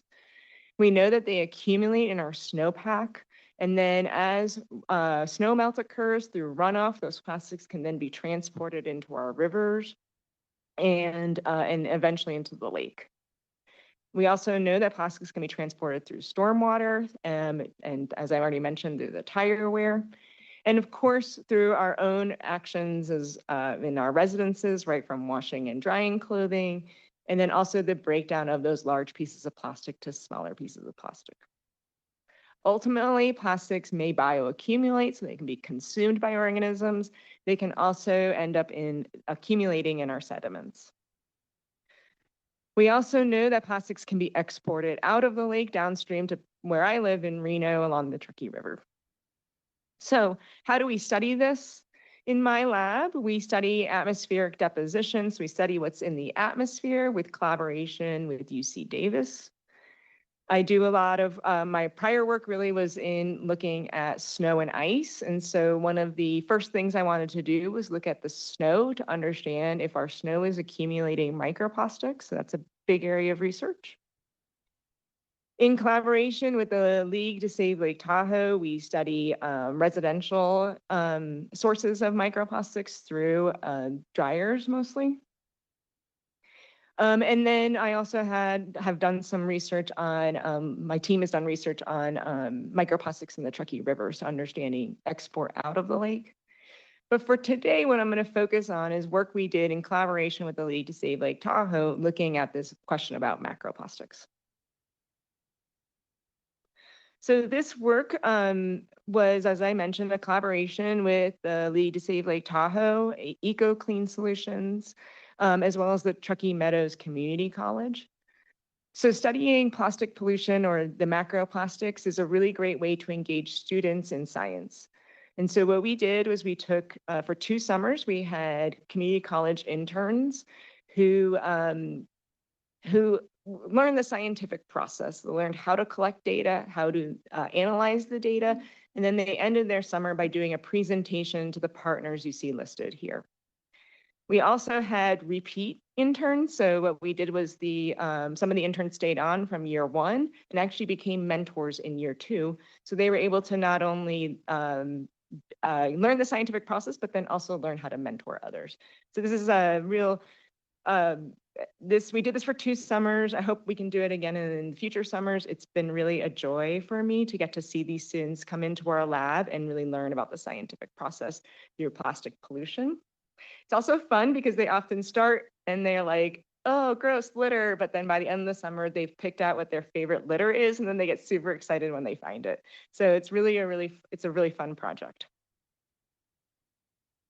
So the students were tasked with answering the question, what types of litter are found on Tahoe's beaches? And today I'm going to focus on just the plastic portion of what they found. And again, this was a collaboration with the League and Eco Clean Solutions. So Eco Clean Solutions operates this sand sifting robot that you see here. And this robot is called Bebot. So Bebot is a beach cleaning robot that they operate. It sifts the top layer of sand and it collects all of the debris that's bigger than a couple inches into their hopper. So the sand goes through the hopper, and then in the hopper is all of these bigger debris. They then dump that debris out, and then the students are responsible for then sorting all of that debris to figure out what is natural and can be returned to the beach and what was brought in by humans, and then they would go through and categorize all of that litter, weigh it and count it, and then that's the data they used for their internship. They did this for 4 locations, 2 on the North Shore, 2 on the South Shore. And they, as I said, they collected all of those data. So I don't have time, it's Friday. I was like trying to consider the fact that you probably don't want to see all of this data, but I just wanted to highlight a little bit about what we learned from the plastics that we observed. And so for the plastic litter across those 4 beaches, what they found was actually most of the plastic was this other plastic category, which is, you know, when you're communicating about this, not that fun when you get to say, we didn't know what it was. But I'll show you some pictures in a moment so you can help visualize why it was hard to figure that out. The next highest category was plastic food wrappers. So not surprising because a lot of people are going to Tahoe, they're hanging out on the beach, and they're just, you know, eating their snacks, and those snacks, the wrappers are just falling and ending up in the sand and then getting buried. The next highest category, unfortunately, was cigarette butts. So people are still smoking and using the sand to put out their cigarette butts, and then it's getting buried, and that's why we're finding them. And then the last category was that plastic clothing category. So let's look at what these categories look like. So for our other plastics, you can see here, so that's just like the lid of a 5-gallon Home Depot bucket there. And that all of that little stuff there, that's that other category. So this is plastic items that are starting to break down, so we can't tell where they came from. So that's important information because now we see that a lot of the litter we're finding in the sand is this stuff that's already starting to break down. This is what made up that food wrapper category. Again, you can see it's all of these wrappers, a lot of those straw wrappers in particular. The students got very upset about those straw wrappers actually by the end of the summer. And a lot of just like food wrappers in general. And then of course, cigarette butts, kind of gross that, you know, we have to pick through them, but unfortunately that's still a thing. And that's all the photos I had for those. So they did this across all 4, and this is sort of the summary of what they found across those 4 beaches. Okay, so where do we go from here? So I highlighted the work that my team's been doing at the lake to study plastic pollution, but we're not the only ones doing this research. So as Dr. Chandra mentioned, UNR is doing research at the lake, understanding the ecological impacts of plastic pollution. We have UC Santa Cruz also doing research on sediment accumulation of plastics at the lake.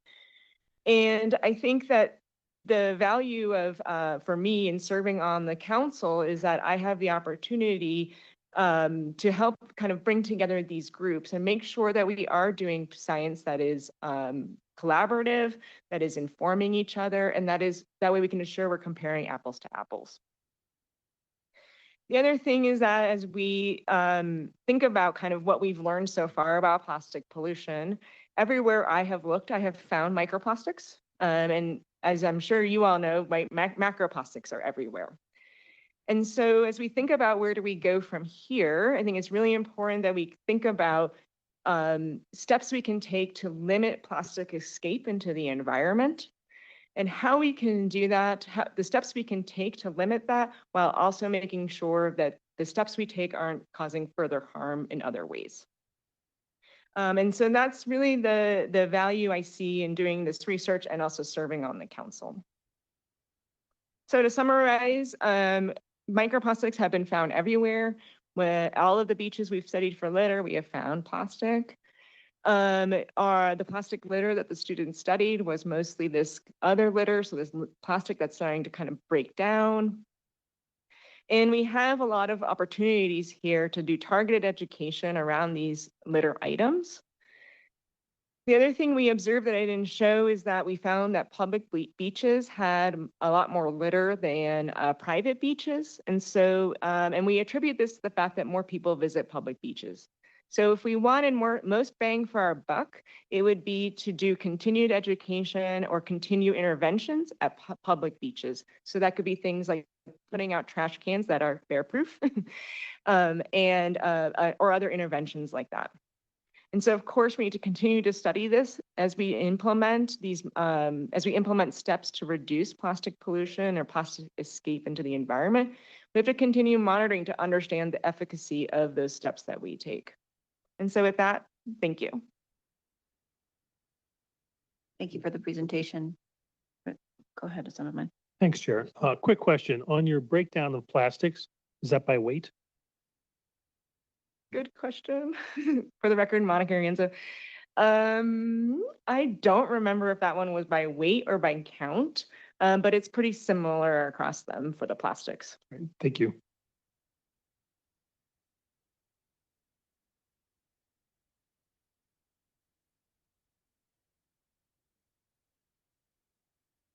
Thank you. I think that. Okay, I think that we're having a side dialogue here on a related issue. I think that concludes all of our agenda items. Thank you very much. Thank you for all of you that presented information to us today. With that, we have one item left, which is public comment. If you are interested in giving public comment, please remember that there's a 2-minute limit on public comment. Before you begin speaking, introduce yourself, give us your name and spell your name, please. Elizabeth Learnhardt, Lernhardt, and although Follow the Science has become a political football, I will give you more science. Yesterday, State of the Lake report by the Tahoe Environmental Research Center highlighted both progress and serious gaps.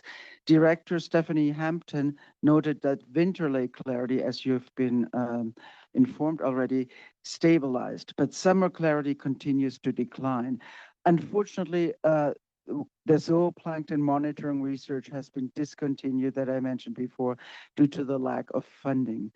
The research now is examining the separate impacts of inert dust particles versus living organisms on water clarity. Notably, certain diatom species are highly reflective and their fluctuating populations appear to have a significant influence on summer clarity. They grow, they're not like inert dust that just deposits there. The report also revealed major data gaps. According to her, there's currently no research going on on effects of combustion engines, including particle emissions and tire debris in Lake Tahoe. Meanwhile, they found that major wildfires like Calder and Dixie act as fertilizer for the lake, feeding phytoplankton and algae in the same way they green our lawns. The research makes one thing clear: nature refuses to fit simplistic models, and Tahoe still holds surprises. This brings me to a practical question that I've personally observed. Why is Caltrans not controlling dust on the California side of the lake? Every winter, large amounts of dust are kicked up along roads in South Lake Tahoe and on Highway 89 all the way to Truckee. In contrast, NDOT in Nevada regularly sweeps their highways, and we simply don't see the same level of pollution in Nevada. Dust is one factor we can control. I urge TRPA to address this visible source of pollution and protect the clarity of the lake we all care about. Thank you. Thank you. Thank you. And I want to give you 2 stars for saying zooplankton twice in your public comments. Oh, thank you. It's a rare opportunity to hear. Laura Koski, Agenda 2030. This is the data centers. There are now more than 4,200 AI data centers across America that use enormous amount of water and power, and they're going to basically develop them across the country. Data centers should be on the ballot for a yes or no vote. There's 70 in Nevada right now being built or being proposed. And then basically a moratorium versus banning. Developers can win cases if proper research is not done, and a ban will not be enough to stop developers. Nevada residents in Virginia Highland area have sounded the alarm. Water problems, digging wells deeper to access the water table. Chinese ports are used to build the data centers, so you cannot say it's for national defense. Job loss. Rivers drying up across the country. Data centers are affecting cattle. They're not having as many offspring. Noise pollution. There's a lot of class action lawsuits. Taking beautiful land and replacing it with toxic data centers. When you use the water, half of it cannot be used again. It basically evaporates and you will never be able to use it again. Not alone, it poisons the waterways. One bottle water is one word on ChatGPT. Millions of gallons of water used to cool data centers. once the water is used, obviously half of it cannot be reused again. The Forest Service manager and those authorizing the spraying of chemicals in our forest should be fired. The Baldwin Beach Insurance Park Rangers are not allowing taxi drivers to pick up guests by the lake, so they have to walk up to meet the taxi, and that's excessive overreach. I want someone to address the Forest Service on that. Toxic hazardous barrels are at the bottom of the lake. There's been local divers sounding the alarm on that. And Thank then, you. thank you. Ellie Waller, ELLIEWALLER. The next meeting will be a working session to determine bill draft requests viability. Has TRPA, TTD, others sufficiently provided without reasonable doubt that they are worthy of additional funds where millions have been spent on environmental improvement plans, vehicle miles traveled reduction plans, lake clarity water improvement plans? I keep repeating the word plans. Plans accompanied by code amendments and parcel tracker info, some without evidence of success for the millions obtained. Trends info is not enough.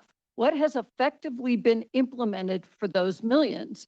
The regional plan was updated in 2012 with hundreds of code amendments to date. Where is there a report on the effectiveness of each of those amendments and how many have been subsequently amended? The Transportation District and TRPA related plans have been updated endlessly without reporting how those plans were effective, more importantly, or not. Furthermore, did TRPA provide sufficient information from Vice Chair Daley's 2024 request? I think the answer is no. How will you proceed with current requests for funding? Also, did you receive sufficient information as Chair Goulding and members of this committee requested in January? Many reports, audits, tables, etc. were provided. I asked for the information you were provided. Is the content appropriate or useful? A well-rounded group of citizens have been before you with knowledge and should be recognized. We have challenged TRPA to be more accountable.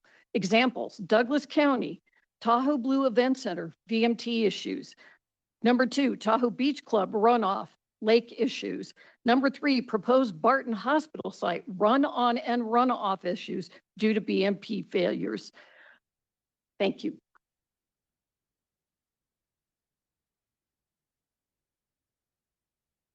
I think this is right. Sorry, I wanted to be here this morning.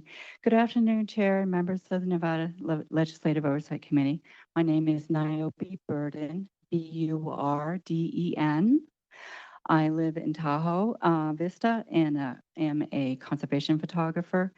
I'm speaking during today's meeting because TRPA's decisions around water quality threshold standards affect accountability for protecting the lake. I understand TRPA adopted a new adaptive management structure in 2019 and the Tahoe Science Advisory Council to organize information, improve decision-making, and increase transparency. I also understand TRPA is proposing updates that align with that structure and incorporate some, but not all of the council's recommendations.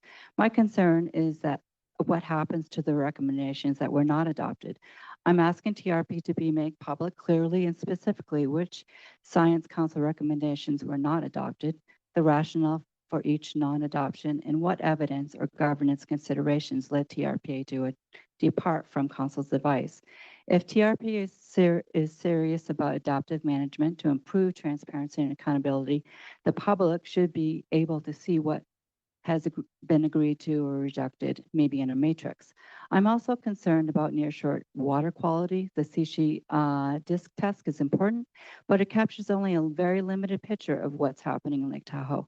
I'm seeing evidence that nearshore conditions are deteriorating faster, including rise in nearshore algae. This matters for ecosystems, recreation, and public trust. I passed out some photos, as you can see. Finally, I want to connect these issues to TRPA's broader lack of demonstrated carrying capacity for the basin. Adaptive management restructured standards won't protect the basin if TRPA cannot clearly show that it is managing within rather than beyond carrying capacity constraints. Given the stakes and the lack of public Q&A today, I urge the committee to ask TRPA to publish a council recommendation tracking matrix. Thank you very much.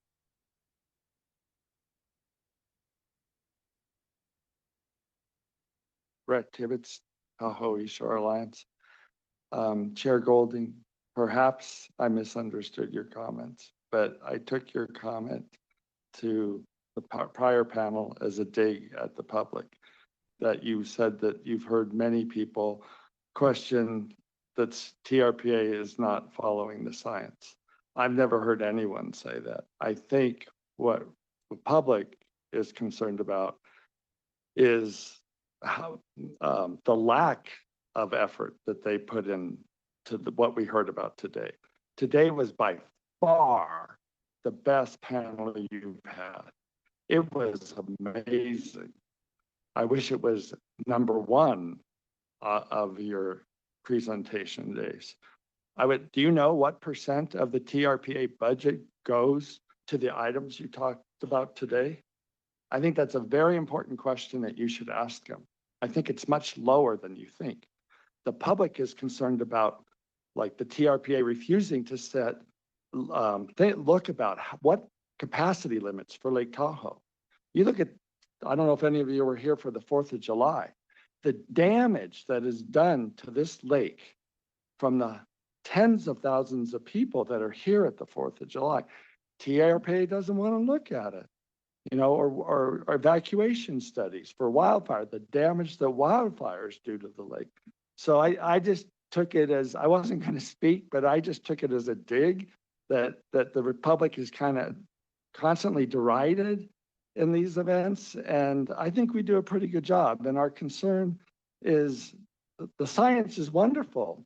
We want the TRPA to do this 2/3 of their time and worry about less of the issues they worry about. That's our plea to you. So I'm sorry if I misunderstood your comment. I did take it as a dig. I don't think it's a fair representation. So thank you. Are there any other comments? And do we have anybody online? And my understanding is we don't have anybody online. Correct, Chair. The public All line right. is open and working. There are no callers at this time. Thank you. Thank you all for being here. Thank you for your comments. I appreciate all of the feedback from everybody. I know that it takes a lot of time out of the day for you to come and share your thoughts. Thank you. Our final meeting again will be on August 20th down in Carson City. We hope to see you again and have a great weekend. Thank you. We're adjourned.